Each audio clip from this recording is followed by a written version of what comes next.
6 here on this humongous Melonheads custom team franchise on MLB The Show 20.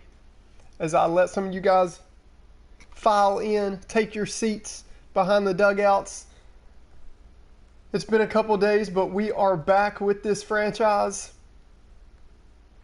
So excited. We've got the leaderboard, home run league leaders page up as you guys file in. And I get this set up, and then we're going to get running. And the man who leads the majors currently in home runs, you already know.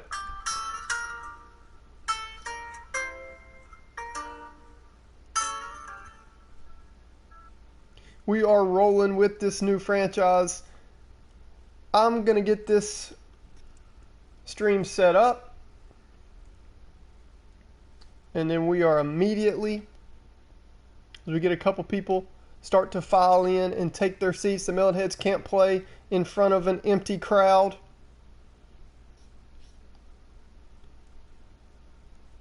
We will get rolling. What's going on, man? Are you new?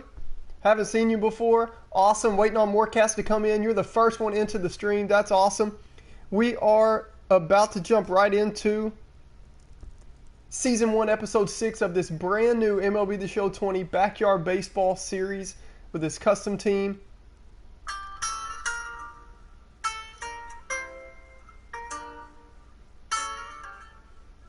As I know you hear Pablo Sanchez walk-up song. We have all their theme songs, all that good stuff. Awesome to see you brand new in here. I'm getting the stream set up, waiting on a couple more to file in, take their seats behind the dugout. As we should have some season ticket holders file in. So cool that the first viewer is somebody new. Nice to meet you. My name's Moneyball, and I have created this new Backyard Baseball series. This is Season 6. James Nolan, there's the first season ticket holder filing in. What's up, James? Doggy999 is brand new. He just joined the stream. Say what's up to him, dude. Good to see you. I'm getting this set up, and then we are rolling with Season 1, Episode 6.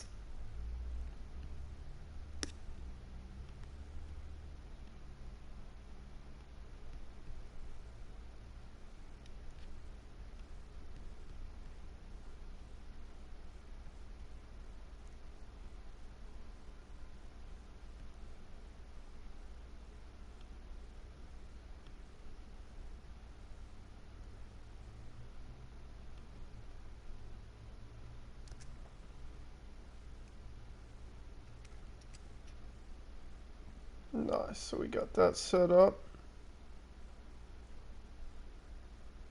James, you are too kind, man.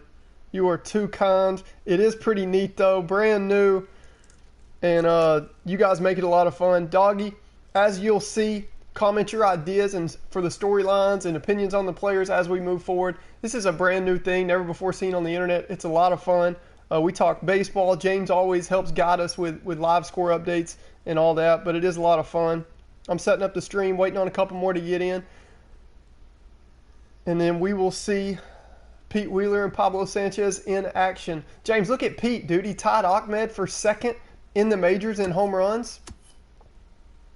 Pablo's just quietly been producing as the star of this team.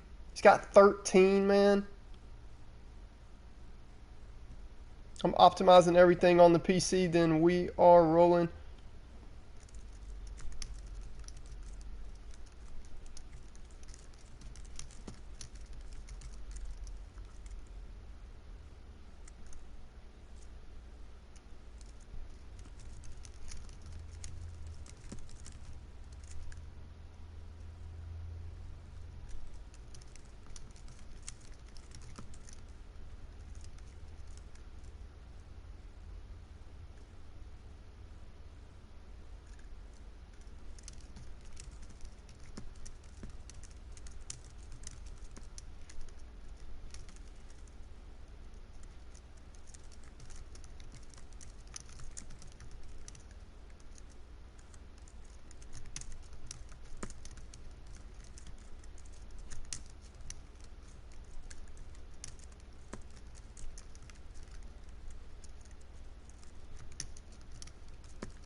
All right.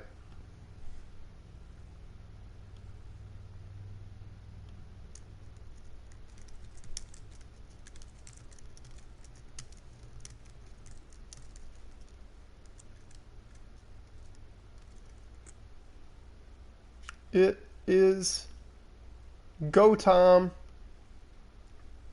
We've got the stream set up. That means it's time for Vinny the Gooch and Sunny Day to get this episode 6 started. Once again for Backyard Baseball. This is Sunny Day and my pal Vinny the Gooch with a hearty hi-ho to ya. Wait a minute. The Gooch does not under any circumstances say hi-ho. Sunny Day might be saying hi-ho, but the Gooch just says yo. Whatever, Vinny. Coming out of on last episode, episode 5, we split with the Phillies in a 4-game series today. We got to get rolling because we are going to get through 2 series on this episode. We're going to play a 3-game road trip at the Mets and then a 3-game series with the Pirates, also on the road. Then next episode will be a lot of fun because it starts off at Colorado, then we're at home against the Nationals. So we get the Mets here with Jorge Garcia, our 5th starter, taking the mound for us.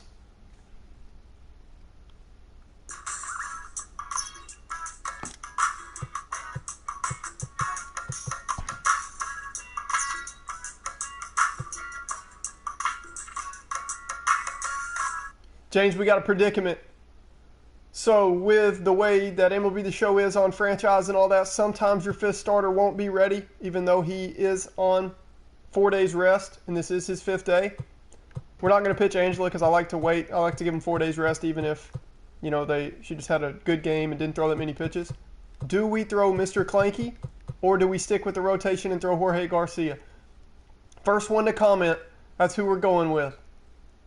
Do we go Mr. Clanky in a spot start because he's been filthy?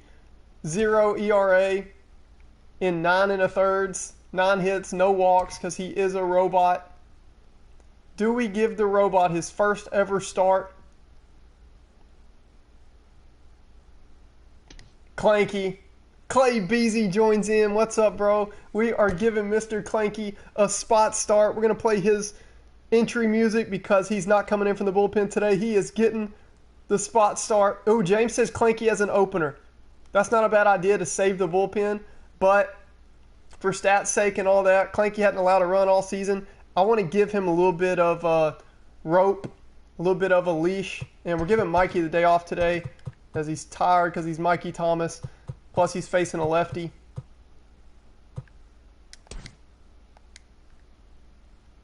Kimmy hit her first bomb last episode, dude.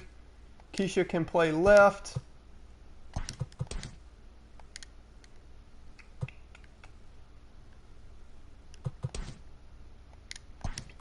Markey standing in at right. Kimmy catching. Oh, snap. So that's how we are. Keisha going to bat in that 3 spot. Stephanie Morgan has been struggling, but Jocinda's tired. Reese is just, dude, I don't know. Reese just can't really hit any bombs, not too fast, pretty solid fielder. He's decent. We're going to give Stephanie a run. We'll give Reese a spot start soon. I know that's your boy, James. I like that idea, James. If he gives up a couple runs, we'll do that. But, dude, if he's pitching good, first ever start by a robot in the bigs. So we might let him play a few. As you know, his stamina. Dude, on Backyard Baseball, he never got tired. He had unlimited stamina because he was a robot.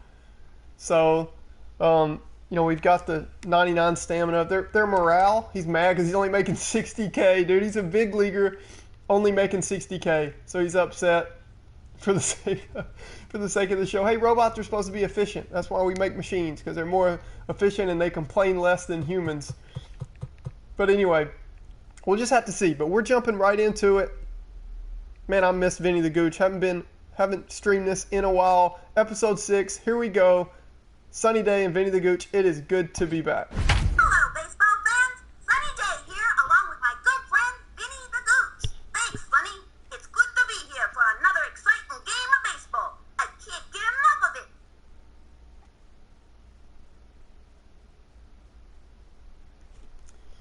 Mr. Clanky taking the mound.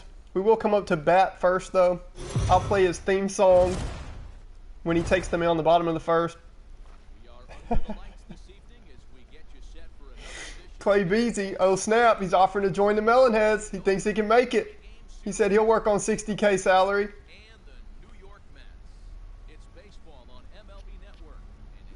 Shoot, that sounds pretty nice. I'll take half that, bro.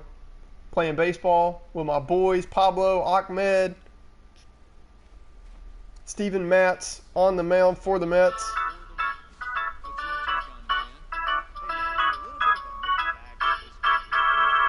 He's K'd 17 in 18 innings. He might come out filthy. We will have to face that sinker. I'm wondering what hitters are going to show up today as we get started off. Haven't even turned on this game as Pete steps in.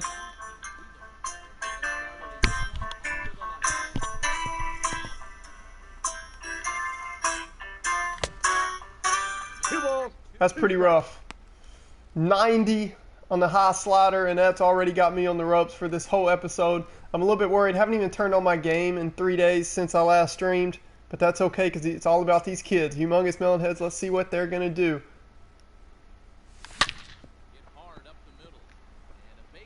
Pete said, I'll take that 90 slider up the middle. And I'm on to lead off this inning. Oh, snap, we got a runner on. Pete's pumped up. These kids are ready to come out and win this series after tying the series with the Phillies. Their record just barely over 500. And here is the first look at the man himself. No, he's in there. Jorge Garcia tired to start today, so Mr. Clanky, he hasn't allowed a run in his first 9 innings. People are starting to talk around the league. Out. We're saying it's not even fair for a robot to be in the bigs. That'll help them think it's a little bit more fair with Pablo grounded into a double play there on the low changeup as we get a look at the starting lineup for the Melonheads.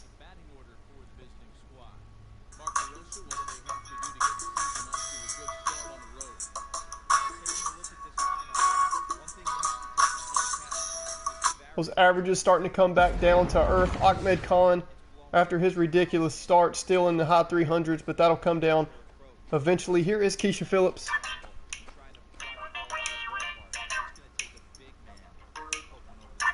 Showing off that green bat. She was the only female to have a homer in the big leagues for a while, but Kimmy Ekman tied her last episode. Carlos Valdez, fielding specialist for this team, stands in. Yes, sir. Mr. Clanky's getting a spot start. It was Jorge Garcia's turn. He's got an ERA in the high 5s. I am happy with what he's done, though. Just pitching to contact, getting outs. He was tired, though. His stamina, he wasn't ready to go. We'll just say he had a finger blister. So we're going to our long reliever, Mr. Clanky, for a spot start. Plus,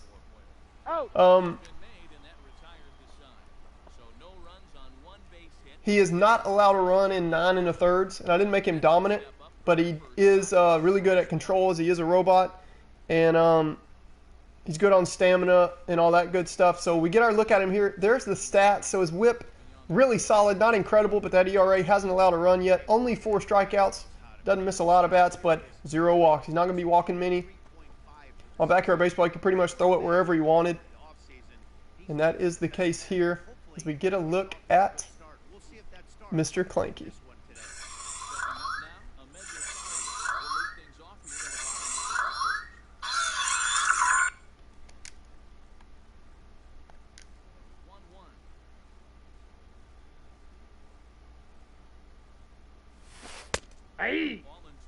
The old slow ball, as the kids called it on Backyard Baseball. The palm ball puts Rosario in the hole, 1-2 count.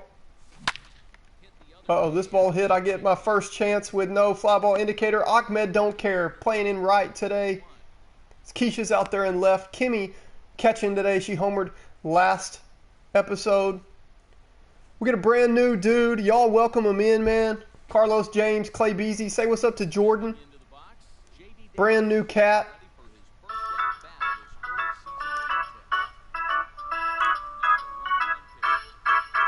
What's up, Jordan? How'd you find out about us, bro? I got one guess, but I don't want to say it yet. I got the count 1 and 2.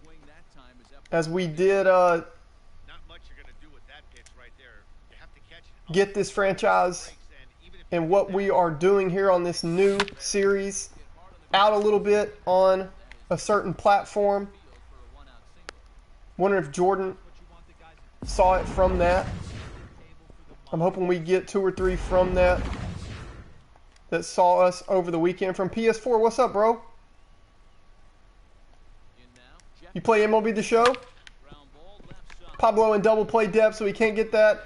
And just like that, starting off Season 1, Episode 6 of this brand new custom team franchise with all the Backyard Baseball kids, their theme songs and all that, we are on the ropes. We go 3 up, 3 down the bottom of the first, and now the Mets have 2 on with only 1 out.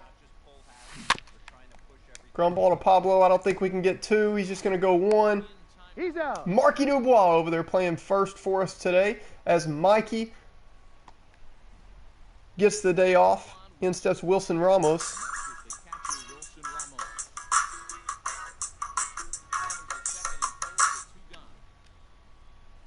Clanky 1 strike away from getting out of this inning. Uh-oh, Ramos hits it deep to right. No fly ball indicator on. Ahmed makes the play. You got to be kidding me. That was scary. That would have been a horrible start, but he makes the play. And he's due up first in the bottom of the first. It's been a shaky start after a long weekend, but that's okay as Ahmed Khan stands in.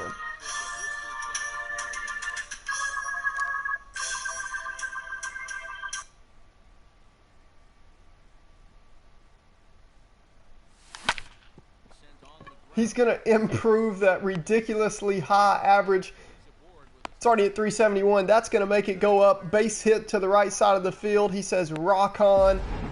His band members sitting above the dugout. Ahmed Khan. Eventually that average will creep down. He's not supposed to be a big-time average guy, but hey, we will take the hot streak.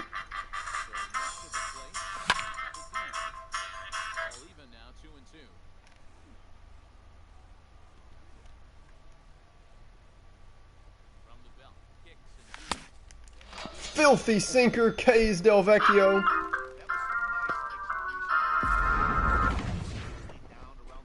Just throws it bomb.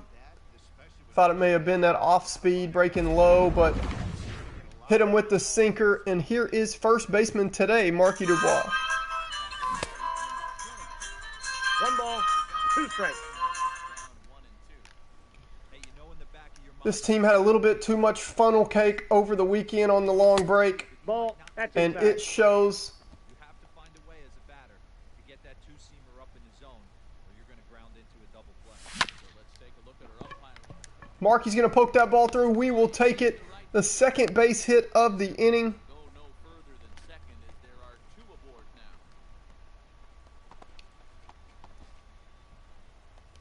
And here is Coach's daughter, Kimmy Ekman, the nicest cleats in baseball. She gets a hold of that ball. Deep to right field. Conforto's there, though. Makes that play comfortably. No, he's safe. Khan moves up to third. 2 away in the inning, and here is a girl who prides herself in clutch hitting.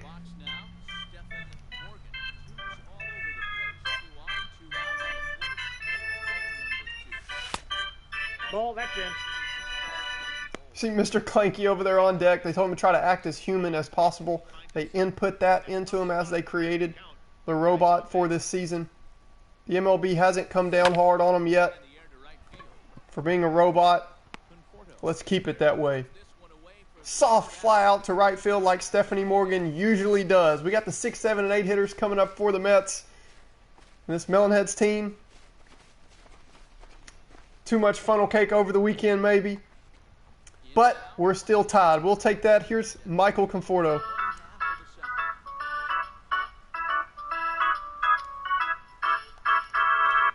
We're going to be running through these games. Quick count's always on. We're getting through 6 games in this episode as Clanky just throws one over. A curious case as a starter. Usually doesn't walk many guys, We got 2 3-game road trips, and I want to move through this season and see how the stats play out, the records, and all that. We get our first strikeout of the game. Conforto's like, I'm pretty sure that guy's not even human. Dom Smith stepping in for the Mets. He's had a slow start to this season. I imagine that changes. Smacks one here out to Ahmed Khan. Ahmed lost. I'm out. Round roll double. What happened there? Let's go to Vinny. It was a real stinker-Rudy play, Sonny. With no fly ball indicator, Ahmed, tons of roller coasters and funnel cake over the weekend, completely lost. And it's going to go down as a double. And here is Jake Marisnick.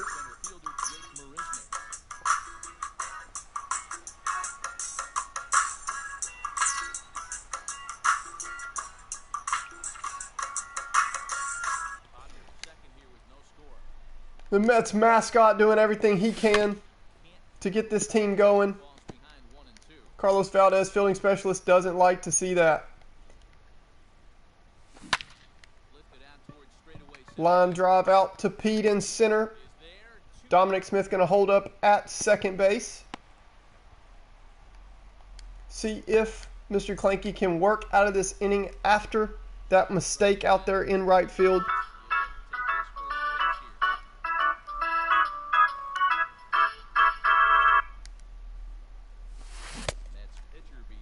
One ball, 2 strikes. Filthy slow ball from Mr. Clanky there. Carlos, fielding specialist, what do you say, man? Are we going to have to outlaw trips to Weasel World Amusement Park over the weekend? The kids look kind of sluggish. 1 and 2. Here it is. Nope, that's a ball. 2-2 the Can't count. get Steven Matz to chase. No, he's not trying to work around the pitcher. Sometimes the hardest The thing count's to do full. is to throw a strike to a guy that you know won't swing the bat. Here's the payoff pitch. Hit to first. Matz, who can handle the bat pretty well for a pitcher. Hard ground out there to Marky Dubois. He's happy he made that play. So are we. We'll see Mr. Clanky bat with his ridiculous batting stance coming up.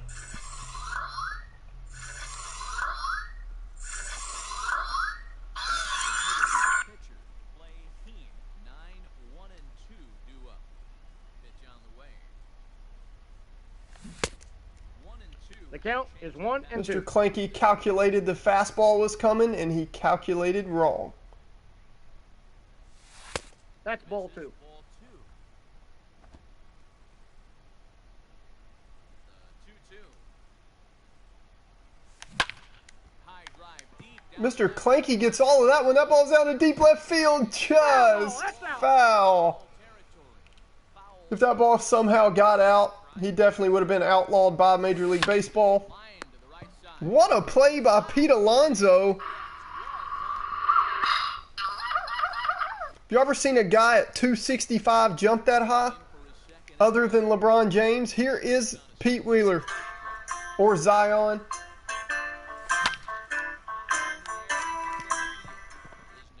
Pete smokes that one out to center field. Doesn't have enough juice, though. Into the box. And here is Pablo Sanchez.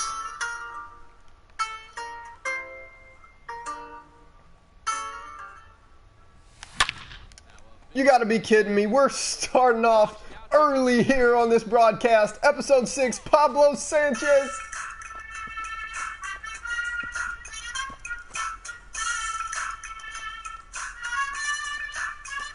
Pablo hits him with the height. Gives the Melonheads a 1-0 lead in the best way. A major league leading 14 home runs.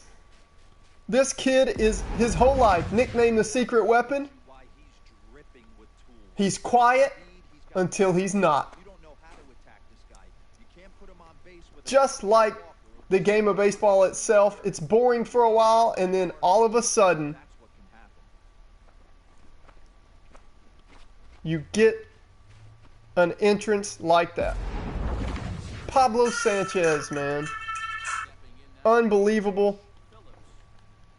What a way to start off this episode. He's out. Pete Alonso watching before his very eyes Pablo's ridiculous pace, his race to break Pete's rookie home run record. We'll see if Pete gets to bat here in this bottom of the third. He's due up fourth. Here is Ahmed Rosario.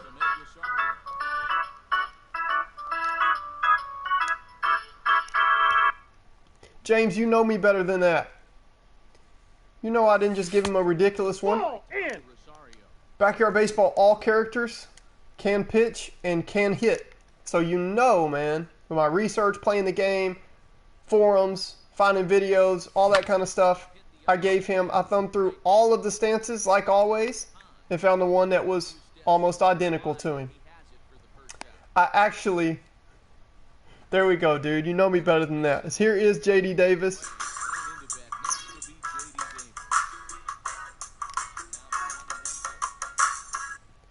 His batting stance looks almost identical. Pitching stance was a little bit, which one looked the most clanky, if you will. Kind of robotic, you know, and mechanical. Because I hear it all the time, because taking BP with Pablo against Mr. Clanky is so much fun, dude. If you're a baseball fan, you got to do it at some point, and we'll find a way to get you that game at some point. But so bloop out here to right. That's going to drop in front of Ahmed. What is he doing, man? Ahmed Khan having a rough day so far. Pete going to cut it off.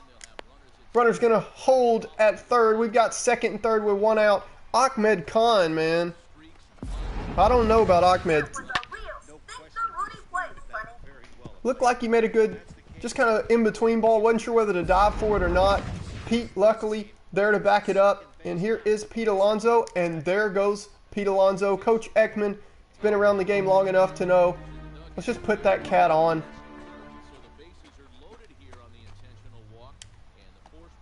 So on Backyard Baseball, Mr. Clanky would sit there with a bucket of balls, and with a yellow little like suction cup thing, he would go clink, and then he would throw it with his other arm. So we found one that was the most robotic looking as Wilson Ramos stands in, and this is not a guy we're happy about seeing after Pete. Clanky bobbles the ball. Wilson's got one speed. Can he make the play? He does. Could have been a double play though, but another mistake there fielding, and the Mets take advantage. They tie the game at 1. I can just see Carlos Valdez, I think we all can, just shaking his head right now. This team better get it together, or our new fielding specialist, Carlos Valdez, might outlaw Weasel World on consecutive days over the weekend. Here's Michael Conforto. Ground ball to Stephanie. Surely the sure-handed Stephanie Morgan's going to make the play. She does. We get out of that, and I'm a little bit happy to get out of that with just one run. Mets fans just got to believe. Jigging out there in left. Dude's to the left of him just jigging. Waiting on the music.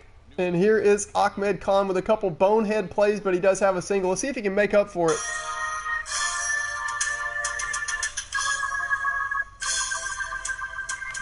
Ball down. Dude, don't remind me of that.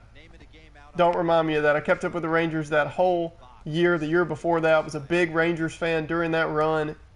Yeah, dude, he looks just like Nelson Cruz. I'm not going to lie. Ahmed is by far, of all these players, diving effort there. Can't make the play. Ahmed beats it out. He is 2 for 2 with 2 singles and 2 errors. I don't know if either went as an error, but definitely not good plays out there in the field.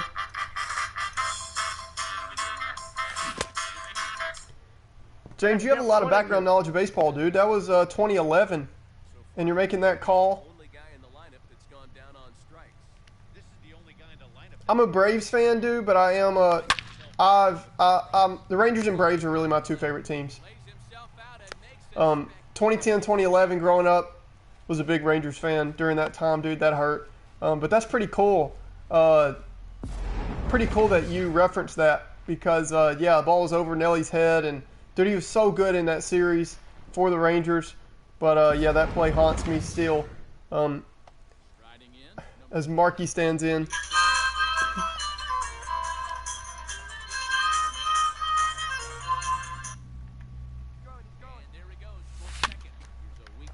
Nice little hit and run executed by accident. Throw it third.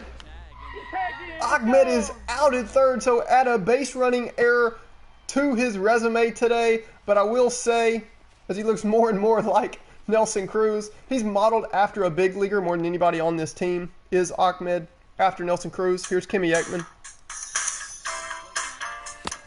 I got the count. 2-2. I will say I don't mind his decision to try to go to third there. He was moving on the 3-2 count. Markey sprays it the other way.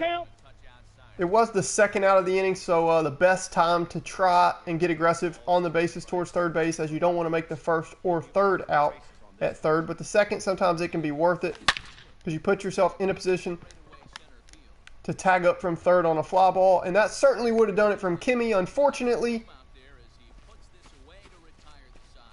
that'll end the inning. Score stays tied 1-1. We head to the bottom of the fourth, and we're going to get a look at Dominic Smith.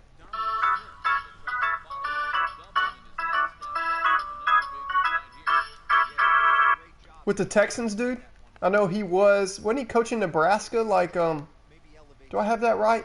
Didn't he run, when he coaching college football for a long time, then been coaching the Texans for like the last 4 years? Something like that. Fired from the Texans. James Nolan always giving us live sports updates, always relevant. Here's Jake Marisnick.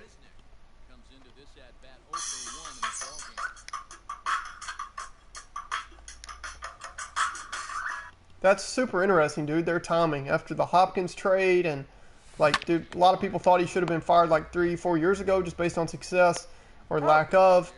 With some dominant teams, and then now, like in the middle of the season, just weird timing. So who knows, man? You just wonder about that timing. Here's Steven Matz.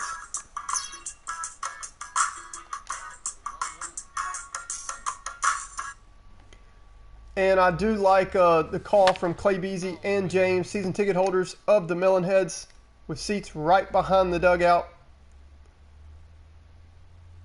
I do like their call going Mr. Clanky today. He's done a good job. If it wasn't for fielding, including himself.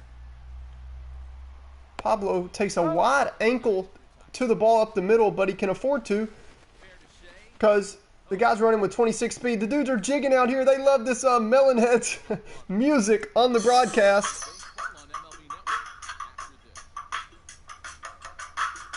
Let's give them some music to dance to.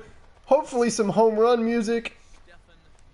I'm not sure if it'll come from this cat, though. Stephanie Morgan.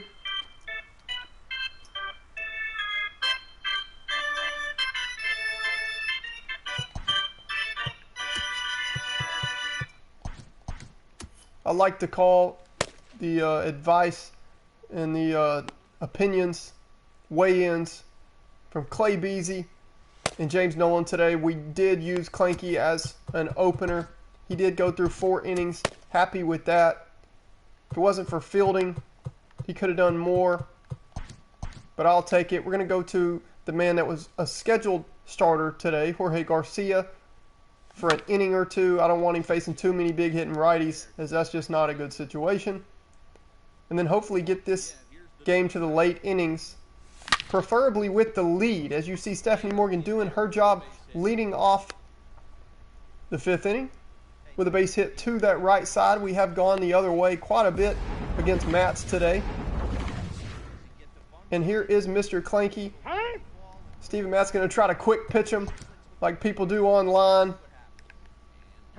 But we have programmed into the robot how to step out when it is not optimal for him to bat. We're going to go to a girl who's still looking for her first home run on the season and been pretty slow out of the gate. Just like Backyard Baseball, she plays a little bit worse on Backyard Baseball than her ratings act like. Her ratings are really good, and then she doesn't quite produce. She's been true to her character here. Let's see if she can develop. She does have a lot of potential. Jocinda Smith. You got 2 balls, 1 strike. I imagine she'll get that average up. She has been a little bit of a doubles machine for us when she does make contact. That's a double, just not in the way we wanted. A double play, 2 away for Pete Wheeler.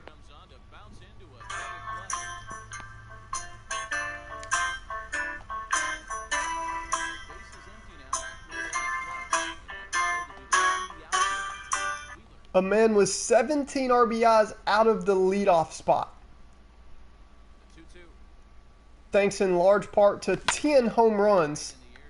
He's turned into a Willie Mays Hayes off Major League character in the leadoff spot, trying to hit home runs instead of trying to get on base.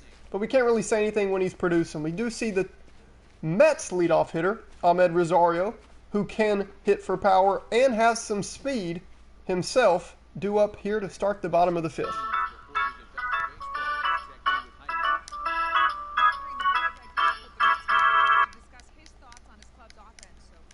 Heidi Watney talking about how it looks like Jocinda Smith is going to pitch. And no, Heidi, we're going to Jorge Garcia.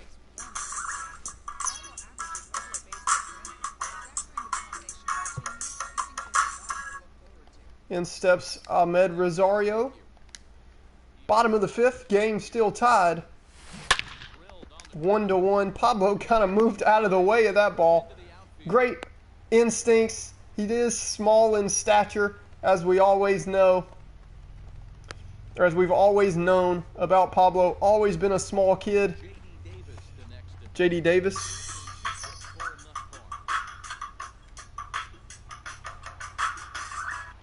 Mets mascot doing his job trying to pump up this crowd. Pablo does have a little bit of a small stature, and he's brand new to the bigs, even though he is a legend in Little League Baseball, the Little League World Series, his high school career, all that stuff, as we will unveil more and more about his history in the game of baseball as we move along. So we mostly just know about him as a Little Leaguer. A rare strikeout from Jorge Garcia.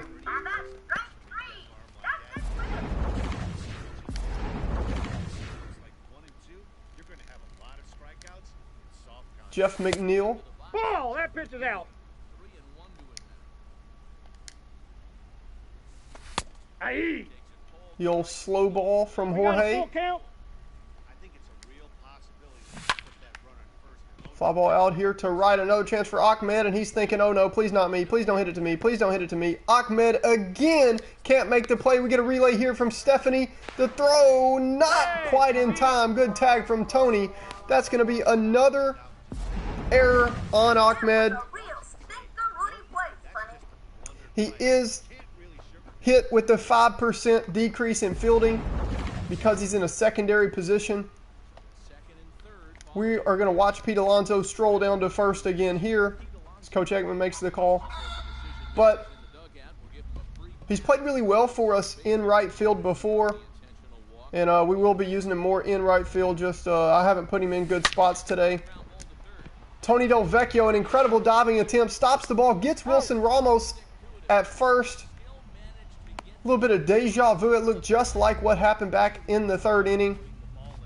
Ahmed can't play first, James, but that's a good idea. I've got Markey playing first as a lefty, and we might look at that in the future, more positional flexibility. Ground ball here to Pablo. It's going to end the inning. We do get out with limited damage. Ahmed, a little bit of a funnel cake days out there in right field. As they said, he had concerts going on this weekend, riding all kind of crazy rides, celebrating his hot start to the season. It hadn't caught up to him at the plate, though. Here's a guy who caught one at the plate last time up, Pablo Sanchez.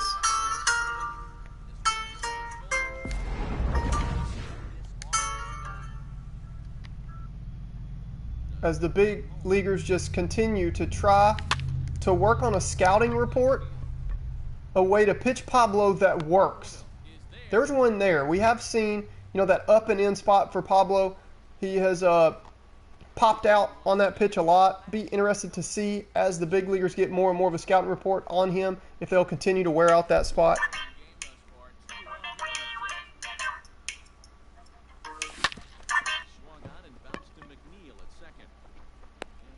He's out. 94 on the sinker from Steven Matz. And a quick 2 outs to the inning. Here's the man in question, Ahmed Khan.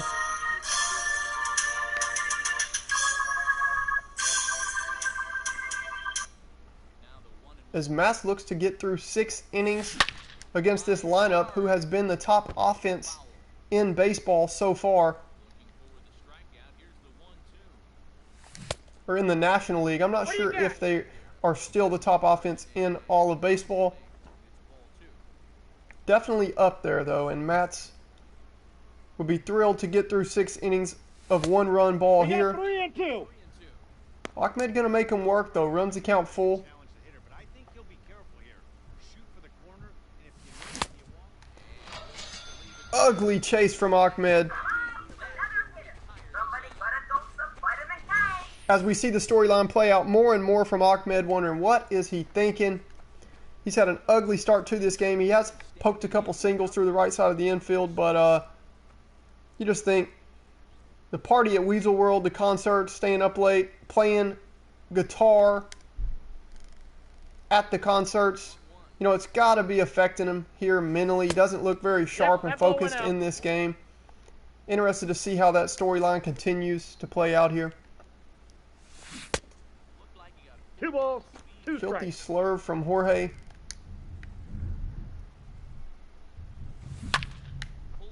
The ball is crushed out there. Pete calls off Ahmed. Nice play by Pete Wheeler there, especially the way Ahmed's played.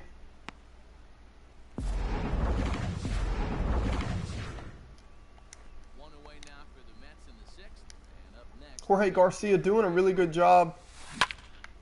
And right when I say that, Clay Beasy taught me not to say that. This ball hit deep at the wall. Pete at the warning track makes the catch. I thought that ball may have carried on out of here. As you see the beautiful away bullpen here. I'm going to watch this graphic as we see on Show Track ESPN 360. That's a beautiful away bullpen from the Mets.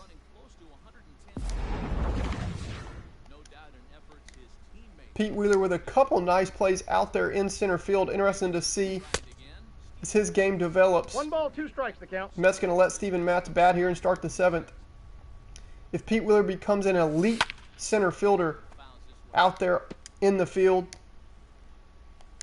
certainly has the speed and the range for it. Ground ball to Markey. That's his second nice play over there at first base as he continues to learn first base, doing a much better job this time.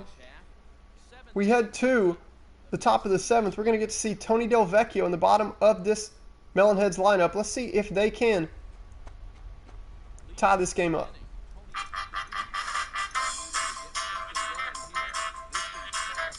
Even though we're moving into the back end of this game, only down by 1. All they need to do is get this leadoff guy, and they're an extra base hit away from tying this. The count. Filthy is 1 slider and 2. from Matz.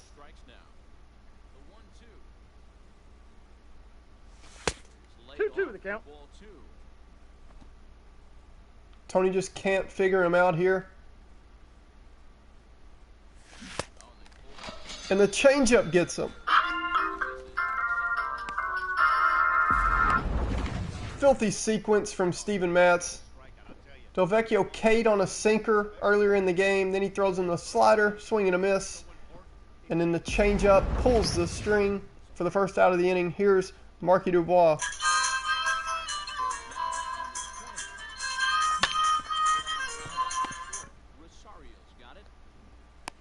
He's out.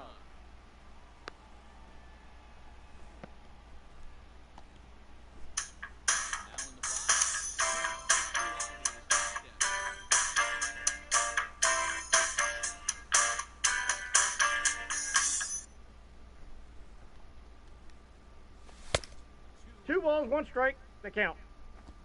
We're in the 7th inning now of a pitcher's duel. 2-1 our score. That's ball 3. Dip on the sinker, laid off for a ball. Time to wake up the offense. Kimmy putting together a good at bat here. It was a much needed Ball 4. good at bat. She does end up taking the walk. The 8th spot backup catcher with a walk here in the 7th, and she is a potential tying run. Nice AB there. Maybe she's finally starting to listen to old Pop, her dad, who is the manager of this team. Speaking of the manager of this team, we're going to see him walk out and pull Steven Matz. That'll end Matz's day. He is on the hook for that runner at first, but as it stands, he's just allowed 1 run. He's acting like he just threw a perfect game. Mets fans showing him some love. They always overhype everything. James, I know you can relate to that. if you go back and watch this. Here's Jared Hughes, former Reds reliever. Numbers don't look great. He can be filthy at times. And here is Stephanie Morgan. Let's see if she can put anything together with 2 outs. See if Coach Ekman is going to let her bat. Looks like he is going to go to the bench here. We're going to see the power hitting. Mikey Thomas, who got the day off, had a rest day today. We're going to see some power off the bench and see if he can do anything about this 1-run deficit.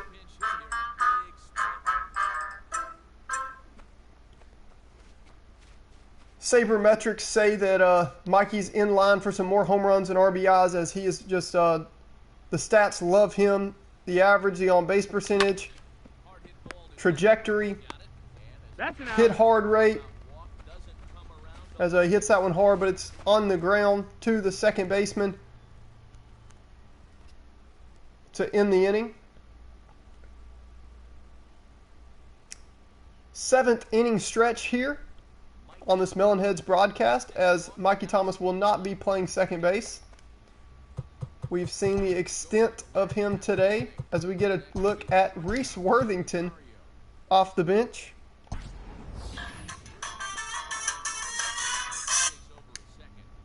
And Ahmed Rosario stands in. Because we are trailing, we are going to see Jorge Garcia start another inning and try to, as this was his scheduled day to start, protect this bullpen. We had the lead here, as we see a rare walk from Jorge to the leadoff batter. That is not a good sign. We are going to go to Freddie Peralta now.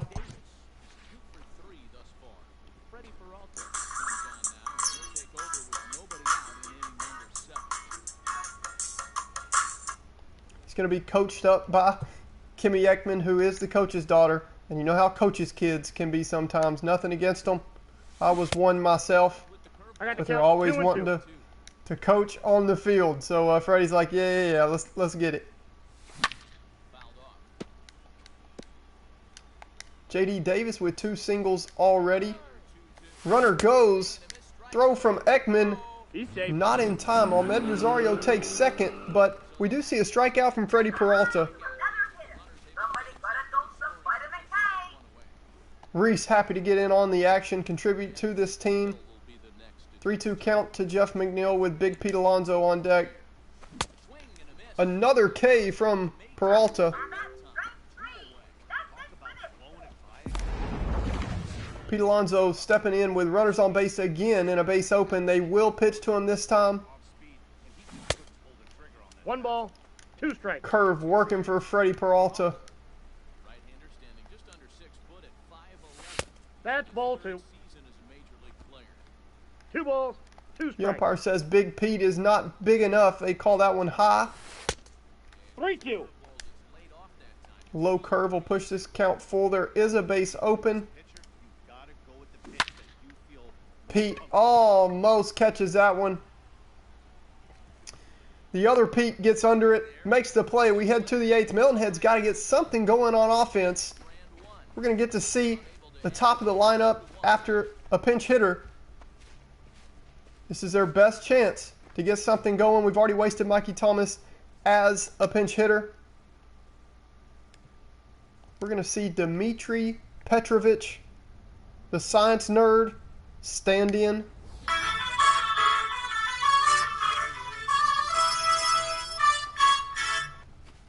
Awesome. James Nolan back, giving his usual updates from behind the dugout in his season ticket seat. Coach Ekman showing some faith in his lineup as he has setup man Josh Hader and closer Amir Khan warming up, which shows he thinks this team's going to score in this inning. James Nolan stepped away for a funnel cake. We are away from Weasel World, but other teams have followed suit and started serving fun, fair-like foods around the stadium. 3-2. I know Pete and Pablo really hoping Dimitri can find a way on here with them due up.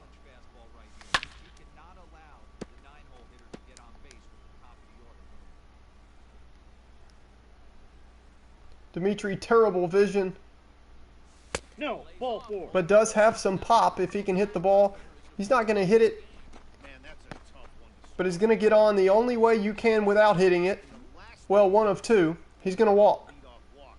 The other way you can is by striking out and the catcher not catching the ball and getting to first on a wild pitch. He does it the productive way, though, as far as stats goes.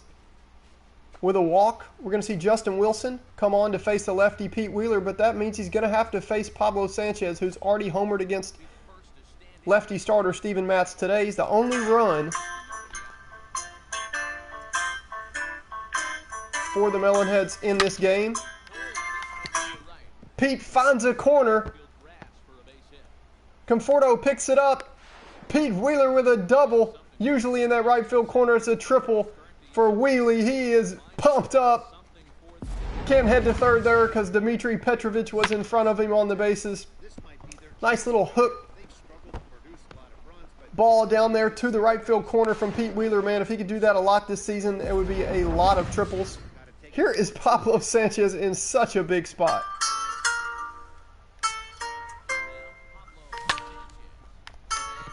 Once again, we see that up and in location being exploited. Throw here from Marisnik, who has a good arm. The play at the plate, he is out. I can't believe it.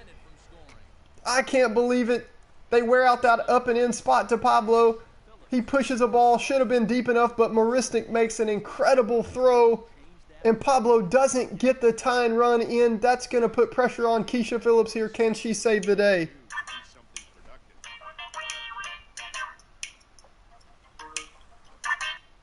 Maybe the most confident player on this Melonheads team, Keisha Phillips. Hits one out in the gap. Will this ball get down? Jake Marisnik, you gotta be kidding me. Jake Marisnik completely robs the Melonheads of a run twice. In the top of the 8th inning, Justin Wilson likes to see that. Unbelievable. Wilson shows the emotion. Jake Marisnik throws out Dmitry Petrovic at home. And then makes an incredible diving catch on a ball that would have been extra bases and tied this game off the bat of Keisha Phillips. We do see Josh Hader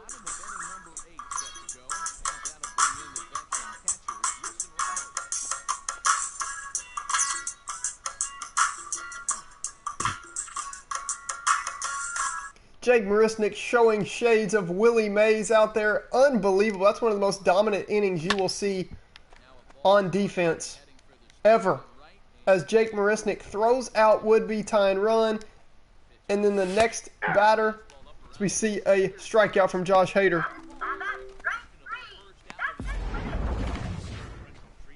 Sunny day calling everybody a kid as always. K's Wilson Ramos. A dose of K in the worst way. The backwards K, strikeout looking. See Hader's card back there behind the fence. He looked like a season ticket holder. I know who is a season ticket holder. James Nolan says Jake Marisnik's career WAR just doubled. His wins above replacement stat. Dude, it really might. As much as WAR likes defense, Hader gonna hate, as Clay Beasy says. Dude, this is shaping up to be an epic game one of this 1 ball, 2 strikes to count. 6th episode of this new franchise. We see Hader in another 1-2 count. Dominic Smith. Ball. Just hoping they don't ring him up. Umpire doesn't. Shows some pity on Dominic Smith here.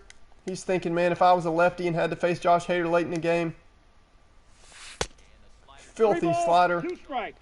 Nice AB here from Dominic Smith, though. He hits that one into the net. The New York net. Dominic Smith making Hader throw his 10th pitch of the at-bat here. Hanging slider, that ball's hit deep. Pete Wheeler on his horse. He's been great on defense so far. He's no Jake Marisnik, but he's on his way. The Melonheads on their way to the losing column the loss column. If they can't get a run in this ninth inning, we are going to see the closer for the Mets. He's out here coaching the umpire. I don't know what's going on. Just looks like a regular ninth inning save situation for me. It's Seth Lugo on for the Mets.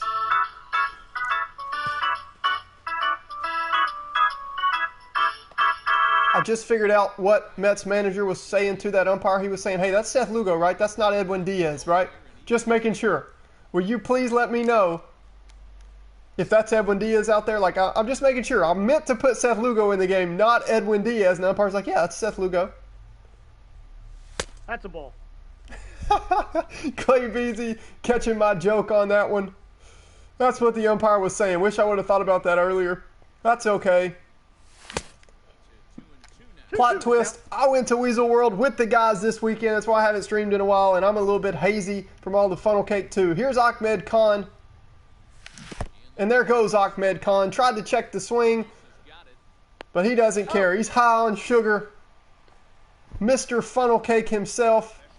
Thinking, I don't know what's going on. That's okay, Ahmed. If you swim on game day, or you go to Weasel World the day before, sometimes the game just feels a little bit weird. We see the number 4 hitter strike out. The most shameful sprint in baseball. A sprint to first after the dropped third strike. Here's Tony Del Vecchio.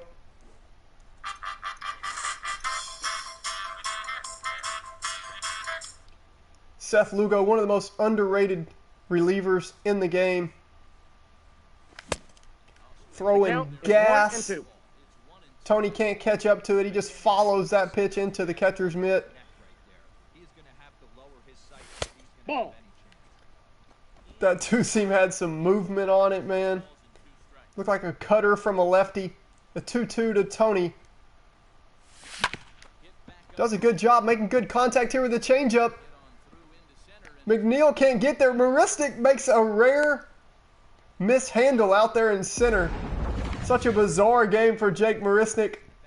Maybe his war's headed back down to where it started. Tony doesn't move up though. So no harm, no foul. We do have some life here, and here is Marky Dubois. The count is 2-1. Del Vecchio with 37 speed. A little bit sneaky on the quickness though and baseball instincts. He does have 2 steals on the year. That curve was hanging a little bit more than Seth wanted it to. Still gets Marky out in front, 2-2. That's about as late as you can be to a fastball and still hit it. Marky finds a way. Up and in, a spot that Marky Dubois usually has done pretty well with. Quick swing over there from the lefty. That kid's tough. He fights off the 2-2 up and in. 96-mile-per-hour fastball from Seth Lugo. Just gets it past Ahmed Rosario, and the Melonheads have late life and a chance to spoil this victory. Here's Kimmy Ekman.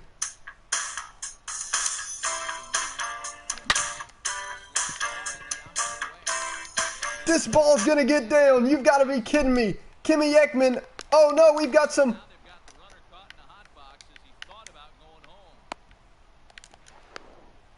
Mistakes on the base pass. You've got to be kidding me. This team cannot do that. Coach Ekman's not going to like that. Would have been a heroic double by his daughter. And mistakes on the bases from this young team filled with kids. At 19 years old, makes huge mistakes. And Reese Worthington is our last hope here in the ninth. That one hurts. Tony Del Vecchio with some confusion over there with third base coach John Smith. Reese Worthington putting together a worthy AB here, though. The kid with asthma definitely going to need his inhaler after this at bat. Runners will be moving on the pitch. Reese Worthington. Strike 3. And the Mets get out of here with the win. one of the low spots on this franchise. Tony Del Vecchio with a huge mistake over there on the bases. Defensive replacement Billy Hamilton datting it up with Jake Marisnick. Kimmy Ekman, a would-be hero. Carlos says if it was Edwin, he would have walked Reese Worthington and then Josh Hader, and you would have won the game. I think we all three can agree on that, dude. Edwin Diaz is so talented, man, but just I don't know if he's not healthy or what, but past couple of years, dude, he's just been shaky. Seth Lugo with a shaky save. We nearly doubled the Mets in hit totals, but this young team early here in season 1 showing the inexperience. Huge base running mistake. This one hurts. We're going to jump right into game 2, because when you lose, all of us as baseball fans, when our favorite team loses, we can't wait for tomorrow. So we're going to jump right into game 2. That one hurts because Kimmy Ekman was about to be the hero, man.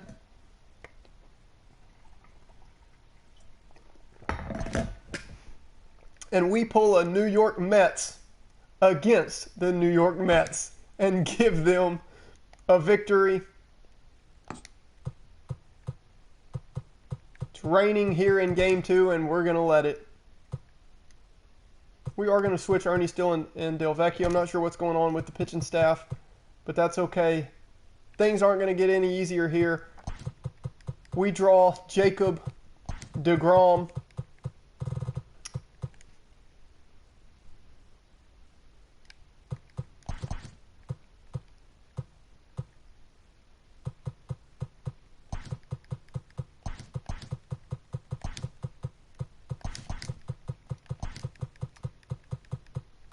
That one hurt, guys.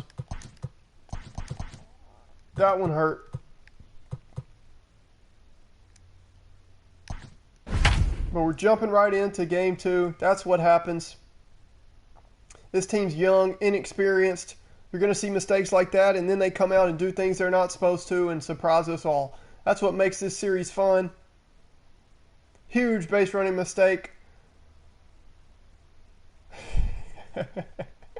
Clay Beasy mad at me. Hey man, I'm just your Humongous Melonheads broadcaster. Nothing I can do to make these kids play any better but come out here and give my best on the call, on the broadcast. Speaking of the great broadcasters, we get a look at Jacob deGrom, and we get a entrance from Sunny Day and Vinny the Gooch. This is Sunny Day, wishing you all peace, harmony, and great baseball.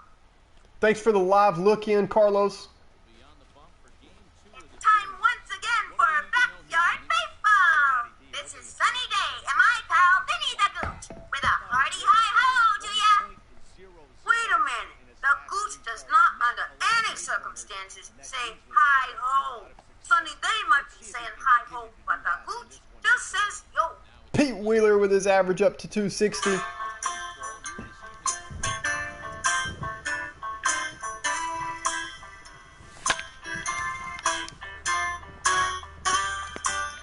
A base hit against Jacob deGrom on a 1-2 count. That doesn't happen often. We start this game off right in the rain against Jacob deGrom. And here's Pablo Sanchez.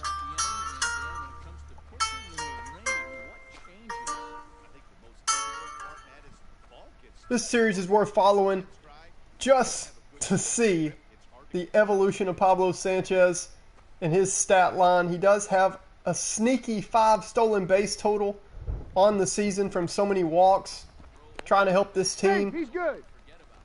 He hasn't necessarily just hit a ridiculous hot streak. You just started to wonder if that's just Pablo Sanchez as a baseball player. You saw that with Mike Trout as he made the big leagues. I mean, his numbers just always look good. Like, whether he went on a hot streak, he might have been cold for a while, struck out in 3 at-bats in a row, and you look up and the dude's still in the running for MVP. Like, his WAR is ridiculous, the OBP, the slugging. You wonder if Pablo's going to be the same type of player. You look at the hard hit rate and strikeout rate from Ahmed Khan, chasing bad ball rate, all the sabermetric numbers. Ahmed's projected to slow down. He's batting like 375 right now. That's definitely going to come down. But Pablo, man, Hey. backwards K. Somebody gotta dose some vitamin K. Vitamin K in the worst way from Jacob deGrom. Here's another cat that can fill up a stat sheet in a hurry. Mikey Thomas.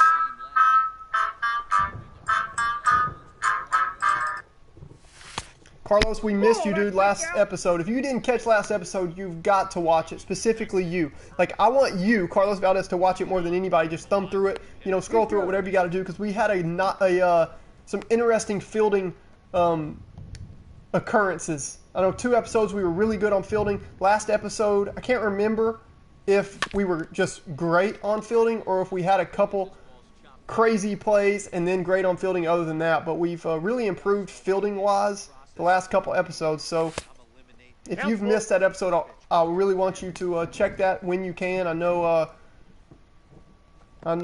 we're always so busy, and they can be long, but just thumb through those, and you definitely will see some Pablo Sanchez home runs, dude. 3-2 to Mikey. Pete over there at first. Jacob can't believe he's not on second. Nope, that's That ball's going to miss. Mikey Thomas with another walk. That OBP just keeps creeping up. For sure, dude. I understand, man. I've been so busy working with YouTube settings and just everything, man. And then just getting this all ready to go and just start a new TikTok. And the TikTok has been like, dude, it's kind of blown up a little bit. So I'm really excited. Hopefully we bring in more and more and can have more and more fun on this series. I got the count 2 and 2. 2 stars in this lineup. Pablo Sanchez and Ahmed Khan getting a full look at this Jacob deGrom fastball, and they're seeing what the craze is about. People hadn't been able to figure it out in the last 4 years. The count's full. Happy to see Ahmed finally check his swing there. But yeah, it was a really neat episode last episode. If you do get a chance to thumb through it and check it out. Ahmed doesn't want to walk. He's trying to make up. He feels responsible for the loss yesterday. Ball 4. Filthy 94-mile-per-hour slider from deGrom. I don't know if Khan just saw it starting to slide outside or if Khan just was fooled and hoping they called it a ball. If that was a 4-seam, I'm pretty sure he just gets rung up like Pablo did. Here's Marky Dubois with the bases loaded. Up and into Marky. Catches up to it, and that's going to be an RBI. Marisnik going to go to third. You got to watch Jake Marisnik out there in center. What a loss yesterday, man. That one hurts. If we can steal this win off of Jacob deGrom today, that would make me feel a lot better.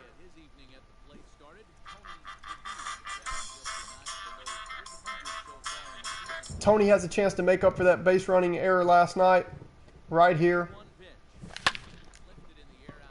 He gets a fastball at 99 from deGrom, is good on it, crushes it, but in the rain.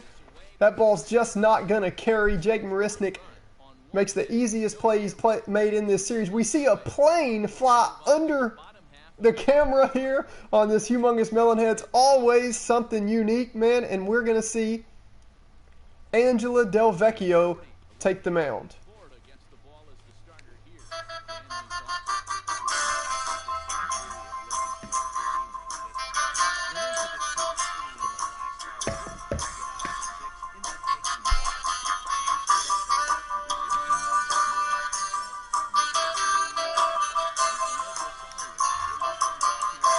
I heard that, Carlos. Clay Beasy with the airplane flying over us, or under us. He says, everybody duck. Man, it might be everybody jump. I've never seen an airplane come under you. I don't know if anyone's ever caught that. An airplane flying under us. Here's a rare occurrence. It's Ahmed Khan making a play. Let's run the great play sound here on the broadcast. Everybody's confused. Ahmed Khan finally detoxed from his funnel cake binge over the weekend. Here's a man due to go on a hitting binge, home run binge at any time. It's Robinson Cano.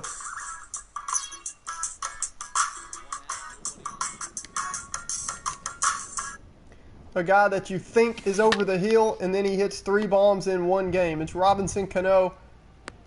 Got him. Cano hit for him there, though. Pablo throws him out. And here's Jeff McNeil.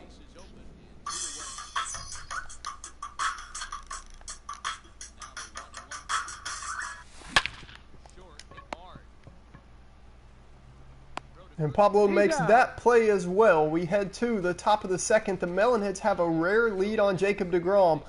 Interested to see if the Mets against Angela Del Vecchio are going to continue to give Jacob deGrom no run support like they usually do. I'd be fine with it. That might be our only way to win. Who knows, though? This Melonheads team usually does what you're not expecting them to. Speaking of, here's a backup catcher who's batting .300 with 2 bombs.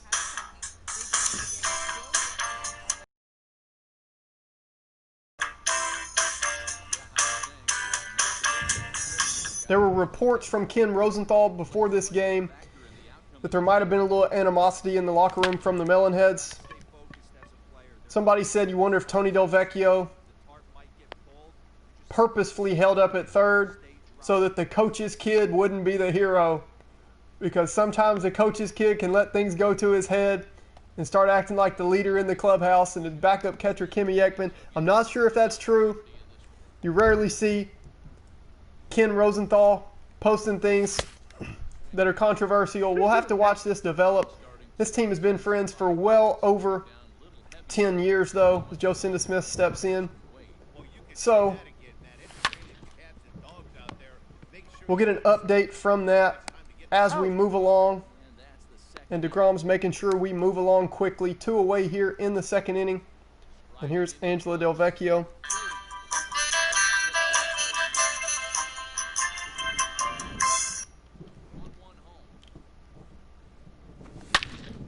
Angela Del Vecchio smokes one off Jacob deGrom. What in the blue moon? What in the bug is up with that one? Angela Del Vecchio slides in with a double. We got to put this cat in right field. If she continues to hit, here's Pete Wheeler. Ball, that's out. I just realized why Angela Del Vecchio just took Jacob deGrom to right center field fence. It's because Clay Beasy was mocking her. He said her face with the double protection. Dude, she's a softball player. Come on, man. It's supposed to be playing softball. You can't tell her that, though. Wheelie, a rare late to the party from Pete Wheeler. Ahmed Rosario acting like he's going to throw Angela out at home. Angela mad that Clay Beasy's mocking her for her helmet. Did she have... Was she pitching with that dual helmet flap on, Clay Beasy? I missed that. Was she, dude? Was there a glitch on the game? Or what? Was she wearing the helmet on the mound? She might need to be wearing it for this guy's at bat. Pete Alonso putting together another dominant season.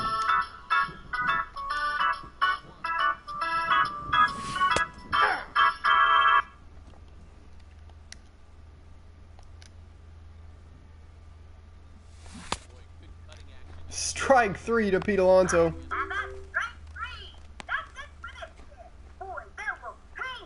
Angela Del Vecchio continues to show she can play with the boys.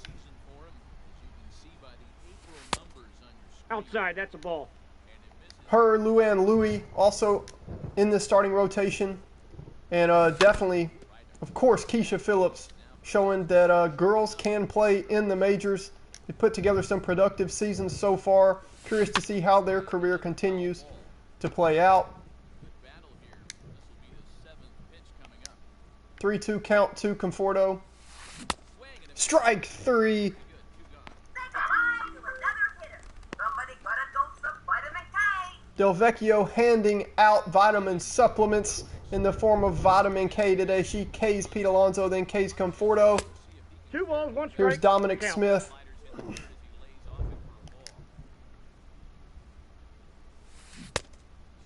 Leaves 2 that balls, palm ball 2 up, strikes. but gets away with it. 2-2. We'll see if she can K the side here in the second. She does. The girl with the saddest theme song in all of baseball, Angela Delvecchio, is perfect through 2 innings. All right, we got to cut that off because the guy with the walk-up song with the most anticipation, Pablo Sanchez.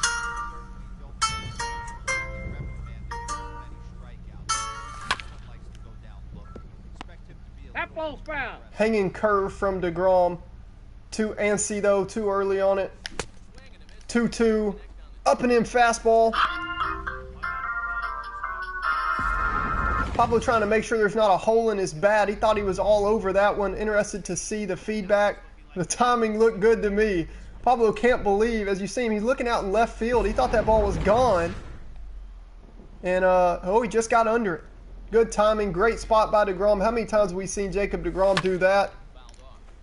Him and Josh Hader, both with similar strategies, especially once you get them to 2 strikes. They're just trying to climb the ladder and make you chase. Pablo all over that 95-mile-per-hour heater. Just under it and put away for strike 3. He's 0 for 2 against DeGrom so far. James, let's get a look exactly how we scored in the first. Wheeler singled. Pablo backwards K on a filthy 98-mile-per-hour fastball from DeGrom. Mikey Thomas, his usual walk. Ahmed walked, and Marky Duvall with a sac fly. DeGrom is feeling it today here in the rain, though. He's been throwing the slider 94. Mikey, man, just got such a smooth approach at the plate. Kind of reminds me of a Prince fielder. That was so sad when you the press conference with Prince Fielder and found the news that the issue in his neck didn't allow him to finish his career. That guy was a lot of fun to watch. I remember him protecting Miggy in that Tigers lineup. Here's Ahmed Khan.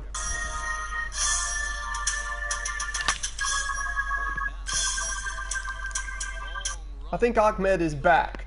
So after a ridiculous hot streak from Ahmed and then a little bit of a slow spell from him, in yesterday's game as Markey stands in, the only guy with an RBI in this game.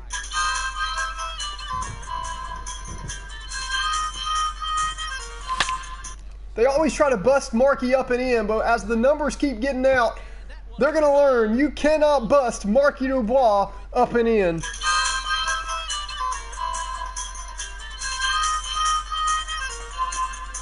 Jacob DeGrom says, not even I can throw up and in to that country kid.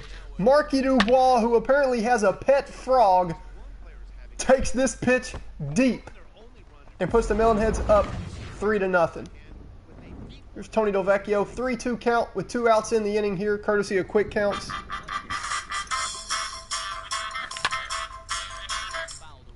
DeGrom does just what I do when he's upset, going back to up and in because he just doesn't care. 3. What a pitch from Jacob DeGrom. Why you got to take it out on Tony, man? K's Tony Delvecchio, but Marky Dubois, a rare home run off Jacob DeGrom. Jacob's thinking, man, if the Cats don't give me run support in this game, I don't know what I'm going to do. Here's Wilson Ramos.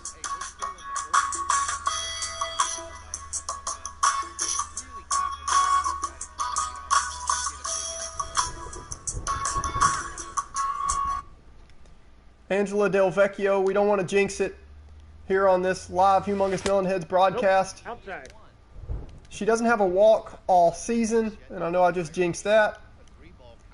And the Mets don't have a base runner. I can say it because we're just in the 3rd inning. It's never a perfecto watch just in the 3rd inning. unless Yu Darvish is on the mound. And I just say that because Darvish is my boy and he's filthy. Seems like every time I watch him, he flirts with a no-no. How did Ramos make contact with that pitch? He's been doing his homework. He's been playing backyard baseball. He knows about the old right hook. This ball hit to right, and Marky Dubois on the run makes the play here in the rain. One of the toughest kids in baseball. 4 of the non-toughest men in baseball, these 4 umpires, talking to Coach Ekman right here, they don't want to play. The rain delay is expected to last an hour and a half. What are we going to do on stream? My only content is this series, man. Like, we're trying to watch the Melonheads. This rain delay is going to last an hour and a half. We got to go get some funnel cake. The kids are running to, on the plane. They're going to jump to, no, let's warm up a fresh arm. This sucks, dude.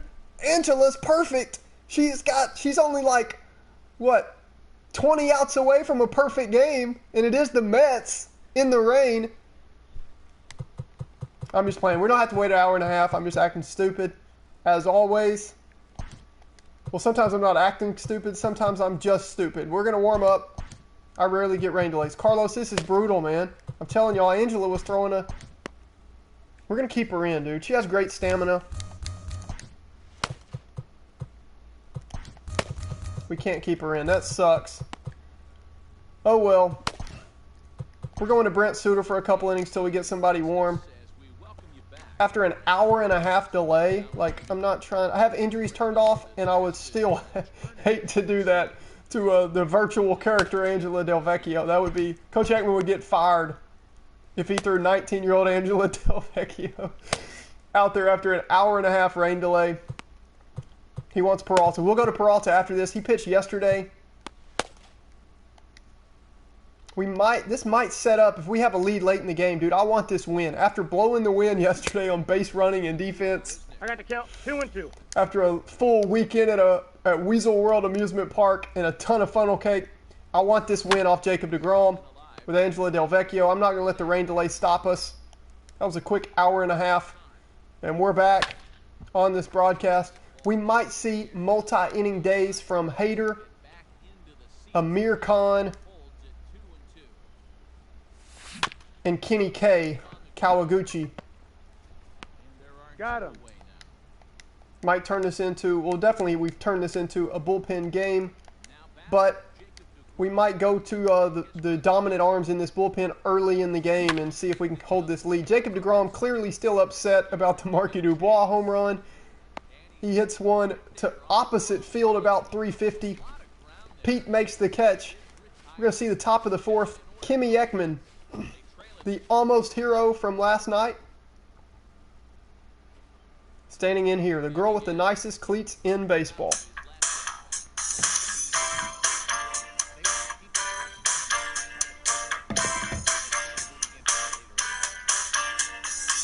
They call her Coach's Kid, and I like her.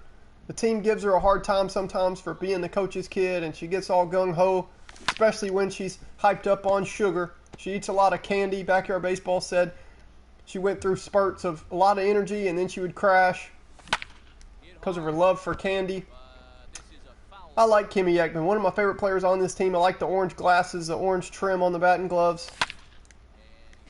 Jacob deGrom has been filthy with this sequence, but the kid's sugar and insulin levels starting to level out, and they're starting to put together good ABs after a wild weekend at Rock-On concerts. Ahmed and Amir Khan's band, and then a couple full days at Weasel World. Here's Jocinda Smith.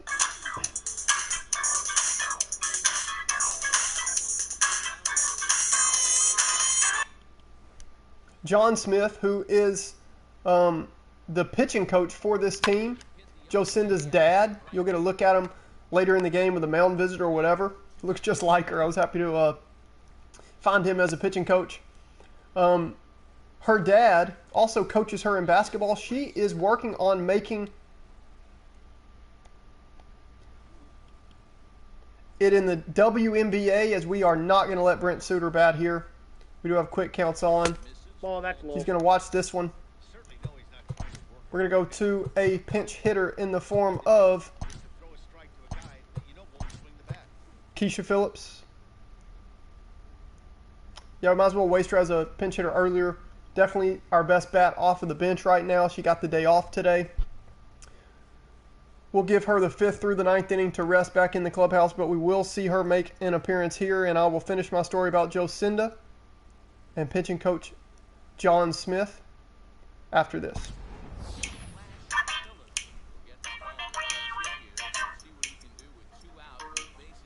See a couple Mets fans trying to get autographs from the kids, all grown up. Clearly they played backyard baseball back in the day.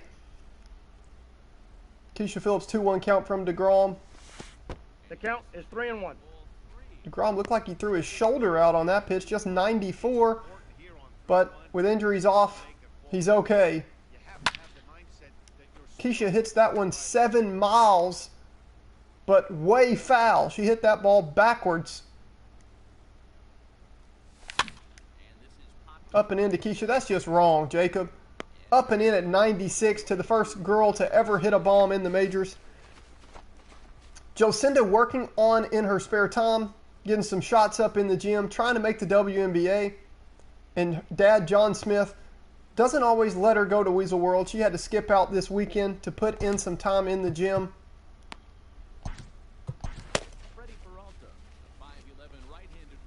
Here is Freddie Peralta, his 2nd day in a row, putting work in. 11-0 strikeout to walk ratio. He's been one of the few veteran Brewers that stayed on this team when the Melonheads took over for the Brewers here in the MLB. Him, Hader, Alex Claudio, Brent Suter, and Brett Anderson. A couple of them will start to get replaced as we come up with new character ideas. And we have the draft approaching before long, and we'll come up with neat ideas for that and neat storylines and character ideas. Here's Robinson Cano.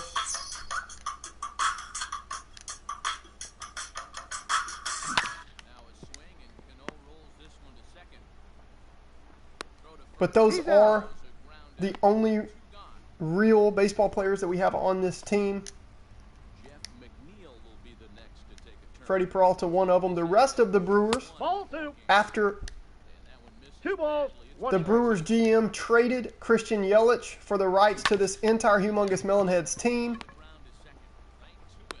Out. as he grew up playing backyard baseball. The owner played some backyard baseball. As the GM was trying to talk him into it, he was like, "Are you kidding me? I'm not trading Christian Yelich to the Marlins for the rights to the entire humongous Melonheads team." The only one that's a real prospect is Pablo Sanchez.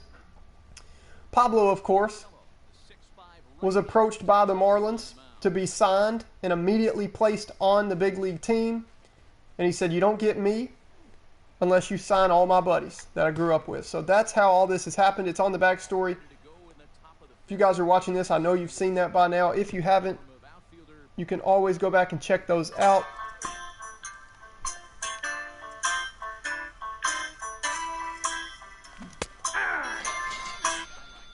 Strikeout.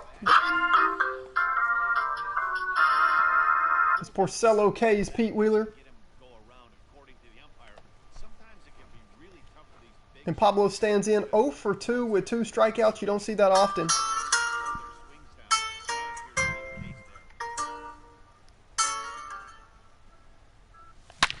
case there. That's not going to be a strikeout. That's going to be a strike out to the left center field fence for a double. An absolute strike from Pablo Sanchez. Hit that ball on a line.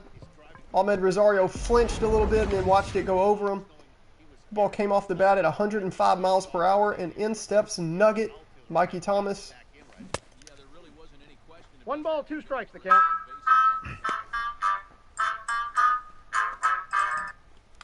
But the rest of the Brewers, after the Yelich trade for the rights to all these young prospects, were so upset they refused to play. Mikey Thomas, Nugget, 2-run bomb, his 6th of the season. He gets back on the board, chasing down Pablo for the MLB lead. He's just at 6. Ahmed and Pete are at 10, but I imagine this won't be the end we see from Mikey Thomas in his home run trot.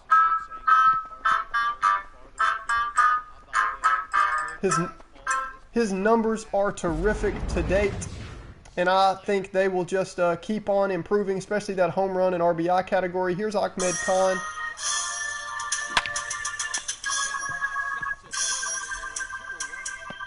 Lines out to Robinson Cano, who's playing third base for the Mets today. Here is Marky Dubois. He had a 2-run bomb, 4 for 5 in this series. The bomb came off Jacob deGrom.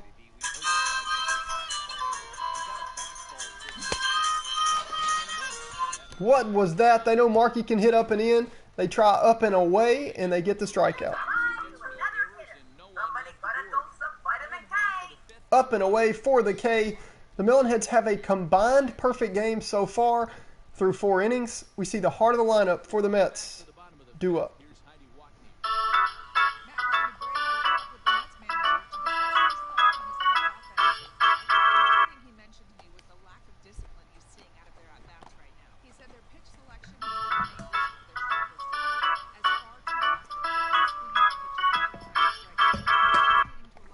Big time bounce back game from the Melonheads here. Hopefully they can keep pouring it on. And we have a combined perfect game. As here's a little bloop right in front of the pitcher's mound. Peralta picks it up and throws over. Peralta was a good call by fielding specialist Carlos Valdez. He made the call over here in the dugout as I'm hearing. I am just your Humongous Melonheads broadcaster, but we do hear what goes on in the dugout a lot.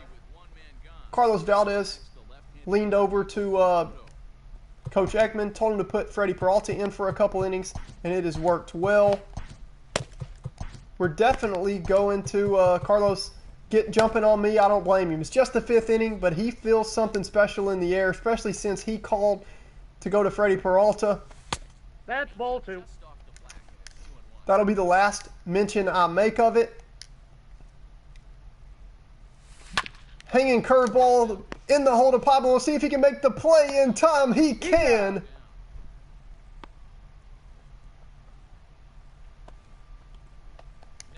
Two away now. Here's Dominic Smith. We're 1 out away from sending this to the 6th inning. Ball.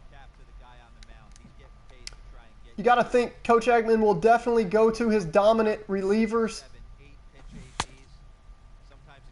2-2 the count. earlier than normal. Amir hasn't gotten work in a while, so he's available to pitch a couple innings if needed. Ground ball over there. Down the first base line goes foul. High fastball. Dominic Smith fouls it off. What's that score now, Carlos? Thanks for the update, bro. Strikeout. Kimmy Eggman with a nice block, and we head to the 6th inning. The Melonheads pitching staff is through 5 innings. Don't look now. But it's the Mets fans that are dancing. They love this music on the Melonheads broadcast.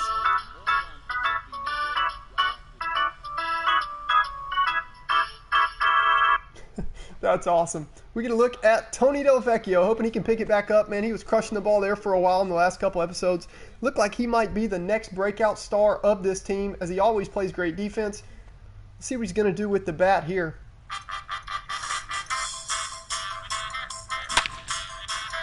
Tony smokes this ball out to Marisnik. That's even going to burn Jake Marisnik. Del Vecchio not any issues on the bases. He's going to pull into second with a leadoff double. What a bounce back game here for the Melonheads. I'm super happy to see it, especially after the way that game went last night. We got a man on second to start this inning, and here is Coach's kid, Kimmy Eggman.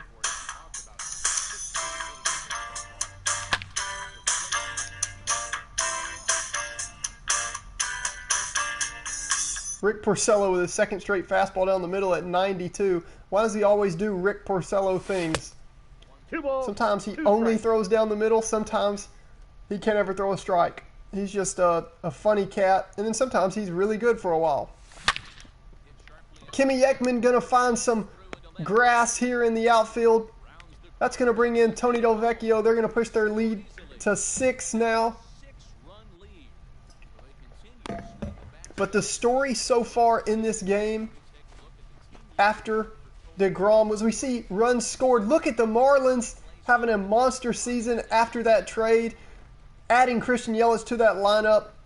That's just crazy that they are leading in the majors in runs scored and the Melonheads are second. We'll definitely have to check how they're doing in the standings after this trade. Hunter Strickland.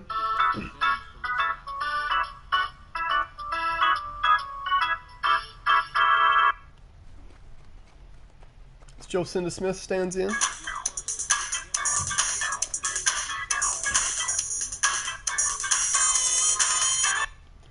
Melonheads chased Jacob deGrom out of the game. Marky Dubois hit a 2-run bomb off of him. Mikey hit a 2-run bomb off Rick Porcello.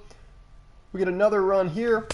But the story is Jocinda thought that ball was coming 270 miles per hour. She's early on the slider. The story has been the pitching staff of this team. Angela Del Vecchio, who has really looked like she might be a star in this league for many years to come. They're over the fact that she's a girl. She is really good on the mound, and she even doubled off Jacob deGrom after Clay Beasy mocked her dual flap helmet. Glad they got face protection with Strickland pitching. Didn't Hunter Strickland break his hand for like punching a wall, dude? So they have face protection. The girls have face protection against Strickland for his fastball and his fist. So we're going to see Stephanie Morgan grab the bat from Freddie Peralta. Did a great job. We're turning it over. As you notice that line score up there in the top left, I know y'all see it. The story has not been the hitting, even though we have chased Jacob deGrom in this game. The story has been this pitching staff. Angela Del Vecchio got chased because of an hour-and-a-half rain delay. Stephanie Morgan stands in. But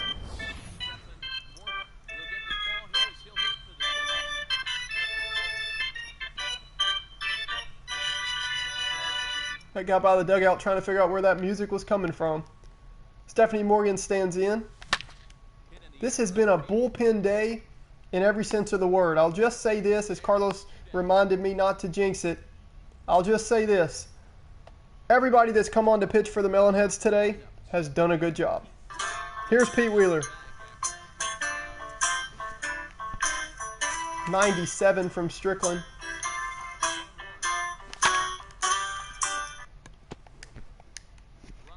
Good spot there from Pete as people continue to try to figure out how to limit Pete Wheeler at the plate and on the bases. Ground out here. We'll have to wait to see Pablo Sanchez in the 7th inning. But first, developing story here on the Melonheads broadcast. That's all I'll say. Wilson Ramos due up after this.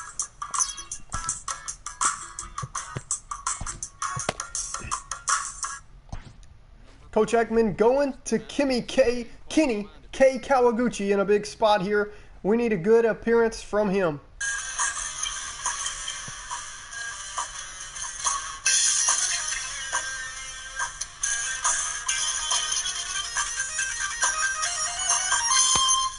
As you hear the entrance music from Kenny, here's veteran Wilson Ramos trying to spoil the Melonheads' day. And don't look now. I'm so glad he got a ground out because I just thought of one thing. As Wilson Ramos with 1 speed is 1 out in this inning.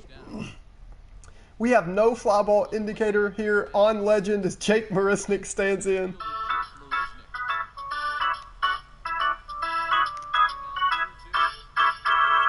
And I'm officially scared to death. Yes, he's getting another ground ball. Come on, Pablo.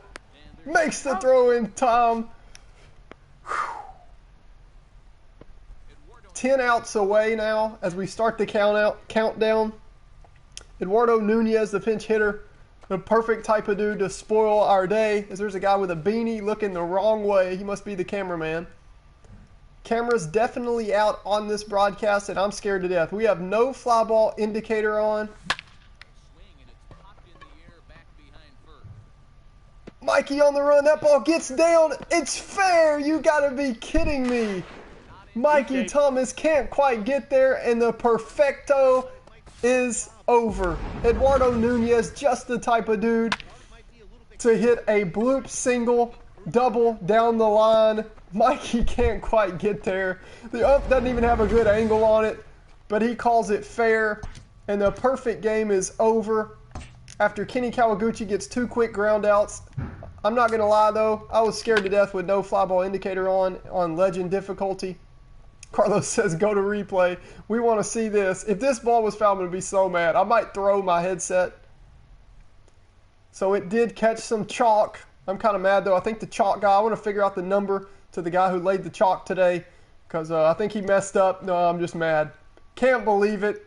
We hit a New York net here against the New York Mets, and it's the first base runner of the game off of Kenny K. Kawaguchi. Luckily, though, I wouldn't be scared to death. Imagine if we still had a perfect game and they were hitting fly balls. Carlos, I know you would be scared, man, as shaky as we are in the field with no fly ball indicator. That's okay. We get 3 guys due up in the order, all with 300 plus batting average. Starting off with a man who's already a legend at 19 years old and headed to 19 home runs. He's already got, what, 14 on the year? We're going to get a look at it here. It's Pablo Sanchez.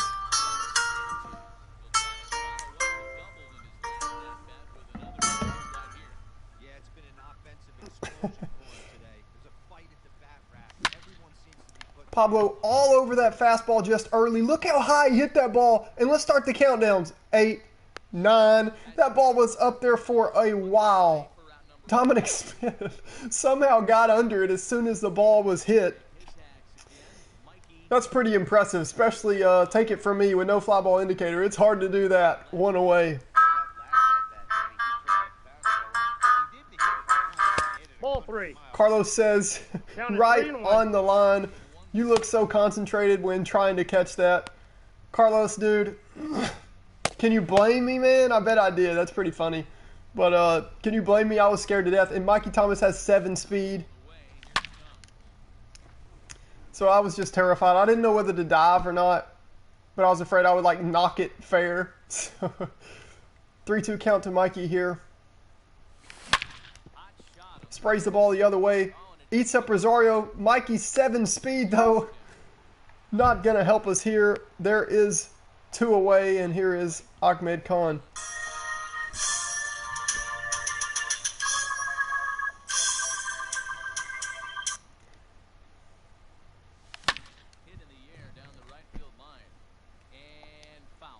Game over for you. I appreciate that, dude. Let me know. Game over stream might rate us later. That's always fun.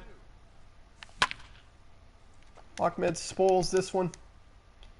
Just like Eduardo Nunez spoiled our perfect game in the bottom of the 6th. On a hit just like that. Mikey needs to hustle. I heard that. Carlos got 7 speed, but I mean, if he busts it out of the box, he might have beat that out. Cano, McNeil, and Alonso. We're going to get a look at Josh Hader. So we play his entry music here.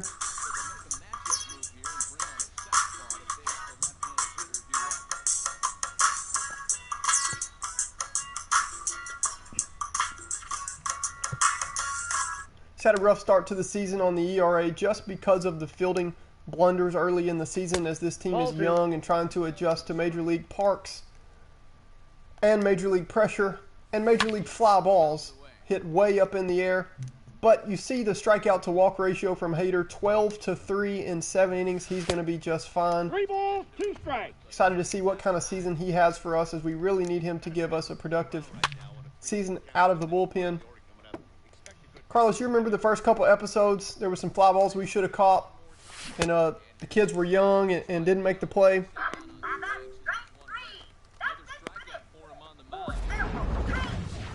Hader's 13th strikeout of the season, but it'll come down as we get a bigger sample size. It'll be fine.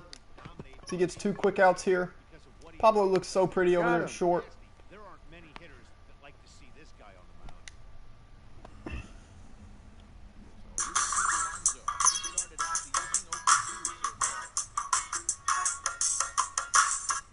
Pete Alonso batting with nobody on and 2 outs, like he has so much in this Mets lineup. 8 home runs on the year, only 15 RBIs. 3-2. Our leadoff hitter, Pete Wheeler, with low vision. and low contact has more RBIs than the Mets' Pete does. 3-2 here. Hader with another strikeout, and that ends the inning.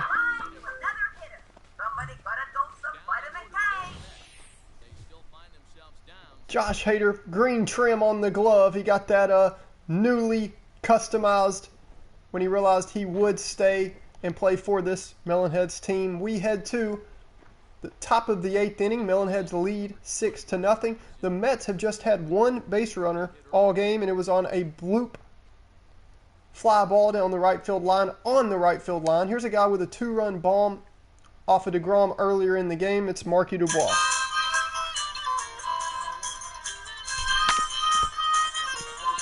What in the bug? That hits off the cleat of Jared Hughes. Takes a huge bounce up in the air, and this manager's like, is this even the major leagues anymore? We're going to come check on Jared Hughes' pinky toe. He's upset. Clearly, bro. Yeah, it hit me pretty hard. Come on. Wilson Ramos like, what? It break your nail in your pinky toe? He's like, ah, forget it. I'm fine. Yeah, bro, I'll be fine. Don't even worry about it. Tony Del Vecchio standing in.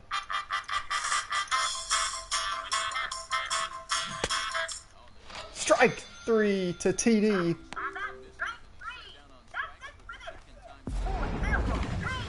As painful as a slow roller off of Jared Hughes' pinky toe.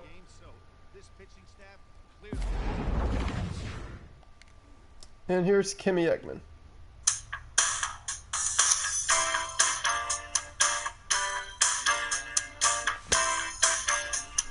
The count is 1-2.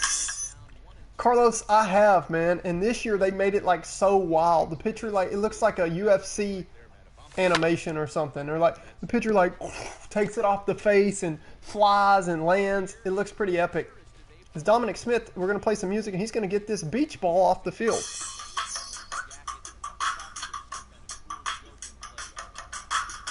Looks like he was playing with that kid. And finally he's going to hit it back up there and we're going to continue with this game. Cano puts this one away for the second out. Carlos, it's funny you asked that because like when I was streaming a few times ago, I think it was on stream, not for sure, but I crushed somebody just straight up the middle. The ball was crushed, dude. It looks pretty epic.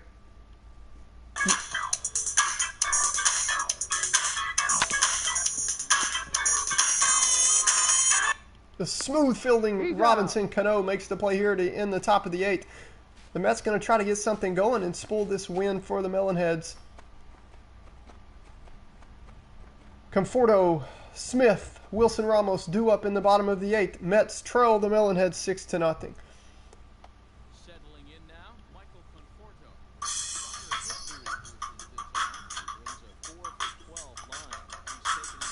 We're going to see Hader start this inning as well. As lefty Michael Conforto and then lefty Dominic Smith are due up. Yeah, the beach ball animation is so cool, dude. It really adds a lot of animations like that. Really add to, especially like when we're at Weasel World with the amusement park and Ferris wheel in the background. This ball crushed out to left field. Ahmed Khan makes a funny little attempt at it. As the him and Nelson Cruz comparisons just keep growing. That's a leadoff double for Michael Conforto. Does a great job with that slider away from Josh Hader.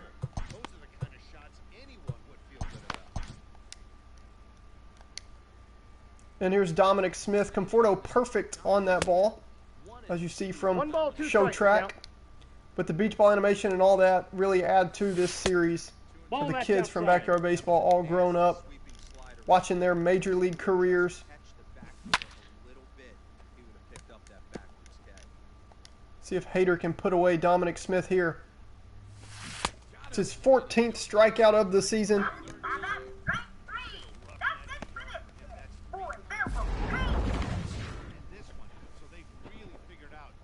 Wow, Astros take a 6-5 lead over the A's. Thanks for the update, Carlos. Man, I hope Oakland wins that game. And wins that series. Amir Khan coming in the 8th. He hasn't worked in a while. Coach Ekman really proud of this game by the pitching staff, and we don't want to ruin it. We go to our closer for a 2-inning save opportunity here. It's Amir Khan.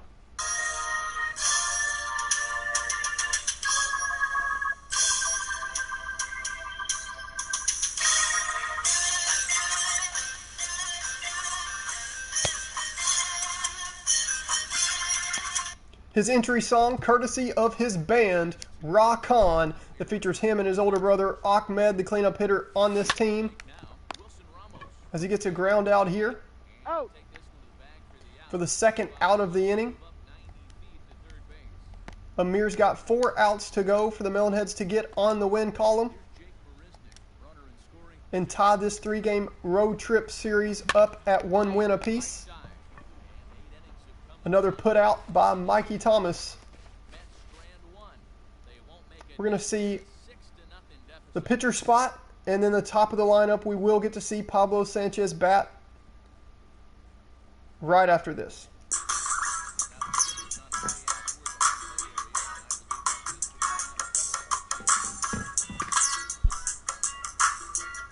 Coach saying, I'm just making sure that's not Edwin Diaz.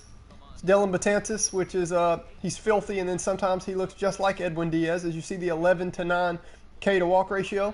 But once again, that's the big 6'8" righty Dylan Betances. That is not Edwin Diaz, right? And the umpire says, yes, that's correct. And we move forward here as we get the chillest walk-up song in baseball. Get a chance to hear that now as Dante Robinson comes on to pinch hit. No, we're going to let Amir pitch the 9th too. Putting together a good season, dude.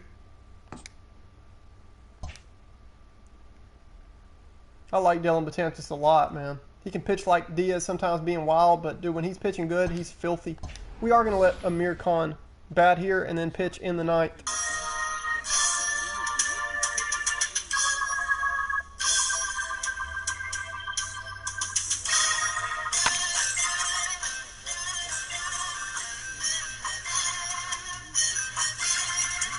Amir, a pretty weak hitter, but like all of these kids, all the pitchers have a little bit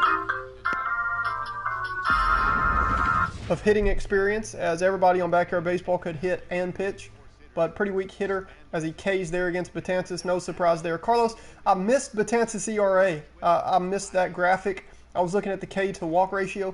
Thought the ERA looked pretty decent, though. What is his ERA, dude? Do you remember? As you mentioned it there.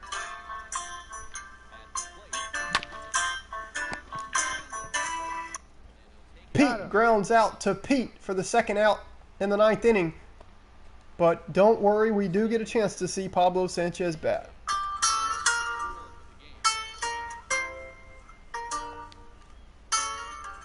Oh, it was 7? Ouch. I got 2-1 the count. 7 ERA after 9 innings pitched, 11-9 K to walk ratio. Let's see if we can't make it 8 with Pablo here. What do you say on a 2-1 count? Filthy knuckle curve. I was sitting up and in, dude. I was sitting up and in, and he throws a hanging knuckle curve, but looked like the fastball. Now we're on the ropes. Pablo catches that low and away knuckle curve, pushes it out to right field. Conforto on the move, makes the play. And we won't get to see the secret weapon trying for the old-fashioned home run like he used to do back in the day with inside the park home runs. Here's a guy due up for the Mets, though, if they don't pinch hit, that is certainly capable of hitting a home run the old-fashioned way. He's going to have to do it against Melonhead's closer, Amir Khan. It's Billy Hamilton, and I hope that ball goes foul. Foul! Or that would have been a double for Billy Hamilton. Ground ball up the middle. It's going to be a super tough play by Pablo with Billy Hamilton running. Safe. And yeah, he might as well just put that ball in his pocket. But if he did that, Billy might have took second. They get the leadoff man on, and it might be the peskiest base runner other than Pete Wheeler in the league. Billy Hamilton on at first. Looks like the Melonheads aren't going to hold him on, though, with a 6-run lead. Here's Ahmed Rosario. Hoping for a quick inning from Khan so he doesn't waste too much energy here. That's super weird, Carlos. I noticed that, too. Why does Billy have 87 speed? Like, I'm just kind of ignoring that. Like, forget that. He's got 98, 99. K's Ahmed Rosario, 1 away. Stand up, strike 3. That's it for this. 4 Amir Khan, not supposed to be a filthy strikeout guy, but he doesn't walk many, has good control, and is just a solid pitcher, doesn't throw too hard. Here's a ball that's hit harder than it was pitched. Robinson Cano nearly makes an entrance. That ball goes just foul. And I'm glad it does as we keep the shutout alive here. Cano nearly hits Amir Khan, then he nearly hits the umpire. Like Clay Beasy said earlier on this broadcast, everybody duck. Cano just mad at the baseball right now. The smooth swinging Robinson Cano doesn't get the home run as it just goes foul, but he does get a single. And look out, Blue. I heard that, James. Don't look now. James Nolan takes his seat here on the road behind the visitors' dugout. John Smith on the mound talking to Amir Khan. He's thrown 17 pitches, but they're going to try to let him finish this out. Hopefully we're through the days where James comes in and we start playing poorly. As I'm really hoping nothing jinxed this 6-0 lead here. I hope we can finish off with the shutout.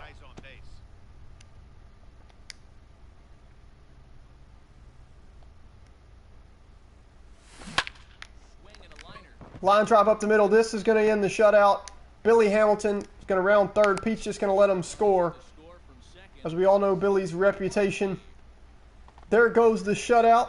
Nice base hit from Jeff McNeil.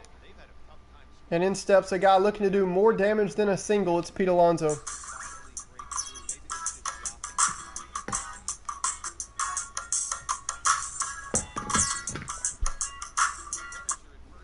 Oh for 5 in this series. Definitely due to do some damage.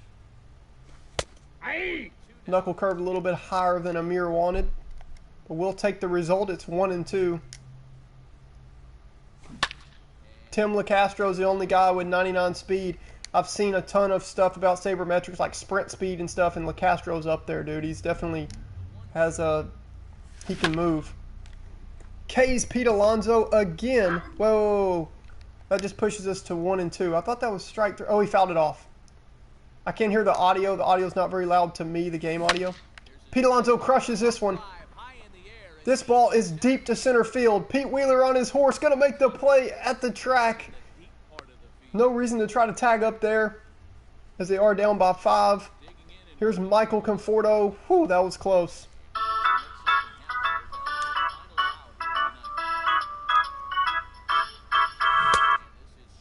One ball. Nice running fastball. Breaks the other way, the opposite way of the cutter. Con will throw it over sometimes. This ball's hit out to Pete. Pete looks like he's going to make the play. He is. And the Melonheads jump right back into the win column. The Melonheads dominate. Great bounce back win from the Melonheads. We're going to see 4 more games coming up as we're burning through these pretty quick. Stephanie and Jocinda and Pablo out there talking at second base. The kids are happy. We get 1 more game at the Mets. And then we've got a 3-game road trip. Nice to see them jump back into the win column. W for the Melonheads. Great day by the pitching staff. Great day by the hitting. And we'll see. With a rubber match coming up, we're going to jump right into Game 3, the final game of this road trip with the Mets, to see if we can win this series. We go to Vinny the Gooch. These kids have really earned this victory. They played their hearts out and then some. They can all go home proud of their performances today. I heard that, Vinny. We've got our boy Ernie Steele, Funny Bones, the 6'8" righty, taking the mound for us today. And we're facing Noah Syndergaard from the Mets. So things don't get any easier, maybe a little bit easier from DeGrom to Syndergaard, but Syndergaard is filthy. He throws that sinker, and it's coming in a hurry. So interested to see what players will step up in this rubber match of this 3-game series and see if we can win this road series with the Mets.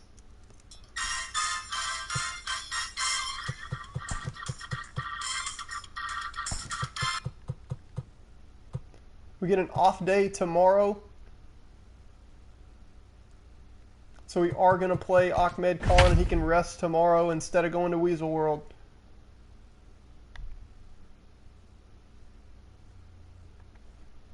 Let's turn things over to Sunny Day and Vinny the Gooch here on this Melonheads broadcast. It's time once again for Backyard Baseball. This is Sunny Day and my pal Vinny the Goose with a hearty hi-ho to ya.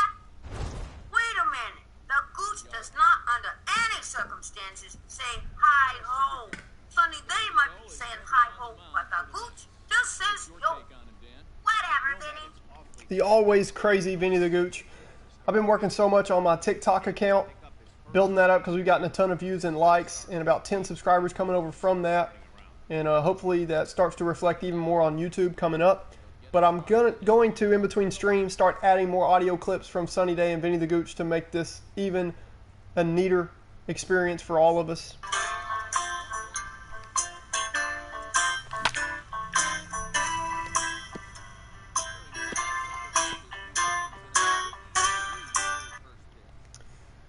Noah wastes no time before touching 99 on the gun. Ball, that 99 on a sinker with movement, just absolutely filthy. Let's see what Pete Wheeler can do against him. Pablo Sanchez on deck. Pete catches this one, hits it down the left field line. Dominic Smith with a weird reaction to it, jumps. Can't make the play. Then these custom sliders make for really unique animations and all that good stuff. Pete fouls this one off as well. The 2-2 again. They say Pete went around. If he was sprinting, he could have easily beat that ball out. But he's not. In steps Pablo Sanchez. I'm out.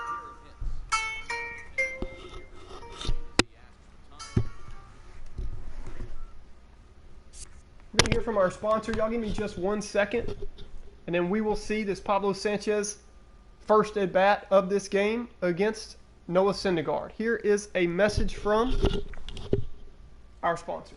You know, Sonny, I could sure go for an ice-cold gooseberry soda right about now. Nothing beats the cool, refreshing taste of a gooseberry soda. Gooseberry soda, available at fine soda stands throughout the ballpark.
Okay, we are back and moving on. Just in time to see this Pablo Sanchez Noah Syndergaard matchup.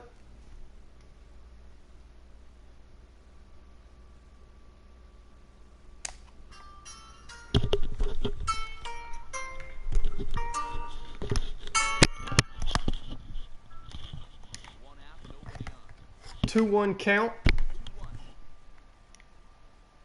Waves and misses. Filthy 100-mile-per-hour sinker with movement from Noah Syndergaard. Just absolutely filthy.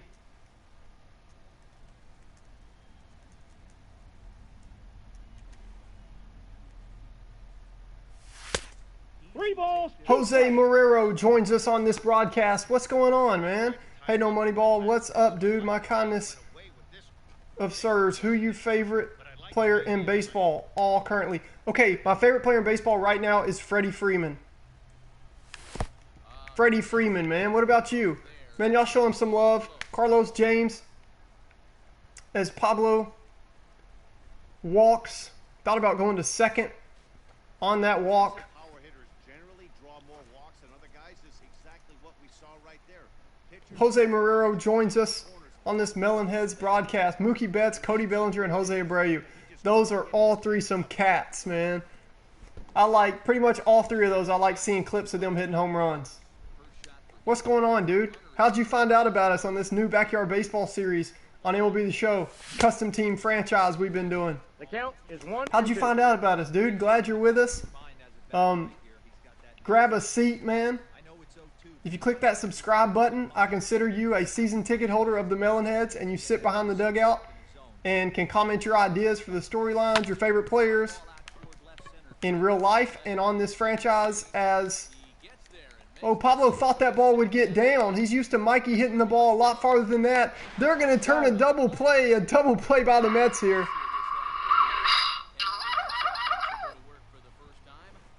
Mistake on the bases. Pablo Sanchez thought Mikey Thomas hit that ball a lot harder than he did. But either way, we get to see Funny Bones, the 6'8 righty Ernie Steele from Backyard Baseball, take them out. And you know what that means. Ernie Steele's gonna give it all he's got.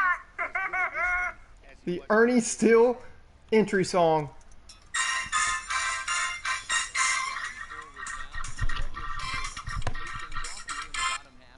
Ernie Steele supposed to be our ace on this staff, but Angelo Del Vecchio has pitched really well. Hey! And Ernie struggled a little bit. He's the only guy of all the Backyard Baseball characters grown up on this series that can throw in the mid to high 90s. We're hoping he continues to develop that fastball. As he always said on Backyard Baseball, that old Ernie Steele fastball. Here comes that old Ernie Steele fastball. Here's a fly ball pop up to Tony Del Vecchio over at third with no fly ball indicator on, and he makes the play. His fielding is so smooth, man.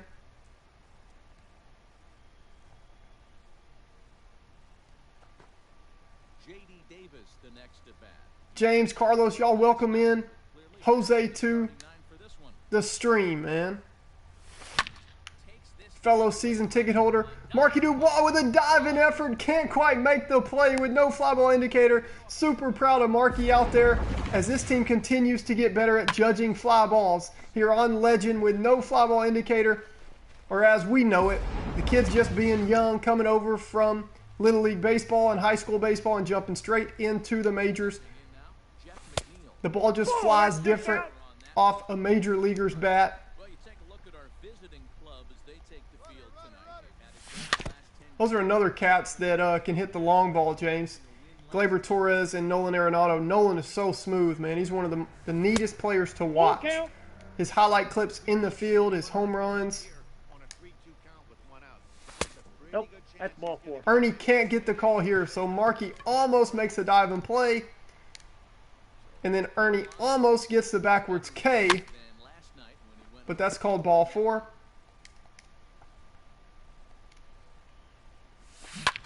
Ben Zobrist, man, that dude is just such a professional. and that's going to fall. Can play all over the field, switch hitter.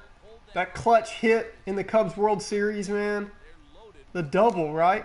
That won the game. So now to get Michael Conforto. Hanging changeup from Ernie Steele, and man, I just wish we could have got that diving catch or that strike 3 call on the up and away fastball, because the wheels can fall off in a hurry with Ernie Steele right now. He's a big time prospect, just 19 years old, like a lot of these young kids, new to the majors, all grown up here. make you a little crazy, but that's kind of Pablo Sanchez, what a play. If he let that ball bounce, might have been a double play. Stepping up now Wilson Ramos for the Mets. with an opportunity for Fly ball out to Mark. You'll see if he can make this play. He doesn't have to dive. He just has to get under it. He does. We're through 1. The Melonheads down 2-0 here in this final 3-game road trip with the Mets. on now to the top. Series tied 1-1. Let's see if the Melonheads can fight their way back in and take this series. on the humongous Melonheads broadcast. Here's Ahmed Khan. His numbers are still way up there. He's slowed down a lot, but his numbers are still inflated.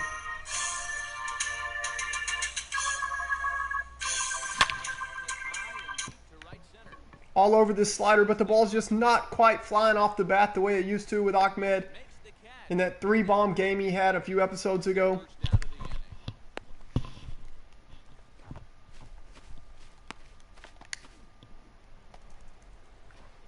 Here's Flash Phillips.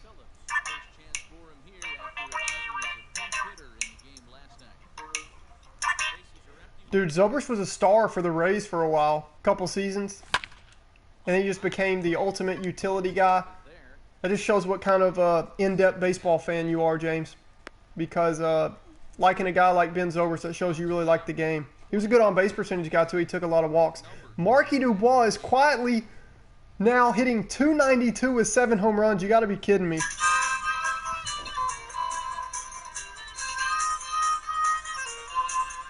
If you ask me about the next breakout star of this team, Marky Dubois would have been one of the last choices of mine. As he grounds out here, Syndergaard looking good through 2 innings. We head to the bottom of the second. But man, he's been on fire, and he almost made a diving catch in the field. He's got a good arm. He's got a little bit of pop. I'm interested to see how he develops and what kind of season and career he has.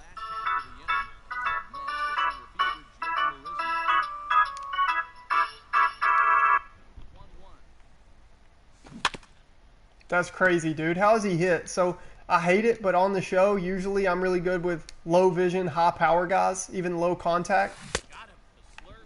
And especially the past seasons.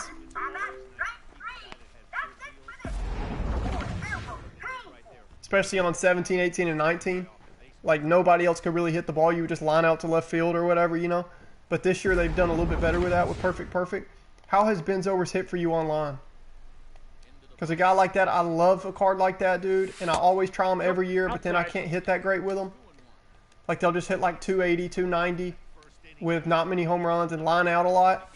And if I get a guy like Gallo or Gary Sanchez, then they just... Or Mike Moustakas, they just crush the ball for me, man. Like that, like 380 with tons of home runs. 3-2. Oh, that's cool, dude. I'll take that. I will take that online. That's pretty cool. Syndergaard, who can hit a little bit, but we certainly don't want to walk him. 3.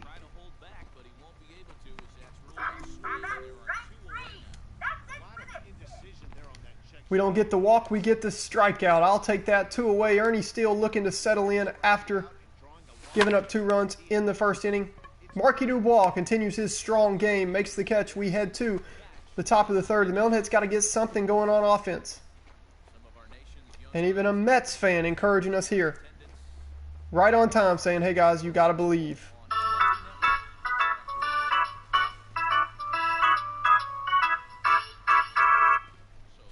Tony Delvecchio standing in.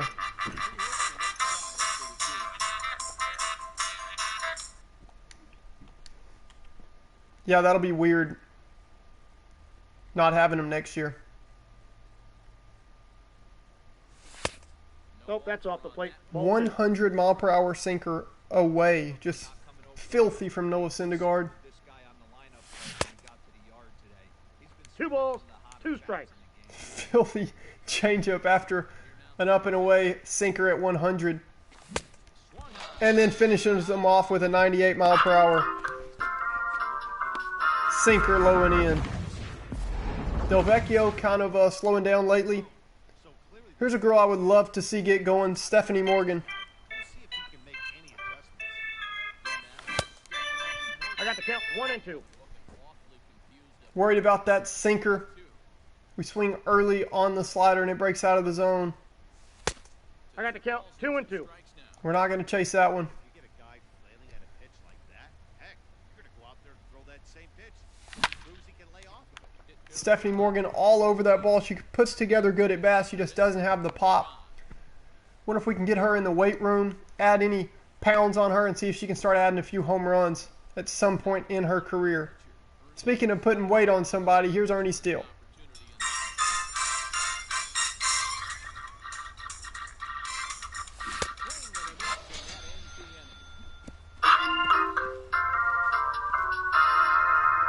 Syndergaard perfect through 3 innings.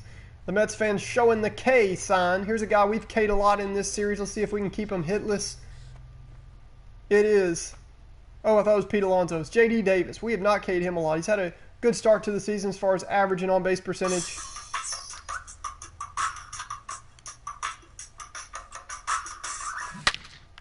That ball is smoked by J.D. Davis. Pete Wheeler on his horse.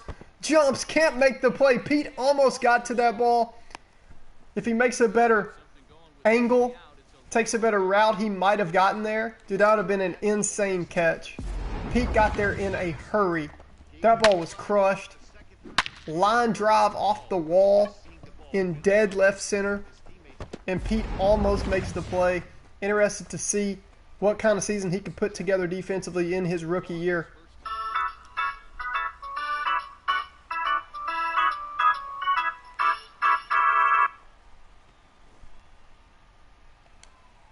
Davis leads on second with nobody out. Hit on the ground is short. He's got it. And a good throw. Got him. Gets him one gone. Are you serious, bro? You took off your jersey of what? The Zobrist jersey? Did he sign it? Pete Alonso, 1 for 1 after a single his first time up. Yeah, guys, everyone knows he's in a slump. Nope. Dan, you That's so cool. You went to Wrigley and caught a game, dude. a solid 1 hit in your entire career. The pressure's off now. Maybe I've been to Fenway. Haven't been to Wrigley. Fouled off to the right as the count draws full. Pitches away, but it's swung on and grounded to second. And He's that's out. the second out. So a man at third here with 2 gone. And up Did you get a Zorilla autograph on a Zorilla jersey, dude? Ben Zobrist? I'm waiting on your next comment.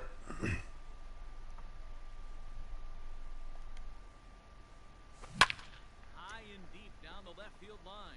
He signed it, and I have it framed hanging in my room. That's incredible, dude. That's so awesome. Yeah, I do appreciate that story. That's freaking awesome, man. I'm a big-time baseball fan and a Ben Zobrist fan. I also like to see just different people that like different teams and are big-time baseball fans. You know, so Ernie's still settling in here. Melonhead's still without a base runner. We see the top of the lineup coming back through here, getting their second chance to look at Syndergaard and get something together. Pete Wheeler, then Pablo Sanchez here to start off the 4th.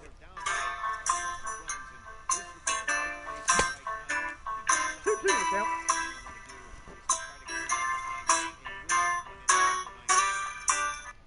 That's so cool, man.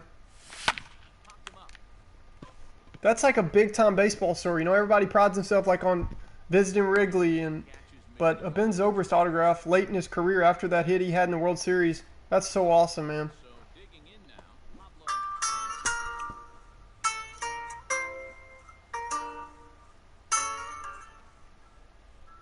Here now the 2-2. Swung out. Filthy sinker down the middle.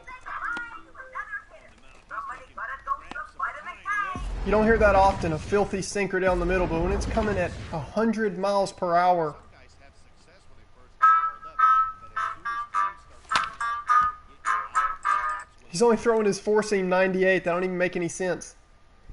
Four-seam's in a straight line. The sinker's breaking. Ball! That pitch is out. The umpire's showing us some sympathy. Doesn't ring us up there. That would have been nasty.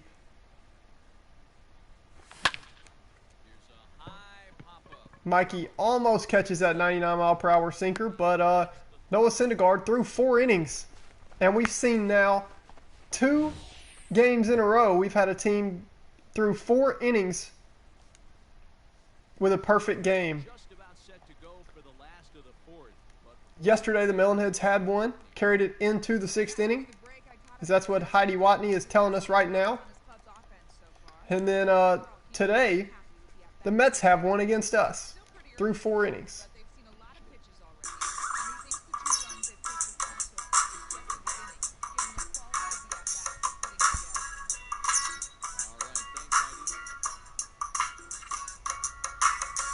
That's awesome. I wondered about that story, man. Like, after the game, you know, a lot of times I'll see big leaguers signing autographs before the game, but after the game, it's usually like, you know, I've seen before they'll like point out somebody or talk to them when they're in the bullpen. and they'll say, hey, I'll meet you out here after the game and I'll sign something for you or something like that. But at Wrigley Field for Zorilla to come out, dude, that's awesome. That's a super cool story. So the base is empty here with one away. And next is the catcher, Wilson Ramos. Especially since you're a big Ben Zobrist fan. The slurve there. Gone. And that's strike three. That's it for this. Dude, that just seems like a God thing, to be honest. Like, what are the odds that, I mean, you get to go and then the one dude who is your favorite player in baseball happens to come out and sign autographs? Like, usually, you know, I'm happy if the worst player on the team comes out and signs an autograph. You know, if it's not the guy I wanted, but it's still a great story or still awesome. And to get your favorite player just happen to come out there and sign that autograph for you, like, that's just a God thing, man. That's super cool. Ahmed Khan, the 4, 5, and 6 due up in this order for the Melonheads. Can we get something going?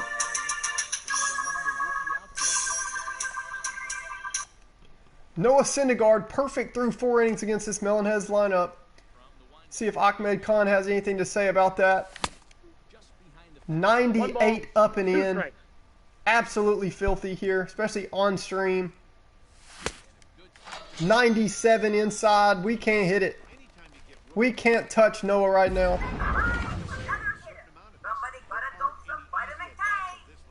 Throwing absolute gas. Looked like Ahmed was on that fastball. Never mind.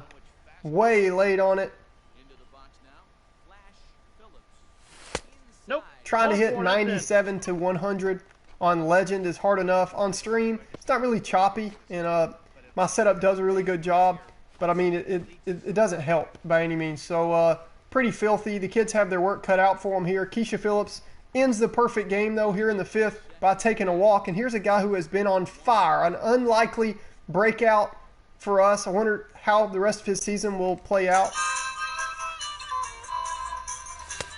The count is 3-1. And he has shown the ability to be able to turn quickly on that up and in fastball.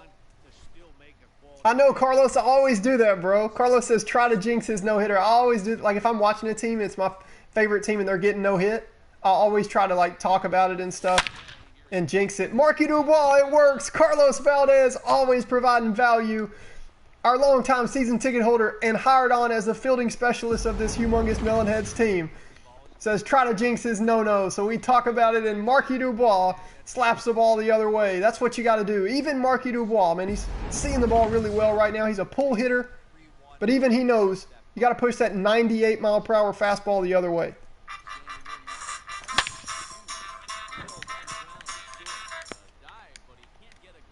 And Tony Del Vecchio, look at TD, a.k.a. the dude. He definitely tries to be the coolest guy in baseball. He's smooth fielding. He's got a smooth swing. Pitching coach already out there to talk to Syndergaard. Syndergaard's like, dude, I had a perfect game two batters ago. I'll be okay. 1 ball, 2 strikes, the count. Definitely looks okay with that slider there to Stephanie Morgan. The heater's got to be coming here, right? No, he throws me the changeup. So filthy.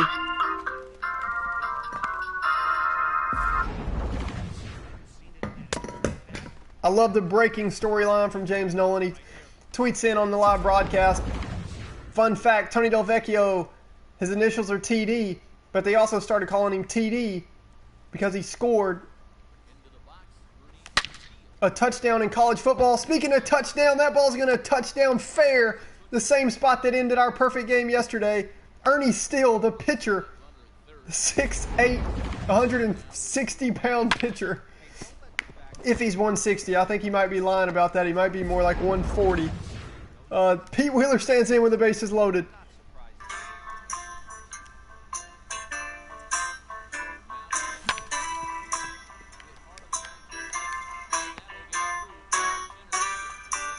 Marisnik's going to throw to third. Oh, hey. Perfect throw, but J.D. Davis mishandles the throw.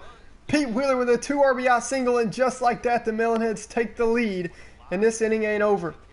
I got a couple storylines to tell y'all about, but it's going to have to wait, because here's Pablo Sanchez.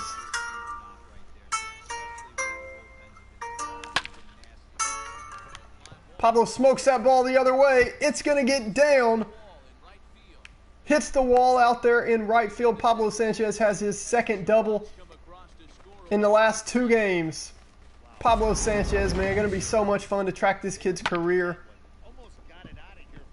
You can give him 2 more RBIs there and a 2-bagger. We've already established Tony Delvecchio played punter for Iowa State and was a roommate of James Nolan, the humongous Melonheads season ticket holder. The count is 1-2. They call him TD because Tony Delvecchio, his initials, and also because one time on a fake punt, Tony Delvecchio scored a big touchdown, and they call him TD. Carlos always giving us value on this broadcast. Outside. Tweets in, that's a homer at Yankee Stadium. Unfortunately, we're playing across the street at Citi Field, so that ball doesn't get out. Mikey Thomas smokes one now, 98-mile-per-hour sinker. He does have opposite field power, but that one's not going to carry out.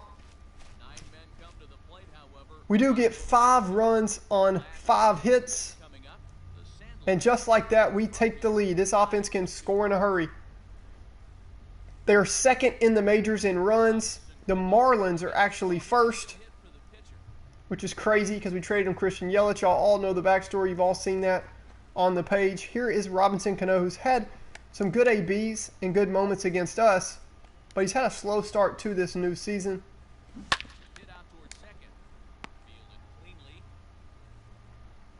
Stephanie Morgan taking advantage of Robinson Cano, just barely trotting down the line. She takes her time with that ball, but eventually does throw him out. Inside, Ernie ball 1. Steele, man, settling in. Supposed to be the ace of this team. I still think he might turn into a valuable piece for this franchise.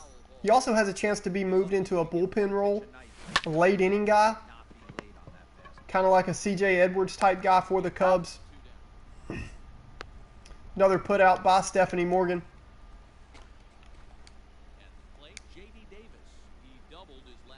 He also has a chance to be a left fielder or first baseman for us off the bench, as you saw him single off Syndergaard earlier. Morgan's not going to get to this one. That's a ball maybe only Joe Morgan could have gotten to. No relation, but Stephanie Morgan's dad did. Stan Morgan is his name. He did play minor league baseball. 2 balls, 2 strikes. Not Joe Morgan, though. The Hall of Famer from the Reds. Jeff McNeil sprays this ball out to left. Ahmed Khan, another chance. He's not going to make this play either. The ball bounces up and over the fence. That's a ground rule double. Carlos says that ball by Mikey also might have been a home run at Yankee Stadium. I know, Carlos, the way the ball flies out there. Let's go. I only need 27 more wins for Goose. That's awesome, dude. You're almost halfway there. Pete Alonso with the base open, but Ernie's going to go after him.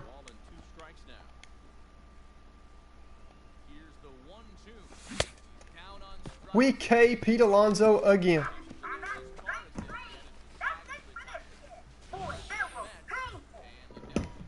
Ernie Steele keeping this game at a 5-2 score. Here comes Hunter Strickland to face Ahmed Khan.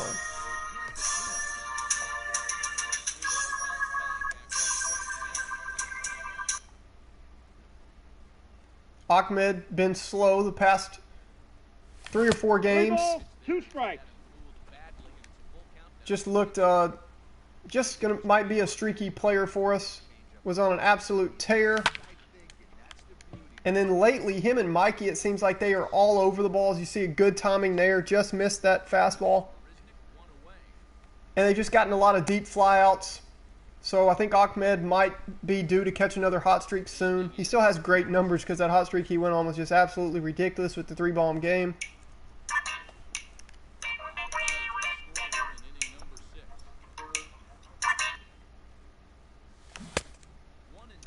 Curious to see, 1 and 2. as opposing pitchers continue to do a good job changing the speeds and changing the eye levels against us here on Legend. Curious to see if Ernie Steele can get through 6 innings and turn in a quality start. Strike 3 to Flash Phillips.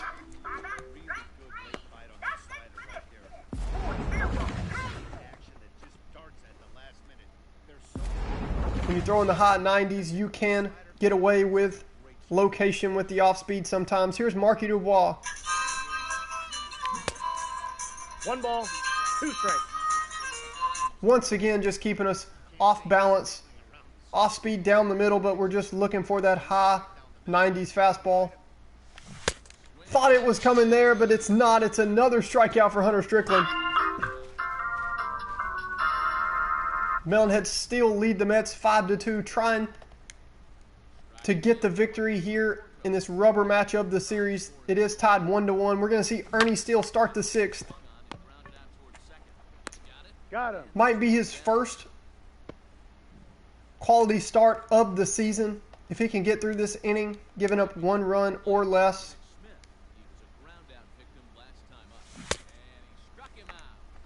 That's a good start. 2 up, 2 down. Here's Wilson Ramos. Ball that's outside.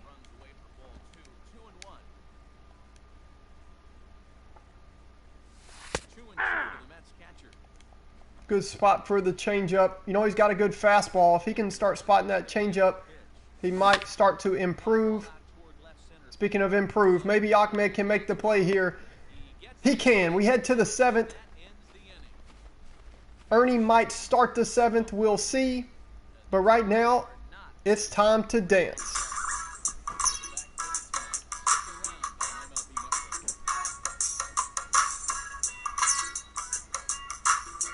The Mets fans certainly have been welcoming of this new Humongous Melonheads franchise, making baseball fun.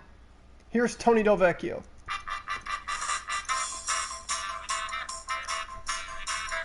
Hunter Strickland still on the mound for the Mets.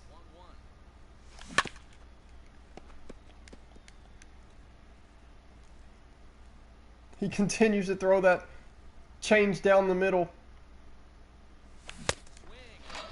Another off speed from Strickland. He's thinking, man, they're so geared up for the fastball. Why would I go away from it?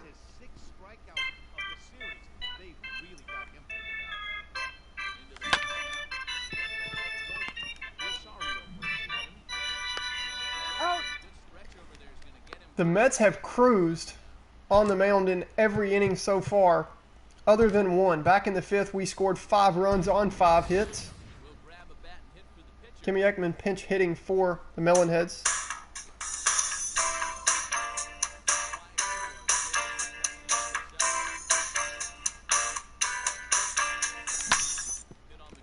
Nothing in her ratings and her scouting report says she should be putting together this type of start to the season. Interested to see if she continues to bring value to us as we go to the 7th inning. That means Ernie Steele's day is done. He did turn in a quality start, and we're going to Kenny K. Kawaguchi. See if the back of the bullpen for the Melonheads can hold on to this 3-run lead.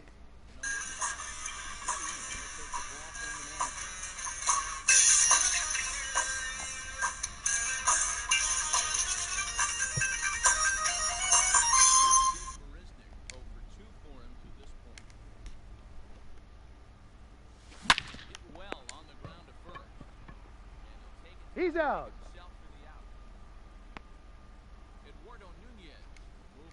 Eduardo Nunez, the guy that ruined our perfect game yesterday. Ernie had a quality start last time, James? I couldn't remember that, dude. Thanks. Back-to-back quality starts from Ernie. Maybe he's turning the corner along with the rest of this team. He's out.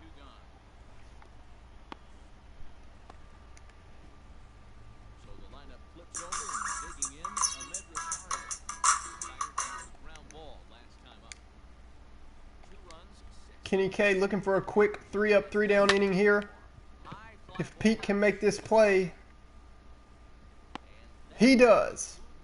through 7 innings, the Melonheads have a 5-2 lead. We head to the 8th. We get to see Pete Wheeler, Pablo Sanchez, Mikey Thomas right after this 7th inning stretch. No, we're headed to the 8th. Justin Wilson on for the Mets, and then the top of the lineup due up for the Melonheads.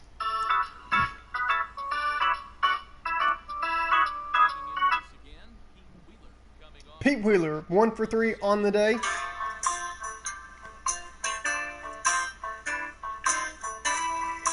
Hey! 3 balls, 2 strikes. That was close to being ball 4 for Pete.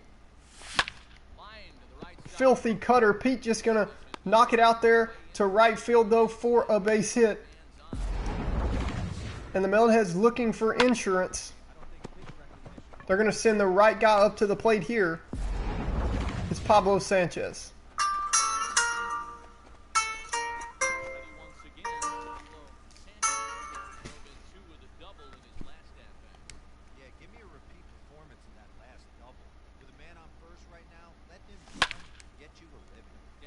Pablo crushes that cutter just early on it.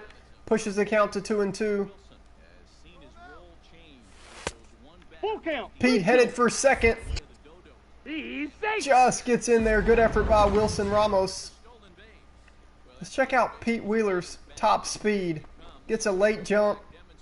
18.56. We saw Pablo max out at 18.03.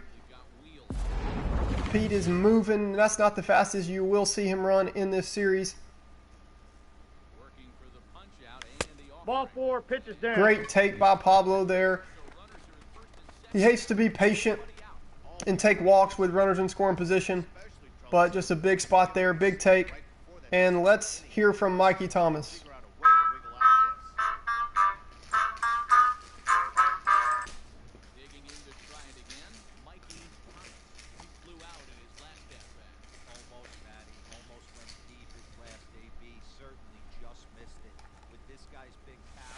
That's a ball. We got 2 Justin balls, Wilson wondering 1 where strike. that one missed. No wonder Mikey has such a good on-base percentage. They've given him kind of a weird strike zone here. Wilson finds that top of the zone, according to the umpire. Mikey fights this one off. This ball might get down. Dominic Smith, dun-dun-dun, dun-dun-dun. Kind of over-exaggerated it there. Not sure why. It looked like he could have just caught it in the air, but Dominic Smith, what a play. Takes off for liftoff. Looks like he's trying to tag Pete out at second base after making the catch. What a play there. That sends Ahmed Khan up.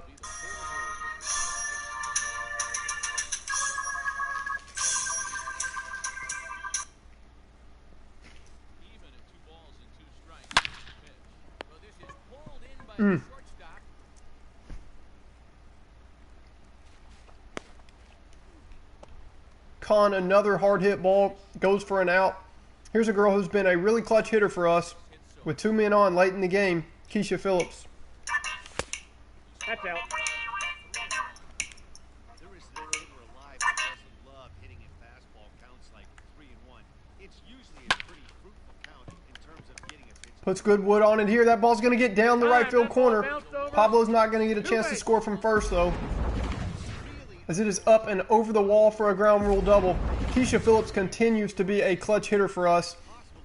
They're going to walk Marky Dubois, even though there's a lefty up on the mound. That's how hot he has been in this series. They're tired of watching him hurt them. Speaking of somebody that hurts the Mets, here comes Edwin Diaz.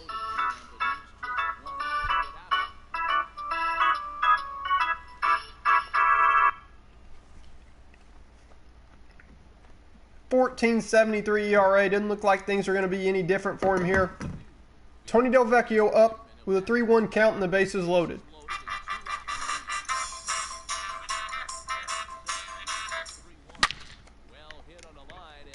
Tony smokes a fastball. Who gave him the green light on 3-1 against Edwin Diaz with the bases loaded?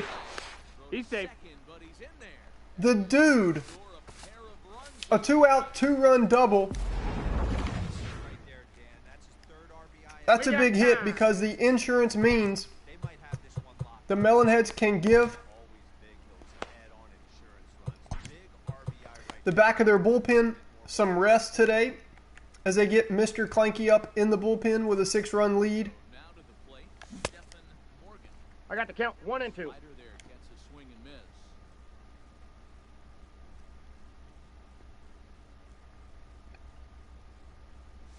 Waved at. Filthy slider from Edwin Diaz. So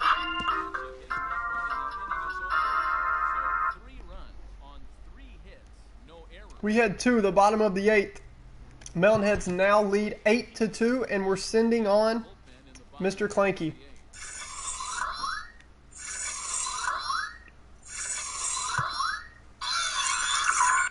A guy who threw 4 innings, started the game and threw 4 innings for us 2 games ago, but he's a robot. He pretty much has unlimited stamina, and it's a perfect spot for him here. He's out. He's not going to walk anybody. He can give up some bombs because his fastball is straight as it can be. It has 0 break on it.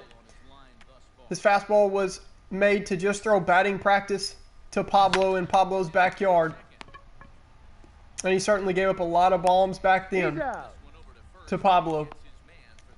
But he pitches to contact and he throws it wherever he wants to. And we've reprogrammed him to not just throw BP. Three up, 3 down for Mr. Clanky. Out.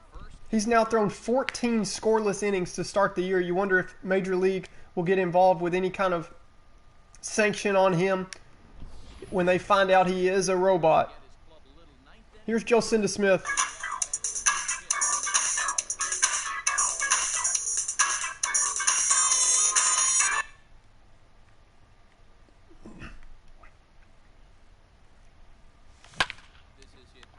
She catches this one. Just gets under it though, as does Jake Marisnik. 1 away.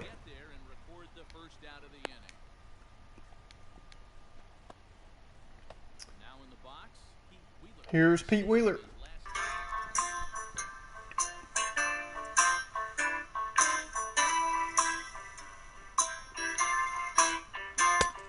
Two balls, 1 strike.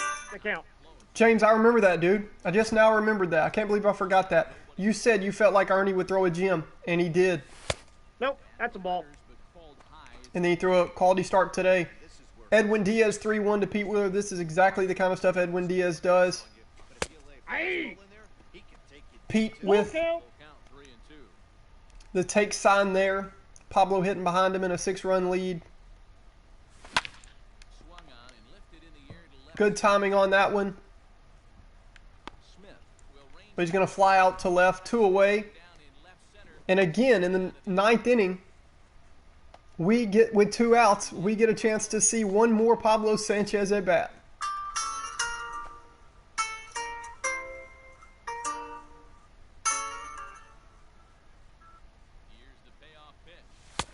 Filthy 2-seam fastball, and it's vitamin K in the worst way.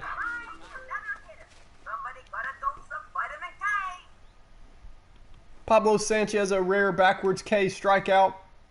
Filthy spot there on legend from Diaz. And we head to the bottom of the 9th.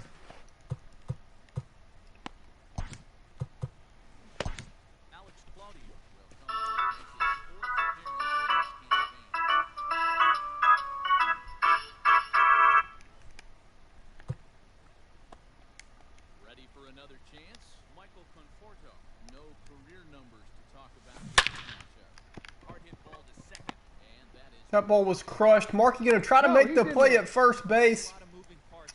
Not quite. Conforto looked like he didn't like that. They're up by 6, and Markey tries to throw him out, but Markey's one of the toughest guys in the league. He ain't worried about it. This ball's crushed out to right center. Pete's got a long way to run. He makes the play. There is not many players in baseball that can make that catch, as we're going to check it out on Show Track. Makes that play standing up. 19.8 miles per hour. Unbelievable. Route efficiency was 99.7. Ground ball to short. This might do it. He's out. One speed Wilson Ramos means one win in the books for the Melonheads. The Melonheads dominate. Pete Wheeler, golly, man, he was absolutely flying. We're datting it up. We go to Vinny the Gooch. We're jumping right into, we're simulating our day off, which means Weasel World. And then it's back to a 3-game road trip. We win a road trip, which is always a great thing to do in the majors, in the big league calendar. If you can even split your road games and win your home series, that's a good strategy.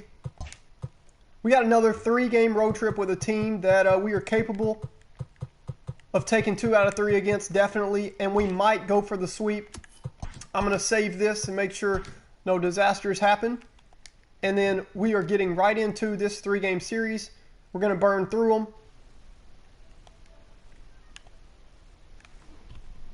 These kids have really earned this victory. They played their hearts out and then some. They can all go home proud of their performances today. It's always great to hear the call from Vinny the Gooch. I'm going to work on between now and... I'm not sure yet if I'm going to go live tomorrow. If I'm able to, I definitely will. I'm having so much fun on this series, man. It's just fun watching the games and seeing how these kids play out. At PNC Park we go. We see Ricky Johnson against Chris Archer. That's an interesting pitching matchup. Joe Cinda down to 208.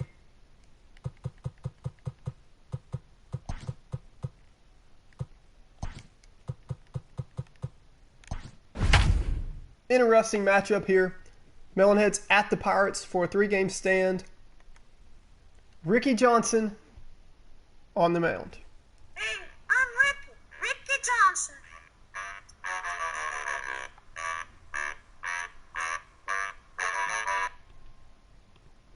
I don't know about you, but I'm ready for some baseball.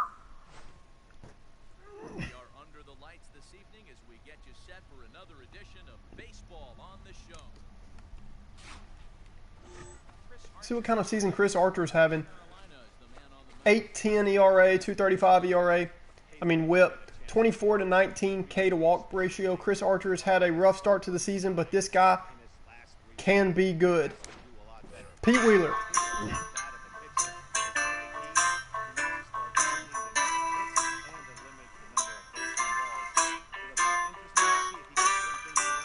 As you see, the Melonheads rocking the green jerseys again, as they always do on the road. Ball. And they rock the purple at 2 home. balls, 1 strike. Archer has struggled to find the zone this season. Wonder what the approach will be for the Melonheads. As right away, Pete gets the green light on 3-1. Got him.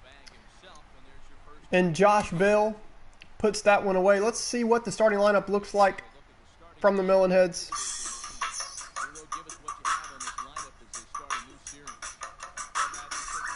Marky Dubois up to 293. Tony Delvecchio batting 301. We hadn't heard a ton out of Pablo, Mikey, Ahmed. 1 ball, 2 strikes. But the bottom of this lineup has been big. Also, the pitching has been really good. Ball. Defense is this Melonheads defense. You know how it is. Sometimes they're great and sometimes they look terrible. Full count. The count goes full to Pablo. Got to think the stars in the middle of this lineup will get going before too long. Pablo all over that fastball. Absolutely crushes it. Hits it way up in the air, but to the deepest part of the park for the second out. These cats are just missing some bombs. You get the feeling they can go on a hot streak at any time.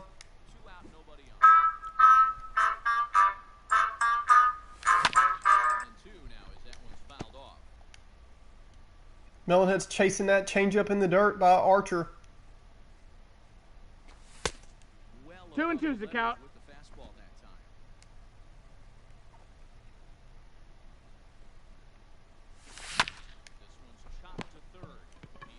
Nice located changeup there for Archer, and that'll get him his third out of the game. 3 up, 3 down for the Melonheads. Good start for the Pirates. They'll send out Newman, Martin, and Brian Reynolds in the bottom of the first.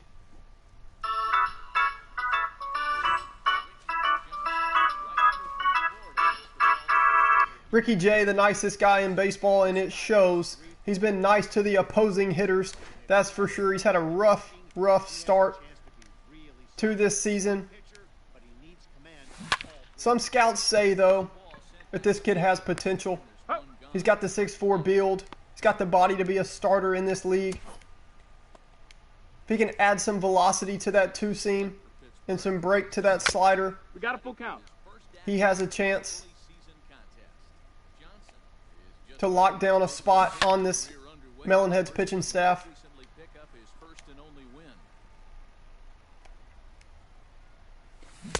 Gonna lock down a strikeout here to start the game. Ricky Johnson, a rare strikeout to start the game. I'm Ricky Johnson.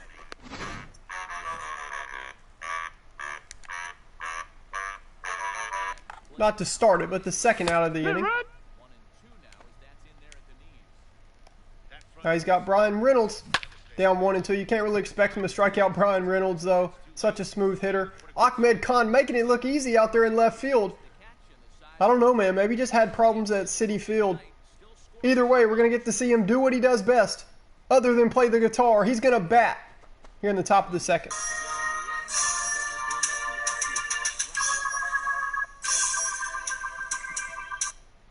Looking down at his Axe Brothers bat. It is a Axe Khan Brothers bat series that they've put out on MLB The Show. I'll show you guys that sometime. It's called the Axe KB bat. And for the sake of this series, it was designed for Ahmed and Amir. They both used the Axe KB bat. Khan Brothers series from Axe Bat Company. Not helping Ahmed, though, if he can't make contact. Full count.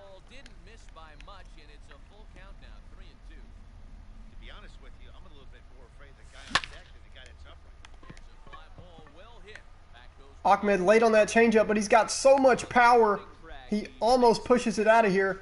It looks like Gregory Polanco out there in right makes the play. We're going to see what the entire Pirates defense looks like.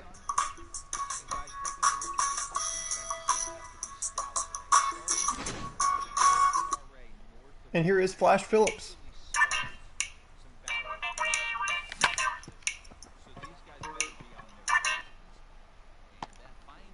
Base hit for Keisha Phillips. As we talked about MVP candidates from this Melonheads team, we still got to see more ABs. It's small sample size, but Keisha Phillips, man, we forget. She's playing catcher. So the type of production we've gotten from her from the catcher spot is very valuable.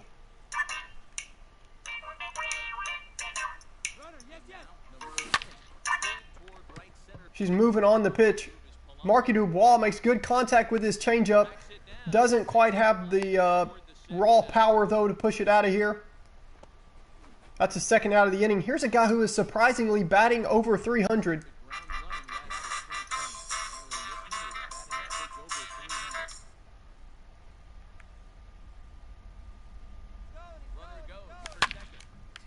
Again, he sprays the ball the other way. Tony Keisha moving on the pitch. Goes over to third. We've got now runners on the corner with 2 men out. And here is Stephanie Morgan.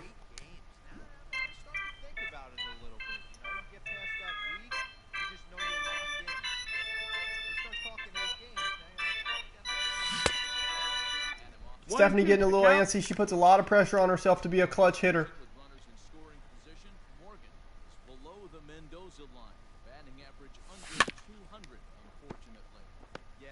That's foul. Tweet from analyst James Nolan on this Melonheads team. He says, as of right now, Melonheads MVP race for team MVP and maybe even league MVP. Still early, though.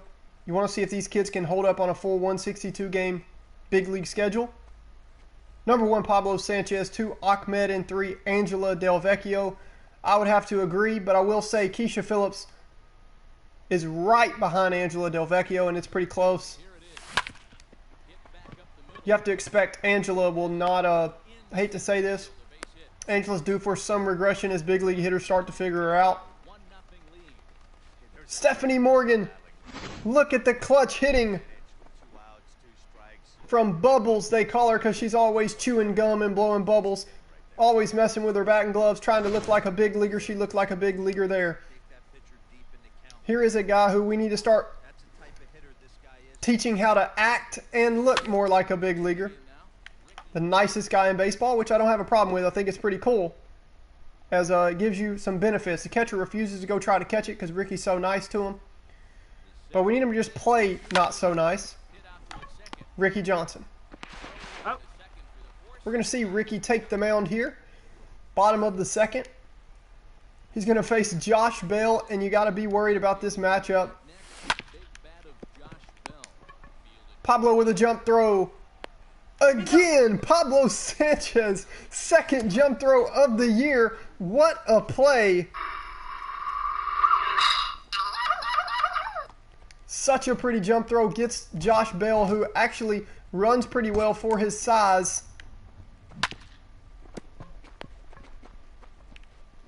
Nice jump throw from Pablo. Those are pretty from the 5'7" shortstop for the first out of the inning. Mikey with a good stretch.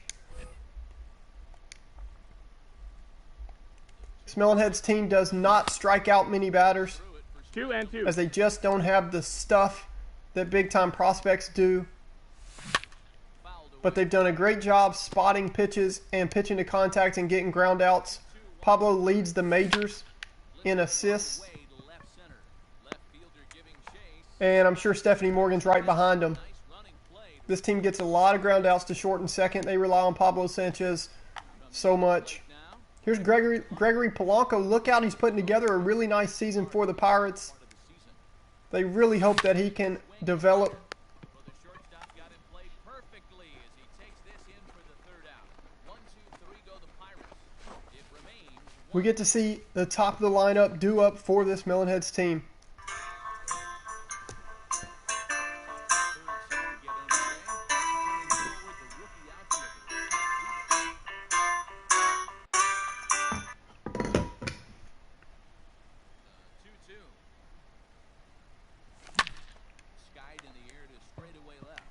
Pete hits the ball in the air again. His average starting to creep down just a little bit. Hadn't homered in a while. You wonder if Coach Ekman will use that as a talking point to try to get him to hit the ball on the ground or on a line drive more. Here's a guy who's been a little bit quiet in this episode, but he's always producing, Pablo Sanchez.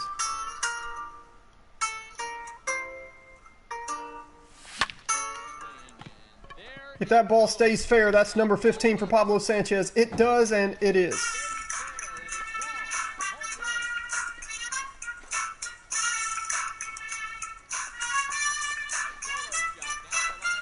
Pablo Sanchez, just like that, on 2-1, takes the slider the other way. He's such a dangerous hitter. The secret weapon strikes again.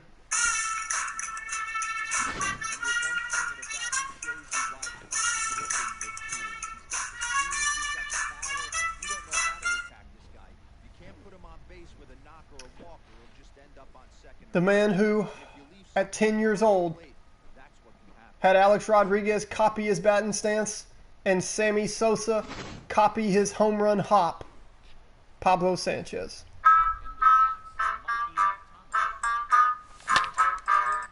Mikey follows suit. This ball's hit out to right center field. Does it have enough? Not quite. Mikey just not showing the raw power that scouts saw early in spring training from him. You wonder if he will keep it going.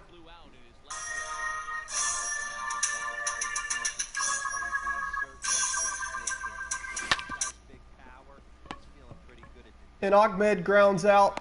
Mikey and Ahmed have slowed down, but Pablo Sanchez just keeps being Pablo Sanchez. Headed to the bottom of the third, Ricky J, look out. Might be due for a good game here. Let's see if he can keep it going. Bottom of the inning now, and stepping up as the shortstop, Kevin Kramer. Hey, we're still in the early stages of this one. They're only down by a couple of runs. That's awesome, James. Key for this leadoff guy to try to get on and get a big inning started. Hit out towards second. Pablo didn't like me saying that, did he? He's always quiet. He's always got like a quiet cockiness to him. Like for example, anytime we talk to him or a pitcher throws up and in or whatever, this is what he's always saying. Hola! Soy Pablo! He doesn't say much. He just lets his bat do the talking. Stallings will be the next hitter. But he usually shows up in big ways, and he's aware of 1-2. One out, his ability and the type of player that he is. and it's fouled away. People know that he's just got talent and are expecting him to put up Mike Trout type numbers. But man, I'm really telling you, after watching this team, Ahmed, first step is up. They teach you. He should know his first step should be back. He continues to struggle out there in left field. From him, That's not going to help Ricky Johnson's cause. of a play and left. But I think Pablo has a chance to become one of the most clutch hitters in baseball history. No, that's down. And Ball. that's a bold statement from a 19-year-old kid, but I've watched this kid growing up from backyard That missed. That's the baseball ball. and watched his 3 balls, season. 1 strike. And the way he has just quiet confidence, Strike 2. I really think that Full count. he has the instincts and the willpower and just the sheer talent to be when this is all said and done, one of the most clutch hitters of all time. And you mentioned it first. You're already seeing if he will break Pete Alonso's rookie home run record this year, and ultimately that 762 That's low. Ball 4. number. Ricky should be out of this inning, but Ahmed Khan had some trouble with the fly ball in left field. And it's going to cost this team a run. Center field for a base hit. Notch one in the score column as the runner from third. Legend settings, no fly ball indicator. Helps to keep this storyline realistic with these kids not supposed to be in the bigs, but here they are. Pablo Sanchez continues to carry them. Just knowing that anything to the outfield gets him an RBI. That's a great point here. I think a lot of times The pitching continues to struggle adjusting to big league hitters, though. Could bring in a run. Pete's going so fast, he's going to take a tumble. And the Pirates have gotten to Ricky Johnson. You just really hate that for Ricky J, one of the nicest players in the game of baseball. I'm Ricky Johnson. Wonder if the kids will put some pressure on Ahmed, because that error really cost Ricky J a chance at a good outing today. And this ball is crushed out to right center. Pete Wheeler on the move, makes the play. We do get out of the inning, but not before the Pirates take the lead. 3-2. Here's Flash Phillips. And in against Chris Archer to get the inning underway. Ground ball foul down the left side. The 1-2 When Pablo Sanchez homers early, hit on the ground out to short. it has everybody in the stands wondering Throw gets him. Nice. about his next at bat. This kid's capable of putting together multiple 3 home run games He's 0 for 1. throughout his career. Ahmed Khan, the only Melonhead with a 3 home run game so far.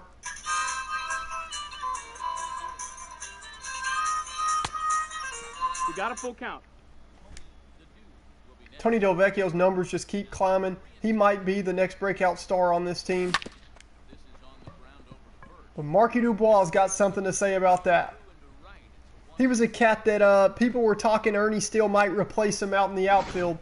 And that's all he needed to hear. He reminds me a lot of Rougned Odor with just his toughness, but also his slumps.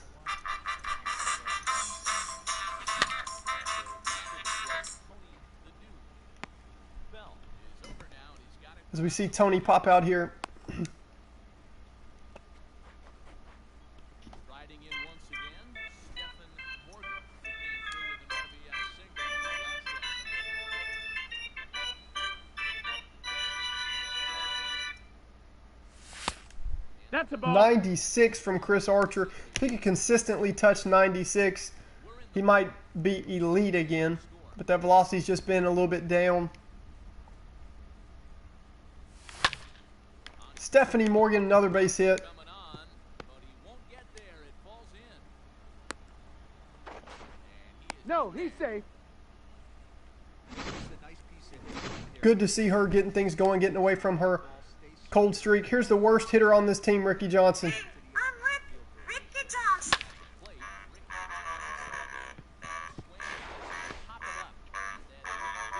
A 2-out RBI single to tie this game from Ricky Johnson. Unbelievable. That's about as far as you'll see him hit a ball.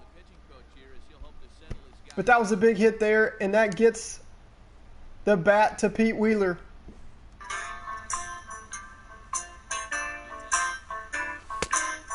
Two and one's the count.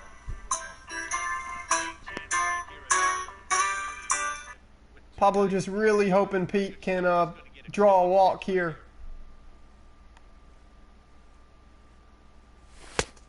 3-1. Clay Beasy. Markey would have to hit low one. Markey's average would have to be a low 150. You'd have to hit below 150. Sorry, it cut off weird on the screen, as you can see. You'd have to hit below 150 to remind me of Odor. Well, everything else about him reminds me of Odor. Counts full. 3-1 to Pete.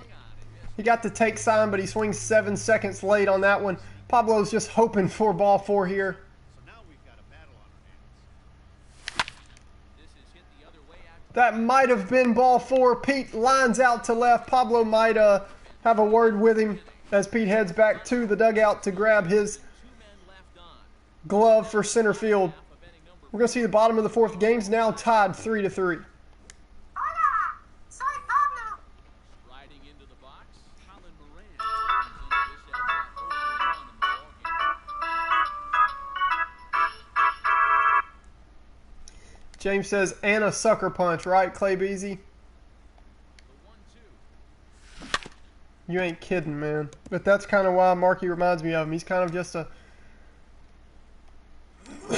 cat from the country, and Smoked on the ground up the middle. Scooped up. Throw on to You got first. him. In time, 1 away.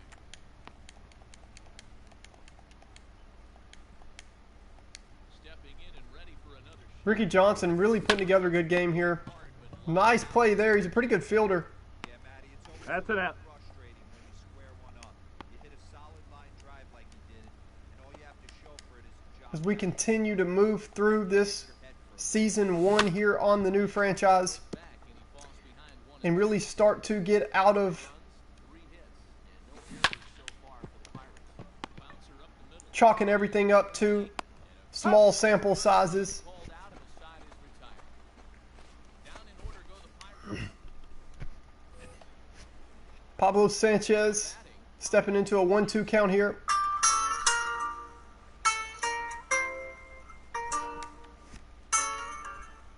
Homered his last time up.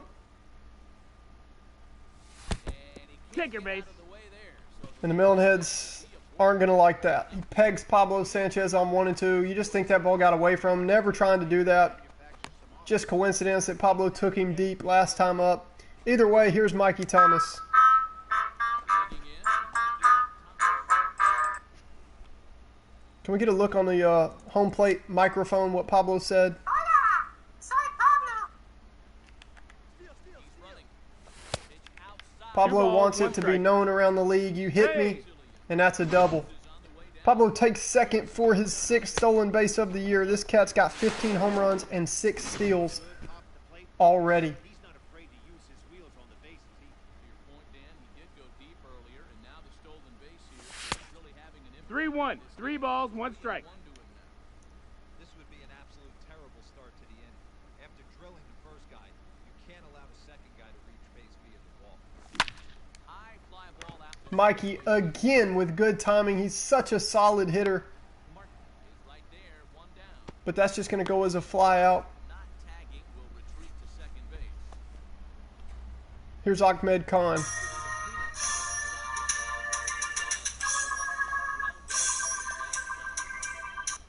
One out, no runner on second base. Now a ball lined. Ahmed again, good on the timing. Crushes that ball, but it's going to line out to Brian Reynolds out there in left field.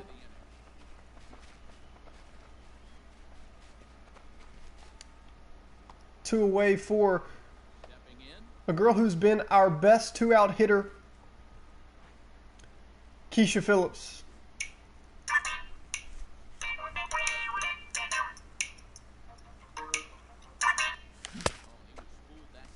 1-2. They say she did go around.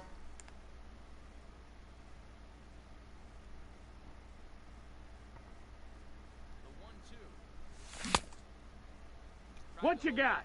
Peel down to first and no swing. It's ball 2.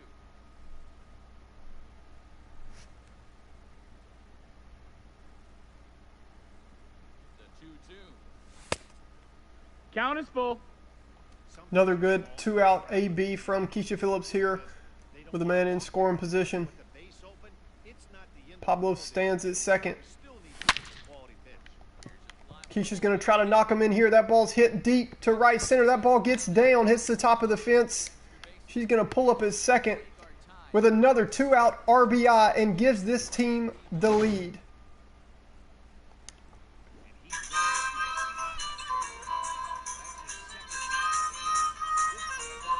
He looks like the type of player that knows he No, that missed. That's a ball. And he misses 2-1. lots of hits given up, but so far no walks. At least he's making. That's funny you said that, Clay Beasy. Problem is, they haven't had to work too hard. He'd have to hit below 150. Dude, Roogie's puts some together. Like, he makes some great plays and big home runs, and then he's terrible for like 3 months. It's the weirdest thing. Foul ball.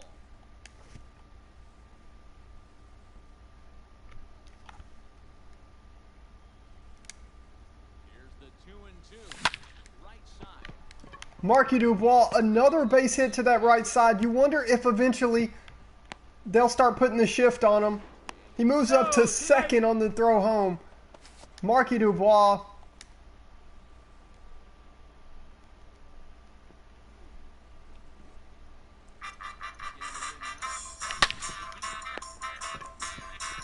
As Tony tries to crush one through the left side of the infield, not quite.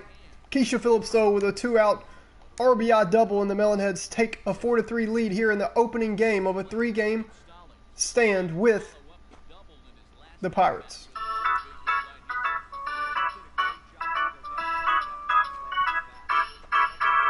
Pitch him up, maybe elevate something in the zone. Interested to see how he approaches this next AB. Ball. Come on, Blue. You can bet they love ball 4 here. That gives the Jacob Stallings chasing situation. would-be ball 4 there. Hit on the ground out to short. He's got it. Pablo has played really solid defense for this team. Eric Gonzalez will move into the on-deck circle now to try to get something started here with 1 gun in the inning. That's low. Ball 4. Take your base. Ricky J walks the 9-hole after trying to walk the 8th batter. And here's the top of the lineup, and just like that, glove flip from Pablo Sanchez. Strong throw from Stephanie Morgan. My favorite double play tandem in the league. And we're through 5. Ricky Johnson is through 5, and he's got a 4-3 lead.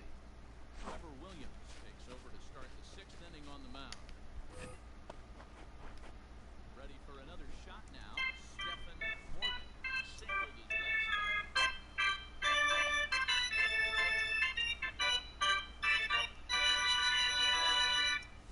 Oh, they have him looking off 1 and 2's the count. there right now. It's 1 and 2.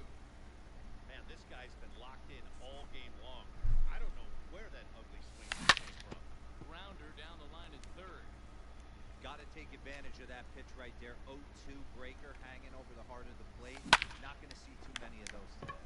High fly ball out to straight. Stephanie has definitely been putting together better at bats as of late.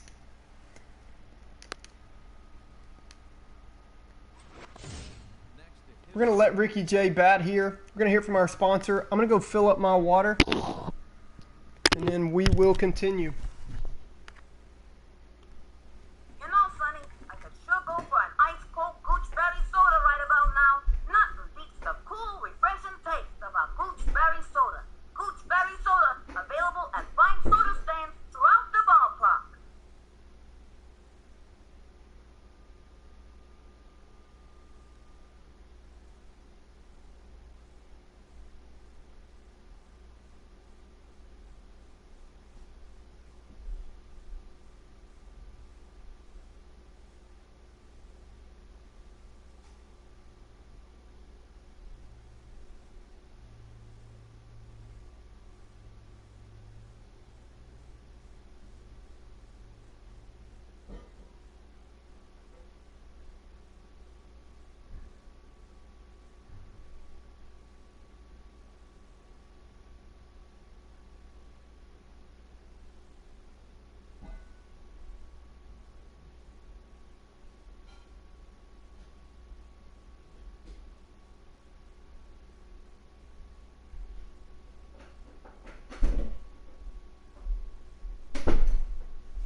2-2's the count. The right is starting to loosen now in the bullpen.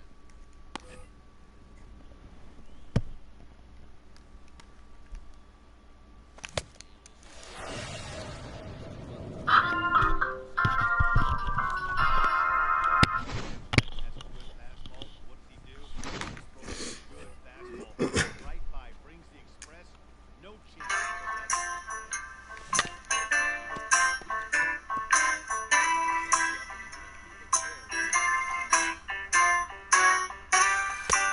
And it's 2-2. Trevor Williams just throwing 92, but that 81 mile per hour changeup, it's been pretty filthy out of relief here for the Pirates. and he fouls this one off. They do so much of a better job changing up location and speeds on Legend. Pete doesn't care though. We might as well go ahead and run it.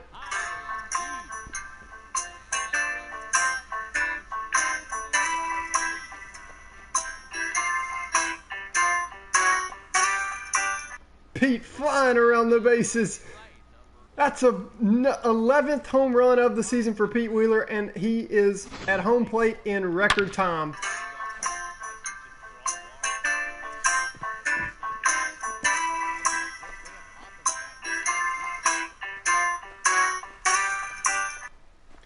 Might have to get a censor program here on Trevor Williams as he does it himself.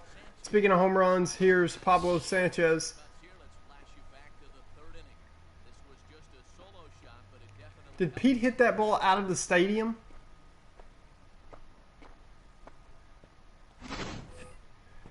I gotta check the replay because 425 to straight right field. I'm pretty sure Pete hit the ball out of here. Literally. Pete almost. It goes through the fence. Pete hits it out of the stadium here in PNC Park. You can still see it going. It bounces into the ocean. Pete hits the ball literally out of PNC Park. And now here's Pablo Sanchez.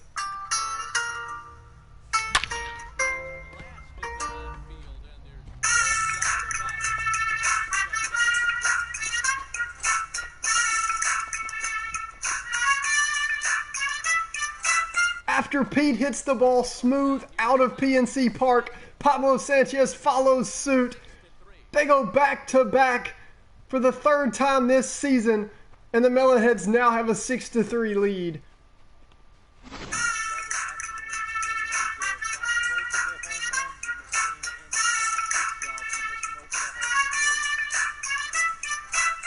James Nolan takes his seat after another funnel cake. You got to go easy on the sugar, James. Loading up on funnel cakes, and he misses Pete and Pablo Sanchez back-to-back home runs.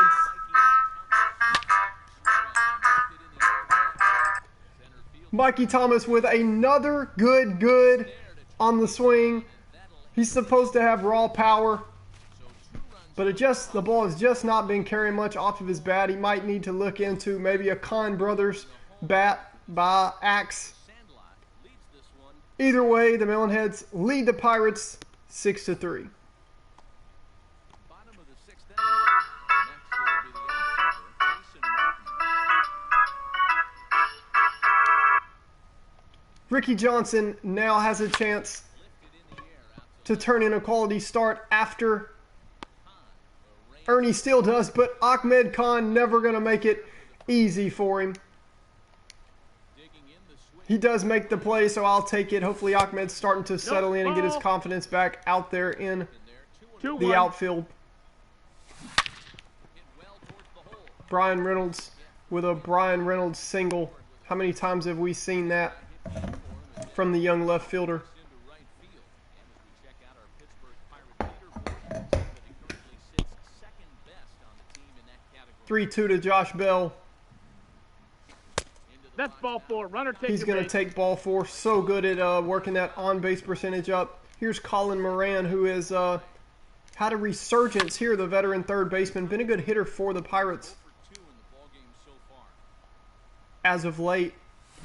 Oh, double play. Ground ball to Stephanie. We're going to get to see that double play tandem. 3. Oh, They turn it here. The inning is over. Just like that, Ricky J turns in a quality start. Look out, this team has a potential to be really good if their starting pitchers are turning in quality starts. We're going to get it to the back of the bullpen, but first we're going to get to see Ahmed Khan bat.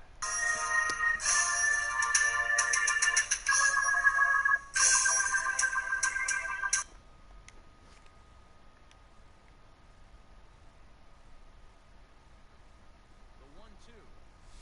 Misses. Ball 2 and 2. Filthy slider from Michael Feliz.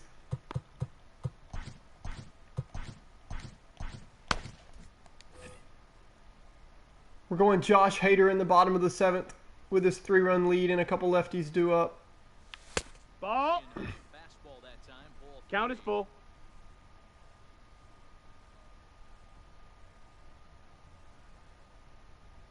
Now he extends nicely, and this ball Ahmed all over that one. The short right field porch in. Pittsburgh's not going to hold that one. Ahmed Khan back on the board. It's a home run.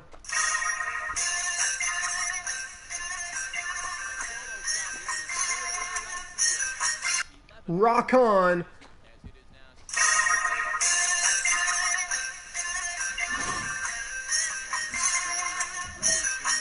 So far, Dan Dero, what do you make of this?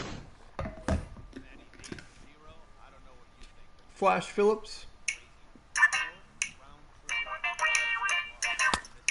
2 balls, 1 strike. In the hitters meeting, they focused on this stuff. They thought these guys could miss middle, and that's exactly what's happened. Now the 2-1. Swinging a ball line down in the left field corner. But this is foul near the seats. Now a check swing. Full count. Does manage to hold up in time. Ball 3. Wow, that pitch wasn't even close, and he almost chased it. If I'm the pitcher, I'm going to expand the zone even more on the next one. Keisha all over the fastballs from Feliz here. 95 and 96. She's just smoking the ball. Foul. Heat. Ha. Filthy slider though, and she's early on it. Somebody gotta do some vitamin K. See quite a lot on 3 and 2. When the difference And here's Marky Dubois, who continues his little hot streak.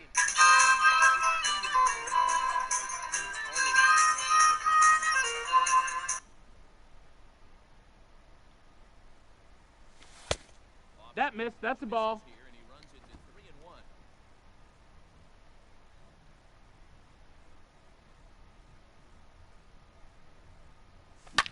High in the air and drifting out to shallow center. Here's the center fielder. Lays What it a out. play. Got it. A great Unbelievable play by Martin, the center fielder for the Pirates. That was just an incredible play. He takes away a hit. Would have been the 3rd hit of the game for Marky Dubois.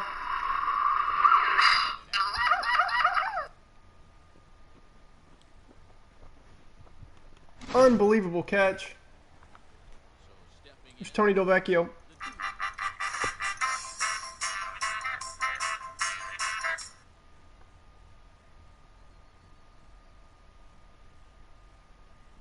set. Here comes the 1-1. Ball. Fastball that misses up in the 2-1. front here. It's 2 and 1.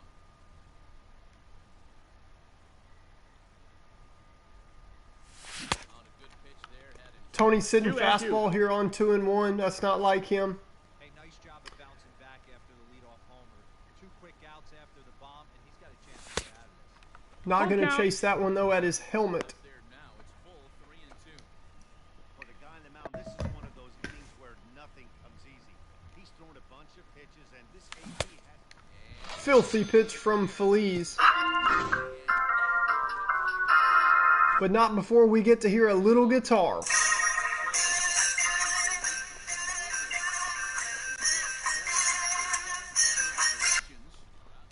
It's a good day for the humongous Melonheads when Pablo hits 2, Pete homers, and Ahmed homers, On the mound and and Josh Hader comes in the 8th.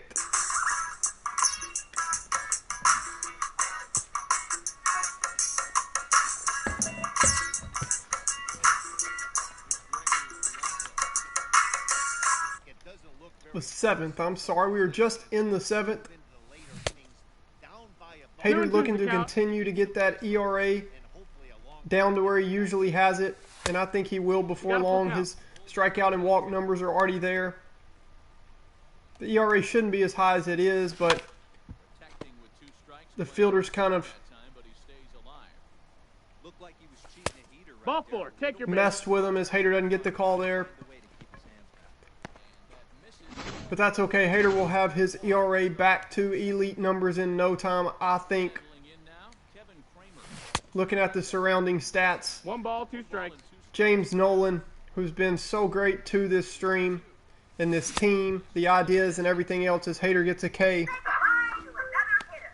Somebody got a dose of vitamin K. Hey, thanks for the great stream, man. I'm going to head on out and watch the Yankee game. Keep up the good work. See you, dude. Have fun watching the game. Grab your favorite snack and favorite drink. Chill and have a good one. Thanks for making this stream another good one. We keep moving forward. Pablo Sanchez multi-home run game, and I'll see you next time, dude. Maybe tomorrow. Hit 3. Another strikeout from Hader. Strikeout. He fell behind 2-0 to start the at-bat. That's a pretty bad place to be, but then he kind of refocused himself and came right back with 3 quality pitches in a row to sit him down. It's not easy to Ball. do, but now his focus has to hone in Counts on full. getting ahead on the next guy. Good spot. Prospect Key Brian Hayes batting for the Pirates. Right past him, a swing and a miss at the And Hader's going to keep him a prospect. And that's strike 3. That's it for this kid. Boy, that looks painful. Hader throws one by him at the letters like we've seen so many times.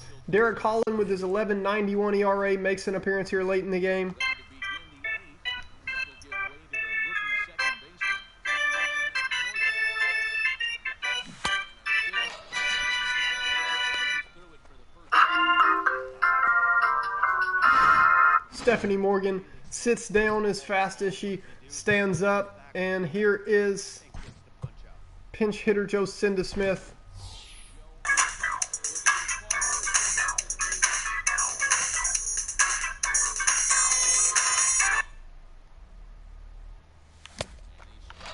She continues to struggle at the plate. Another hitter.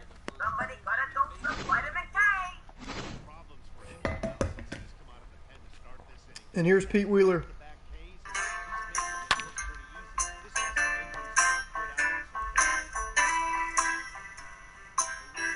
easy. This has to make him good outings. And the off-balance throw is right. That's a rare sight. Pete Wheeler doesn't beat out an infield single. We head to the bottom of the 8th.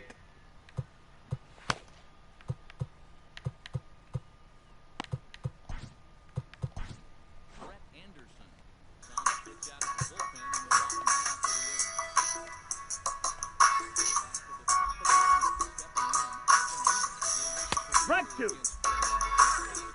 Strike 2. Two at-bats. The 1-2. Lifts it into the air to shallow center. Wheeler comes on now, and he has it 1 down. Ready now, Jason Martin. He's got a hit in 3 at Brett Anderson looking to save this bullpen, give us a couple innings here. Sent on the ground out to second. Scooped up on to first. He got him. The inning for Coach Eggman will give him a base runner or two, and if they start to get anything going, Brian Reynolds. Number 3 with they do have closer Amir Khan available in the bullpen. 4 hits, and no errors so far for the Pirates. This is in the air out to Fly ball out here to left center. Pete Wheeler makes the play. He's been so good on defense in this episode. We're going to get to see his best friend Pablo Sanchez with 2 home runs already due up here in the 9th. all set to start the 9th in the 10th, and digging in is the big-time power threat. Pablo Sanchez. This guy's having a pretty good week so far in one game. Ball 4. Take They're your just going base. to put Pablo on. They don't want him getting his first 3-bomb game here today. And here is Mikey Thomas. Into the box now, Mikey.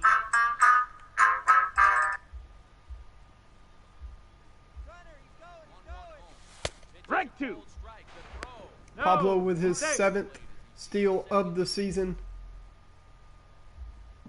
The 1-2. High and deep down the left field line. And this will wind up a foul ball. With this one almost in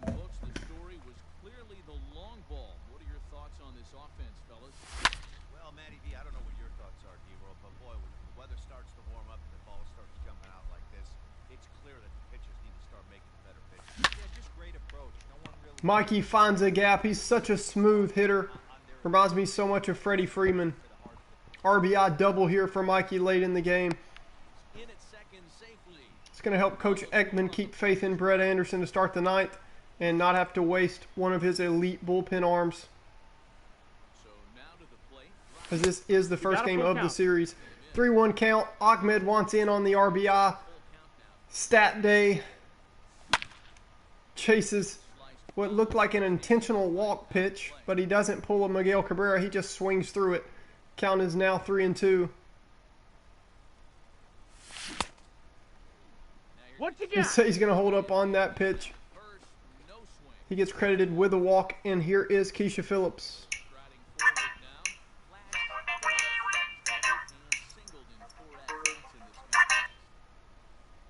Down the third. This has the potential to be a big inning for the Melonheads. Steady at 1 and 2. From the belt. Kicks and deep. Thomas over at second. Keisha not the most patient hitter on this team. Liner toward right center. Another base hit with runners in scoring position for Keisha Phillips. And is digging for the plate. He scored. Hey. And it's now a 6-run lead. She continues to produce out of that 5 spot. We're going to see Richard Rodriguez now for the Pirates. And here's Marky Dubois.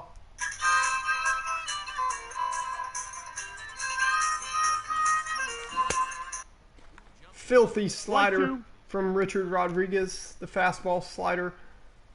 Young righty. Swing. Another filthy slider, and down goes Dubois. To another hitter. Somebody got a dose of vitamin K. He'll look to Here's Tony Delvecchio.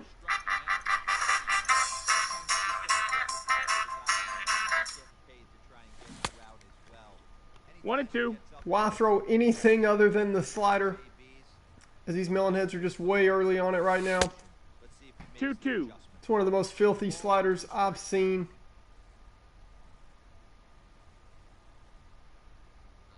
2-2. Sky That one was hanging a little bit though, and Tony catches it. That ball's hit out to deep left. One of the deepest parts of the park though. Keisha gonna try to tag from first. You gotta be kidding me. Okay. second, A catcher, the first girl ever Run will score on the plate. with a home run in the majors, continues to provide value on this team as she tags up from first. And the Melonheads now have a 7-run lead. 1-1.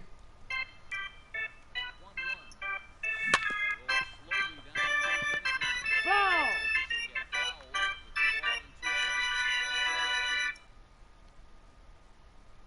Ball and 2 strikes. Here's the pitch. Filthy slider from Rodriguez. And that's strike 3. That's it for this kid. Boy, that was painful. Pretty sure he threw straight sliders And digging in that inning. the big bat of Josh Bell. Yeehaw. That's in there on the outer half. 1 and 2 now. Umpire makes a quick hee-haw call there for strike 2. Swing and a miss, and that'll get a groan from the Josh Bell, just an ugly attempt there against Brett Anderson. You don't see that too often. Colin Moran. He could really use the knock here. You wonder if this game is setting up for a possible 3-game sweep He's out. for the Melonheads. They're playing good baseball right now.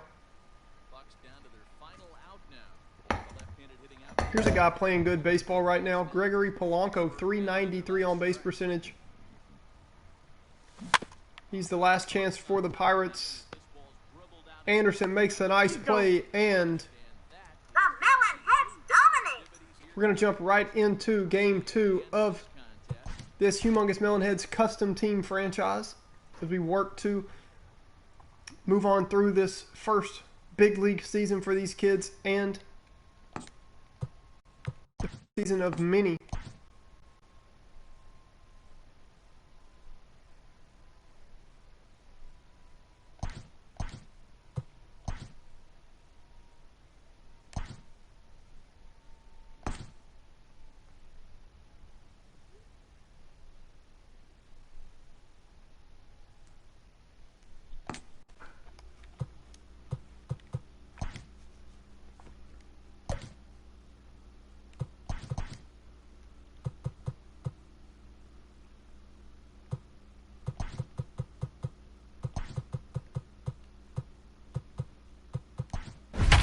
We're going to see Luann Louie, who has been really good so far to the season, pitching for the Melonheads.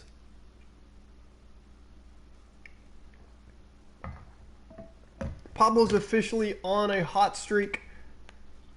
He's got 8 home runs in his last 10 games. Major League Baseball is on the air He's just such a solid hitter. between the legends. Hello, baseball fans. Sunny Day here, along with my good friend Vinny the Gooch. Thanks, Sunny. It's good to be here for another exciting game of baseball. I can't get enough of it.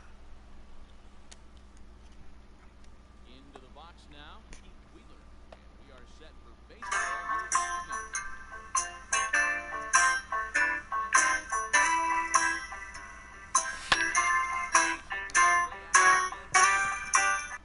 Reynolds is under it to make the play on the first out. So striding in, Pablo went deep last night twice. From the windup, the 1-1 pitch. Squared that one up just a little. 95 from Mitch Keller. This kid has a lot of potential. Major league career, so I'm sure he's still riding high from 2-2. this evening. Ball 2. Good night for scarves and mittens. It's 48 degrees here at first pitch. Fastball. Throw it right That's away. strike three. That's it for this kid. So Boy, digging there in will now. pain. Just about the only place you'll fool him, a fastball down the middle. Corner and slicing foul. Had to be sitting something hard right there because he gave up on that pitch, but it was right down the chute. 2 balls, This is 2 strikes. just a 2-2 now with 2 away here in the top of the first. Swung on and missed. What a start to the game for Mitch Keller. And that's strike three. That's it for this kid. Boy, there will painful. You wonder if Up to the plate, Kevin Newman. He'll lead things off. that'll fire up this Pirates team.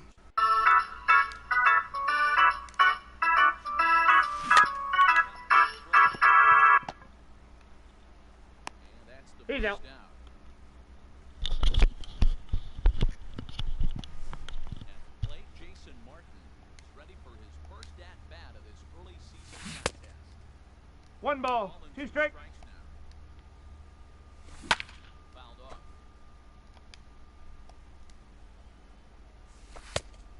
No, that's a ball. Now the pitch. 2-2. To first. Fielded cleanly. And he'll Ow. take it onto the bag himself. 2 gone now here in the first. Standing in, Brian Reynolds. First cut with the bases open and 2 away. Right to him. Yeah, He'll out. step on the bag himself. Into the box. Deep in the contest last night. The windup ready with the payoff pitch. Here we go. Check swing and they appeal down to first. No swing. So that's ball 4. Set to get his evening at the plate started. Batting just a notch below 300 so far on the season. Runners off to second. Swing, line, drive. Beautifully executed hit and run there by Ahmed Khan and Keisha Phillips. She's been so good with runners in scoring position. That continues. Another RBI double 1-0 lead. for Keisha Phillips.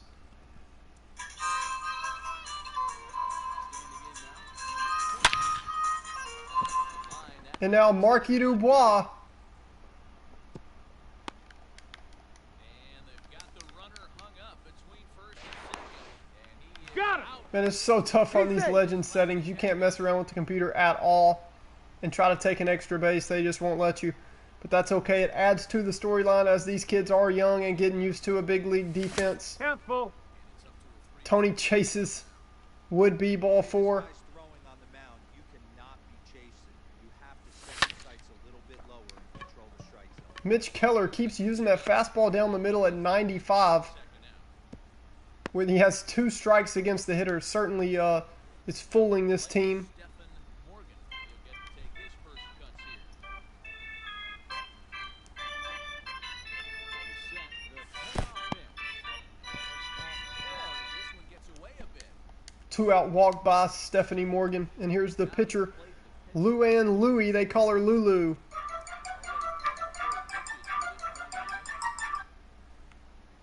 2 2-out spot here.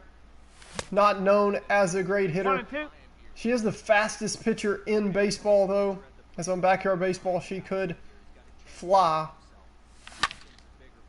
Gonna try to bloop one here down the right field line. Gregory Polanco, what a play.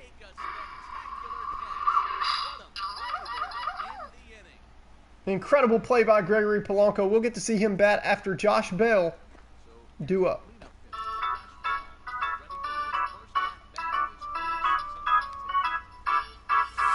Up.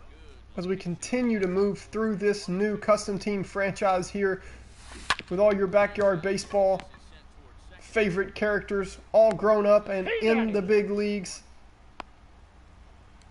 Legend settings, everything custom, no fly ball indicator. Ground ball to Pablo Sanchez. He's been Mr. Reliable as always. Out. Now in the box, keep Ryan Hayes, and he's looking to get it going. Off to a bit of a slow That's going to fall in for a single in front of Ahmed Khan. The throw is wild, and it He gets misses a cutoff man. Keisha Phillips there to back him up, though. This team does a great job, like an old, like a good Little League team on fundamentals, backing up throws and all that. Stephanie Morgan, nice play to end the inning. We head to the third. Melonheads still lead 1-0.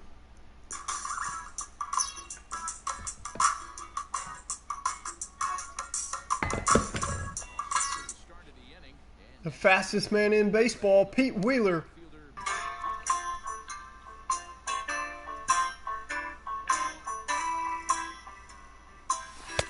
Two and 1. He's definitely hit better than I thought he would here on this series. I wonder if he can keep up the average around 260, 270. He's going to try to take second here. And he will. The fastest man in baseball takes an extra base. That'll go as a double. And here's Pablo Sanchez, who has been heating up.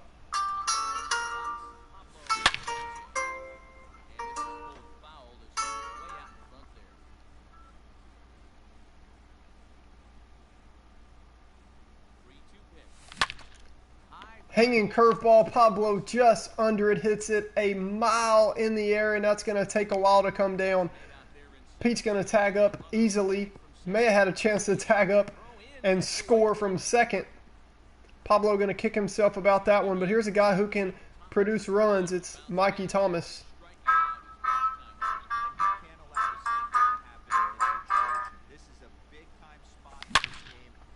Mikey hits that one right back where it came from. It came in at 96 up and in, and Mikey hit it harder than that. See if we can get an exact exit velo on that one. 110 miles per hour off the bat. Here's Ahmed Khan. 1 ball, 2 strikes.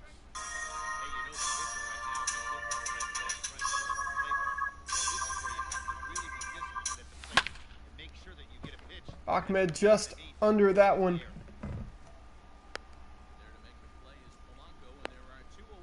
Polanco looked worried that Mikey Thomas would tag up from first with 7 speed. Here's Keisha Phillips.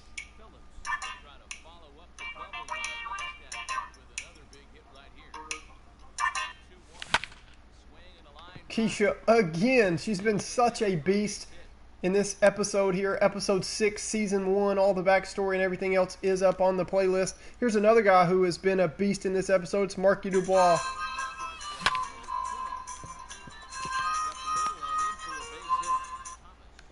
Mikey going to try to score from second. What a throw from Brian Reynolds. Josh Bell cuts it off. He is out at the plate. Unbelievable.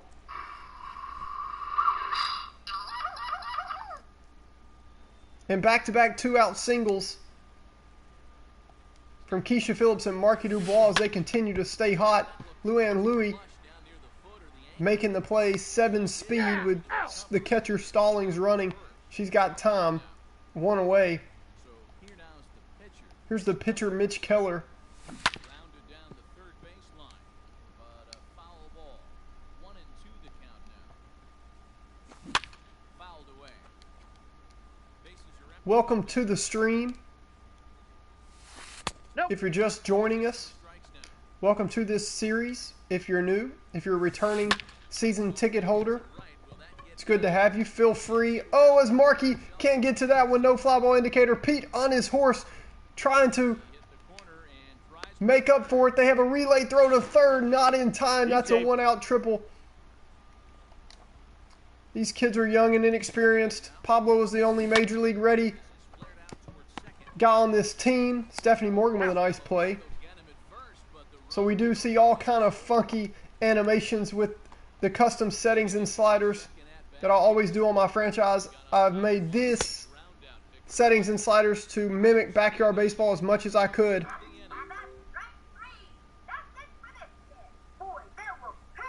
And that's what makes this series so much fun. Here's Tony Delvecchio now.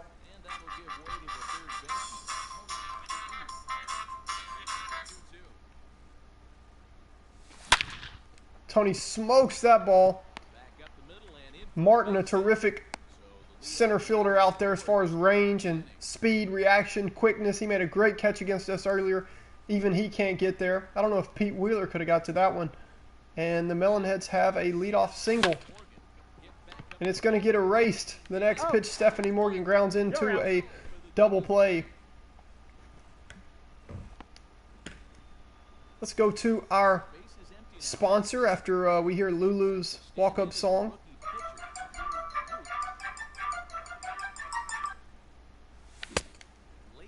Two balls. You know, Two strikes. Sonny, I could sure go for an ice-cold gooseberry soda right about now. Nothing beats the cool, Okay. refreshing taste of a gooseberry soda. Gooseberry soda, available at fine soda stands throughout the ballpark. Swing and a ball hit foul as this will find the seats in right. Lulu gets so nervous on days when she's pitching. It helps her to run.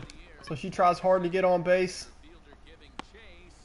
Not going to happen if you hit one high in the air out towards Jason Martin, though. We're going to see Brian Reynolds, Josh Bell, and Gregory Polanco when we come back.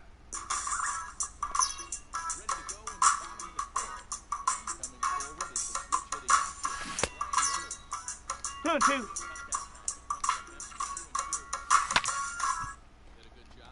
Brian Reynolds, such a difficult player to strike out. 3 and 2.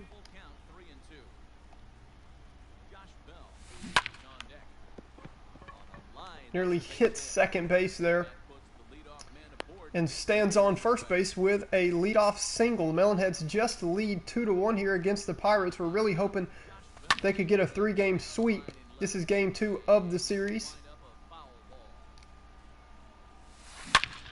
Josh Bell smokes this ball. I don't think Ahmed's going to be able to get there. That ball nearly carries out of here. One hops the wall. The throw from Ahmed not going to be in time. And the Pirates tie the game here in the bottom of the 4th. And they have the potential go-ahead run now, standing on second base with no outs. Now Polanco shoots one out to center field. Pete Wheeler on his horse jumps. That ball's off the top of the fence. Unbelievable. Pete Wheeler almost makes the play, not quite. That'll go as simply a RBI double. But man, that was wild. The old right hook from Luann Louie. Brian Hayes, the new Pirates prospect, up. Markey coming in, not going to be able to get there. Once again, he makes a dive and a miss. And the Pirates now looking for a really big inning.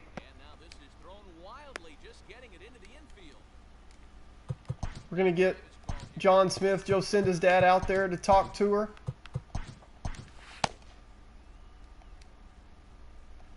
Have a couple warming up in the bullpen now. Finally, we get the first out of the inning.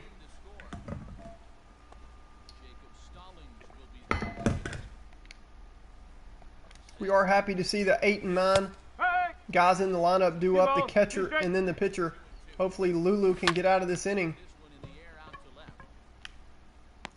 Ahmed nearly overruns it, makes the correction, and makes the play. Finally, we are at 2 outs with a pitcher due up.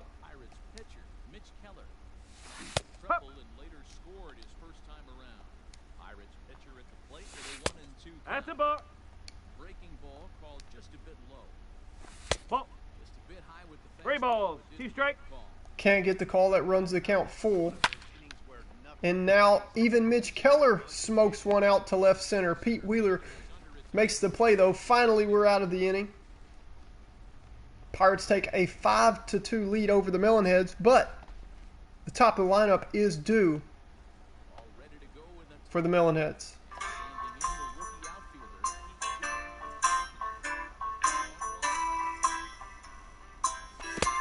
2 balls. 1 strike.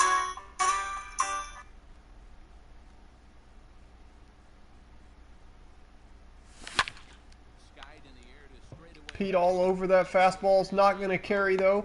Reynolds under that one, no problem. Out number 1. Here's a guy who could be a problem, has been a problem. The best player in baseball so far, even at 19 years old, it's Pablo Sanchez.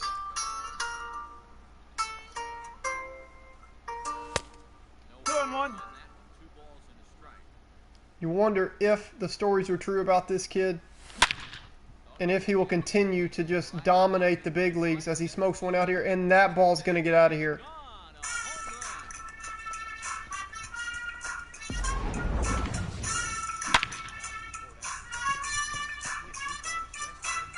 That is just scary, as we still have a small sample size of him, but he is officially now a star. He takes an up and away slider out of the zone, perfect on it, 405 feet to right center.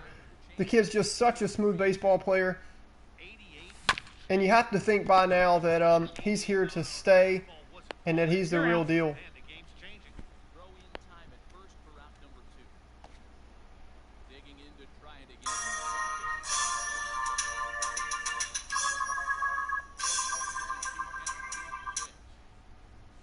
Swing and a miss, and that ends the inning. And that's strike 3. That's it for this kid. Boy, that was painful.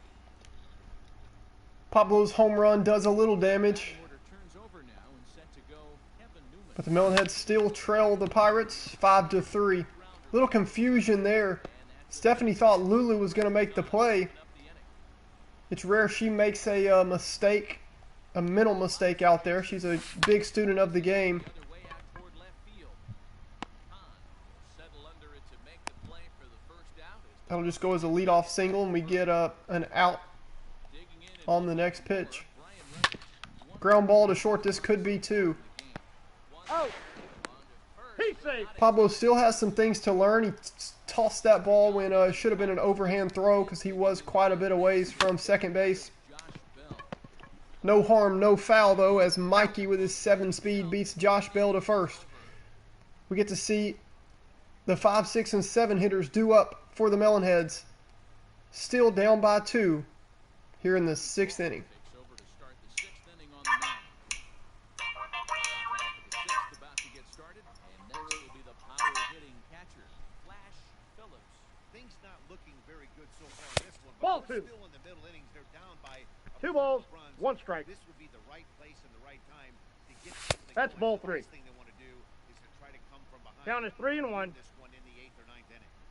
And in a 2-run game Full count. here, you really don't Pulls the string on Keisha Phillips there on 3-1. She was looking fastball. run in the on-deck circle as long as you can. Slow cutter at 83. Jump throw there No, by he Kevin beat it. Newman. Pulls Josh Bell off the bag, though. He did his best Pablo Sanchez impersonation. At the plate, number 20. Can't throw back, and he falls behind 1 and 2. Melonheads looking to tie this game. From the belt, the pitch. Runners on the move for second. And 93 from Brault. That's a remarkable speed differential there from the cutter and the 4-seam. You don't see that really ever. Threw his cutter at 83 and then his fastball was at 93. and he fouls this one off. You could tell he was guessing right there, and he certainly wasn't guessing change. Safe. That pitch was in his wheelhouse, and he was late.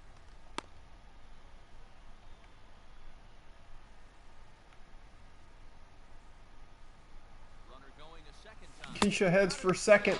That's a strikeout, but it's not a throwout. As he steals the One away. Keisha now at second base, and here's Tony Delvecchio. base again. Yeah, Matt, his pressure's off right now. He extended his hitting streak that last plate appearance. 2 ball. Now he 1 needs to strike. Get back into his zone, work on his craft, and try and drive something in the gap. That's a ball. Not close with the off-speed pitch. I got 3 They've been 1. careful with Tony. They respect the hot streak. Line drive to left. As he continues to hit the ball well. Base hit now. Keisha will have to hold up at third. Here with only 1 out. Richard Rodriguez. Richard Rodriguez, a man with a filthy slider, comes on, and Stephanie Morgan Batter who waits next. is at the plate. You don't hear the term righty specialist very often, but that's kind of how they're used in here, Matt. Most hitters have a harder time against pitchers of the same caliber, so we'll There's see the slider. Stephanie does a great job taking it to right center. The alley, and here comes the runner from That'll go as a sac fly, and the Melonheads the run is into cut the lead in half. They now trail 5-4, and we're going to see Coach Ekman send out Joe Smith as a pinch hitter.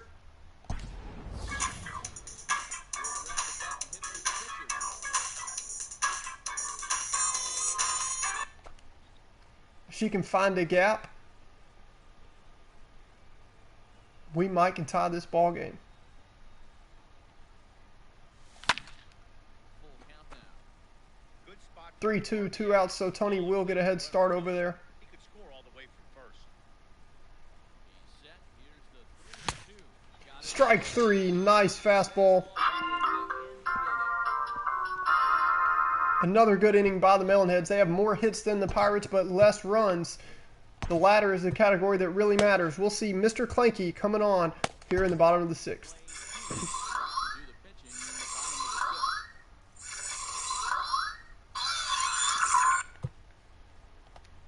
Ready to go for the last half of the inning, and the left-handed hitting outfielder Gregory Polanco bats next. I usually try to end the stream on the last game of series. 1 ball. We 2 played a strike. 3-game road stretch with the Mets. Earlier, we won that series 2-1. And then we still have 2 games to go here in this Pirates series. We won the the opener. As this ball nearly gets by Ahmed. He has been shaky out there in the outfield. Left center for the first down. In steps Brian Hayes. Play to Brian Hayes. Triple homer run last time through, so we'll see what he's got in store here. Mr. Clanky has yet to allow a run, and he's Softly hit to short. up around 15 innings pitched. So the watch is now on every time he pitches to see if he can, how long he can hold that ERA at 0, and that run scored stat at Into ground out 0. a couple of times already here in the ballgame. This is the second game of a 3-game series against the Pirates, but for time's sake, Up on a hop. we had so much fun and saw so many home runs that as we do have the top of the lineup here again for the Melonheads, so another home run watch is on. I will be ending the stream after this game, and we'll just play that 3rd game of the series next time I stream, which could be tomorrow. If not, it'll be the next day. Here's Pete Wheeler.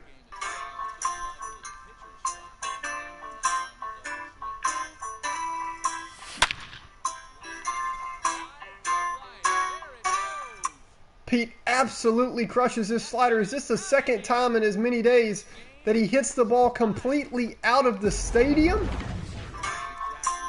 That ball was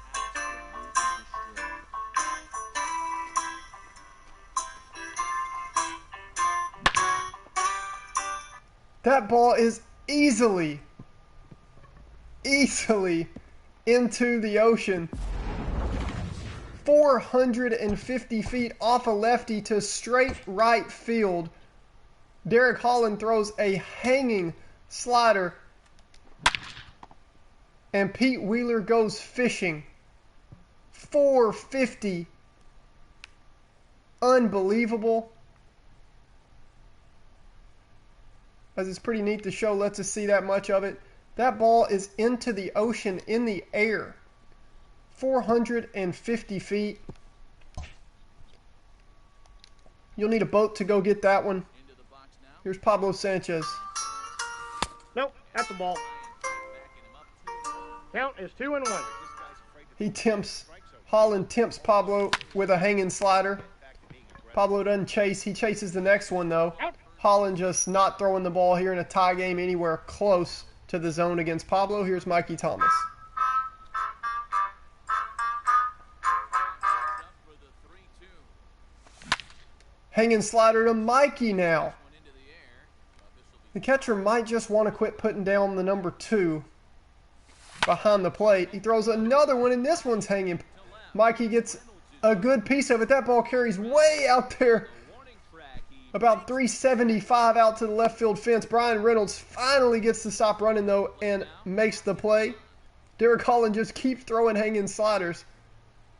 Game tied here in the 7th. Here's Ahmed Khan. There we go. Throws a hanging slider to Pete. He hit it 450 into the ocean, completely out of the stadium. Hanging knuckle curve. He did get that ball down a little bit, though. Hanging changeup now. Ahmed hits this one out to right center. That ball carries to the right center field fence. Jumps. Martin can't quite get it. Polanco picks it up to throw in to play at third. He's safe. The umpire says he's safe. He barely gets in there ahead of the tag. Here's Keisha Phillips, who's been so clutch. That's a ball. With runners in scoring position and 2 out. The go-ahead run out there at third base.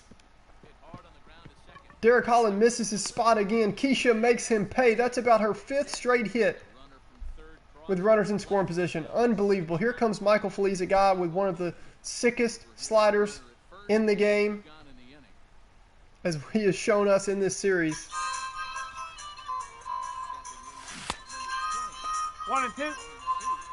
Yeah, Martin is really fast out there in center. He made a great dive and catch. Good to see you, Panther, joining this broadcast. This is the last game of this series. This is the second game of a 3-game series against the Pirates. We got through 2 series on this one, and I wanted to complete it. I wanted to play 6 total games, so a 3-game road trip against the Mets, and then the 3-game series against the Pirates on the road. We played the 3 against the Mets. We won 2 out of 3, and then yesterday we beat the Pirates, the first game of the series, and right now is the second game of this 3-game stand. The road trip against the Pirates. Looking to go for the sweep. Because of time's sake, though, I'm not going to be able to play the 3rd game of the series today on stream. I'm going to end the stream after this game. Bloop to Pablo, lets it bounce in front of him and makes the play. So, yeah, it was a successful road trip. We're not quite going to get to finish it on stream. I like to try and... There we go. As that's going to be a walk, a rare walk for Mr. Clanky. No, I'm not. I appreciate that.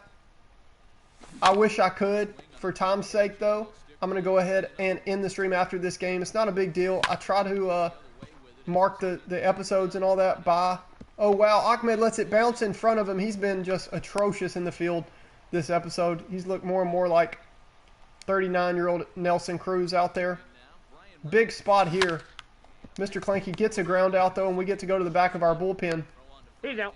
We're going to head to the 8th. Melonheads bat first, and they've got a 6-5 lead. I'm going to play these last 2 innings, and I'm going to have to end stream for time's sake. And then I'll just play the 3rd game of this series with the Pirates next time I stream, which will be tomorrow or the next day.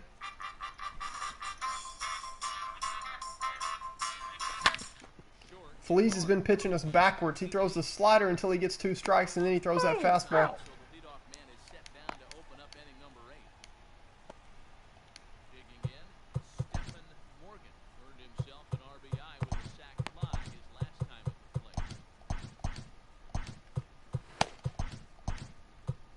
I think we're going to go Amir Khan with a 2-inning save chance here.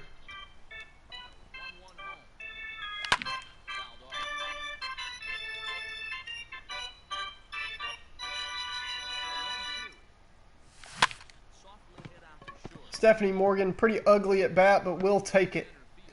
Sometimes it's better to be lucky than good in this game. Coach Ekman sends his daughter out to hit.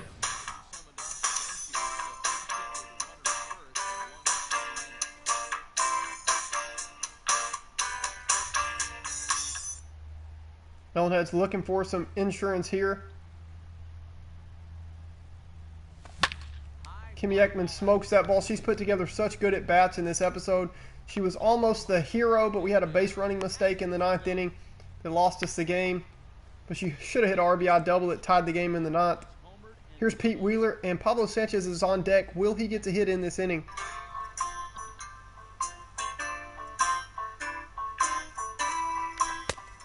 Two and one.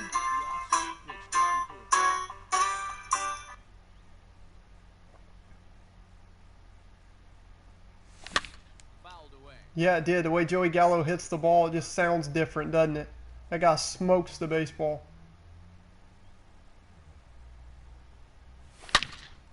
Speaking of smokes one, here's Pete Wheeler out to deep right center field. Martin on his horse, the deepest part of the park with 2 outs. That ball, they say it's going to get up and out of here.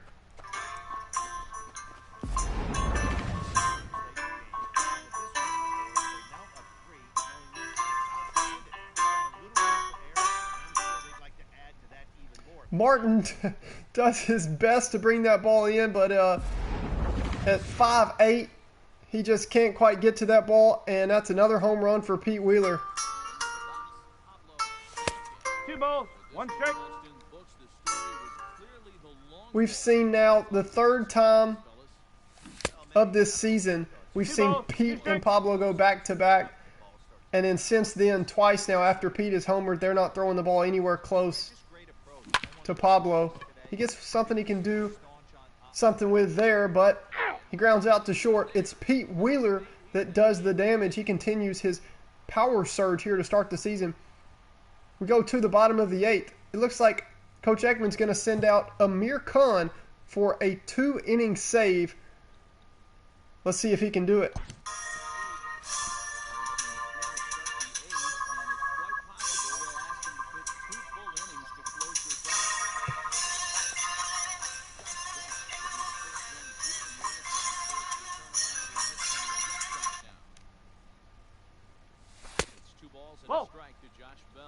Doesn't get the call there. That ball was completely in the zone according to Show Track.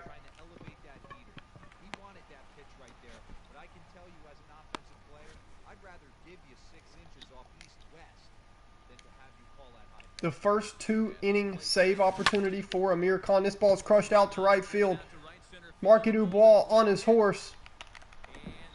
That ball is up and out of here.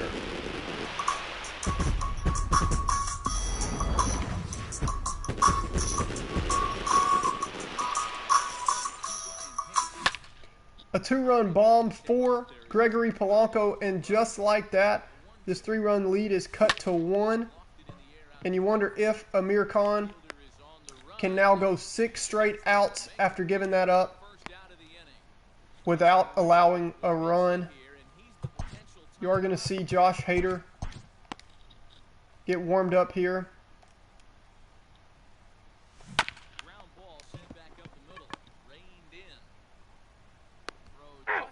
Pablo almost taking too much time patting his glove with the ball out there at short. That's a Little League habit that we might want to work out of here in the big leagues. Colin Moran doesn't run that well. I'm sure Pablo will learn that himself, though there's not much that his coaches have ever had to say to him. Did he go? 2-out walk here by Amir Khan, and now it's a 3-2 count. Runner's going to be in motion for the tough out Adam Frazier. That's low. And that's another 2-out walk. So here's Kevin Newman and the top of the lineup. We're going to see John Smith go out there and talk to Amir Khan. They're going to let him pitch. Ground ball to Tony. That's the guy you want him to hit it to in a spot like that. He makes the play. We head to the 9th inning. Melonheads have a 1-run lead. Top 3, 4, and 5 hitters due up for the Melonheads.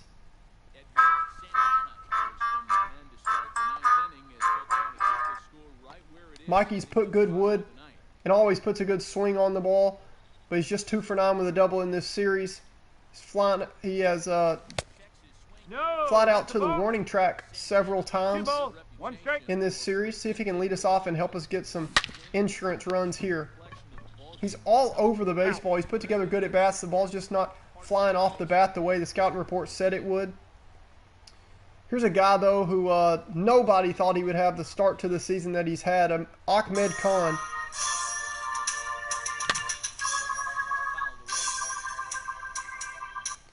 Drawing Nelson Cruz comparisons both at the plate and in the field. Goes down swinging.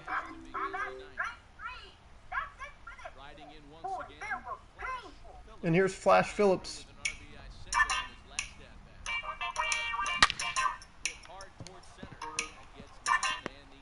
She continues to just be a monster at the plate.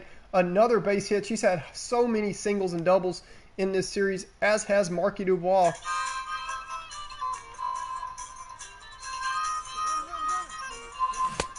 Filthy slider. Keisha on the move. Still second. She continues to add value to this team as the team's catcher.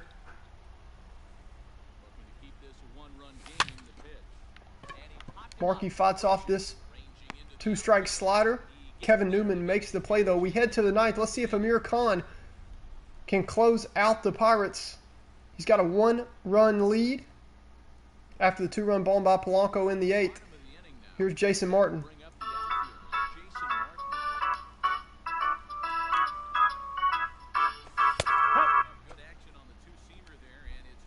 Good spot to the running fastball. No, that's the ball. Doesn't get the call on the cutter. Panther tweets in 3 outs. Let's go. Screams from behind the visitors' dugout. 3 outs, guys. Let's do it. It's not a good start. The leadoff man is on, and it's a guy with some speed. Here's a smooth hitting switch hitter, Brian Reynolds. Epic strike 2 call from the umpire. Shot to Tony Del Vecchio. He tries to get 2. He almost does, but not quite. And now we're going to have to face Josh Bell and then Gregory Polanco. Take your base. We walk Bell. John Smith, pitching coach Jocinda's dad's going to walk out there and talk to Amir, make sure everything's okay, get on the same page. Gregory Polanco with a chance to walk things off here in the ninth. He homered in the 8th. A 2-run bomb scoring. Josh Bell making this a 1-run game. Let's see what he does here. Smokes that ball out to Ahmed. Ahmed makes a play. What a big time for him to actually make the catch out there. 2 away, and here's prospect with a lot of power, Brian Hayes. He already has a triple and a single in this game. Amir trying to close the door, and he's a mere 1 out away from his first 2-inning save here. Pirates down to their last strike. And that's going to do it. Strike 3. The Melonheads will take that. We get a look at Mr. Clanky, who had a hold in this game, did a good job out of the bullpen. A big-time win. The Melonheads win another. We're going to go ahead and end the stream for the sake of time, but we did get through. Glad you caught that play on words. We got through 5 games on this episode. A lot happened, ups and downs as always, but this Melonheads team is starting to mature and play as a big league team. We will start off the next stream, which hopefully is tomorrow, and if I can, I'll do it the day after, but always 4 to 8 p.m. Eastern. Look for me, and we'll start off with the 3rd game of this Pirates series, as we've now put together a 4-game win streak, and the offense has done a really good job. The pitching has done good too. Then we have a 3-game road trip at the Rockies. So next stream will be these 4 games. Let's check how the standings have gone. We are 1 game back now after the 4-game win streak from the Reds, tied with the Cubs for 2nd place. After starting the season 4-7, we've now gone 10-3. 7-3 in our last 10, so really good starts. I'm going to save this. We're going to hear from Sunny Day. Appreciate all you guys that watch these live, especially the season ticket holders that have clicked subscribe and keep supporting this. yeah, the at the Rockies will be a lot of fun. See if how many home runs are hit in that game. But if you happen to find these afterwards, comment, check through descriptions, whatever. Also follow me on TikTok. It's no_money_ball_YT.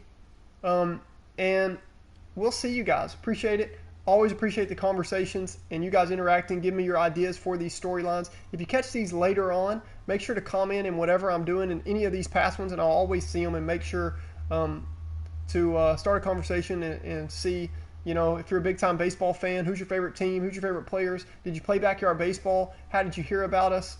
Just comment your ideas for the storylines and all that. But anyway, we will see you guys next time. This is Sunny Day, wishing you all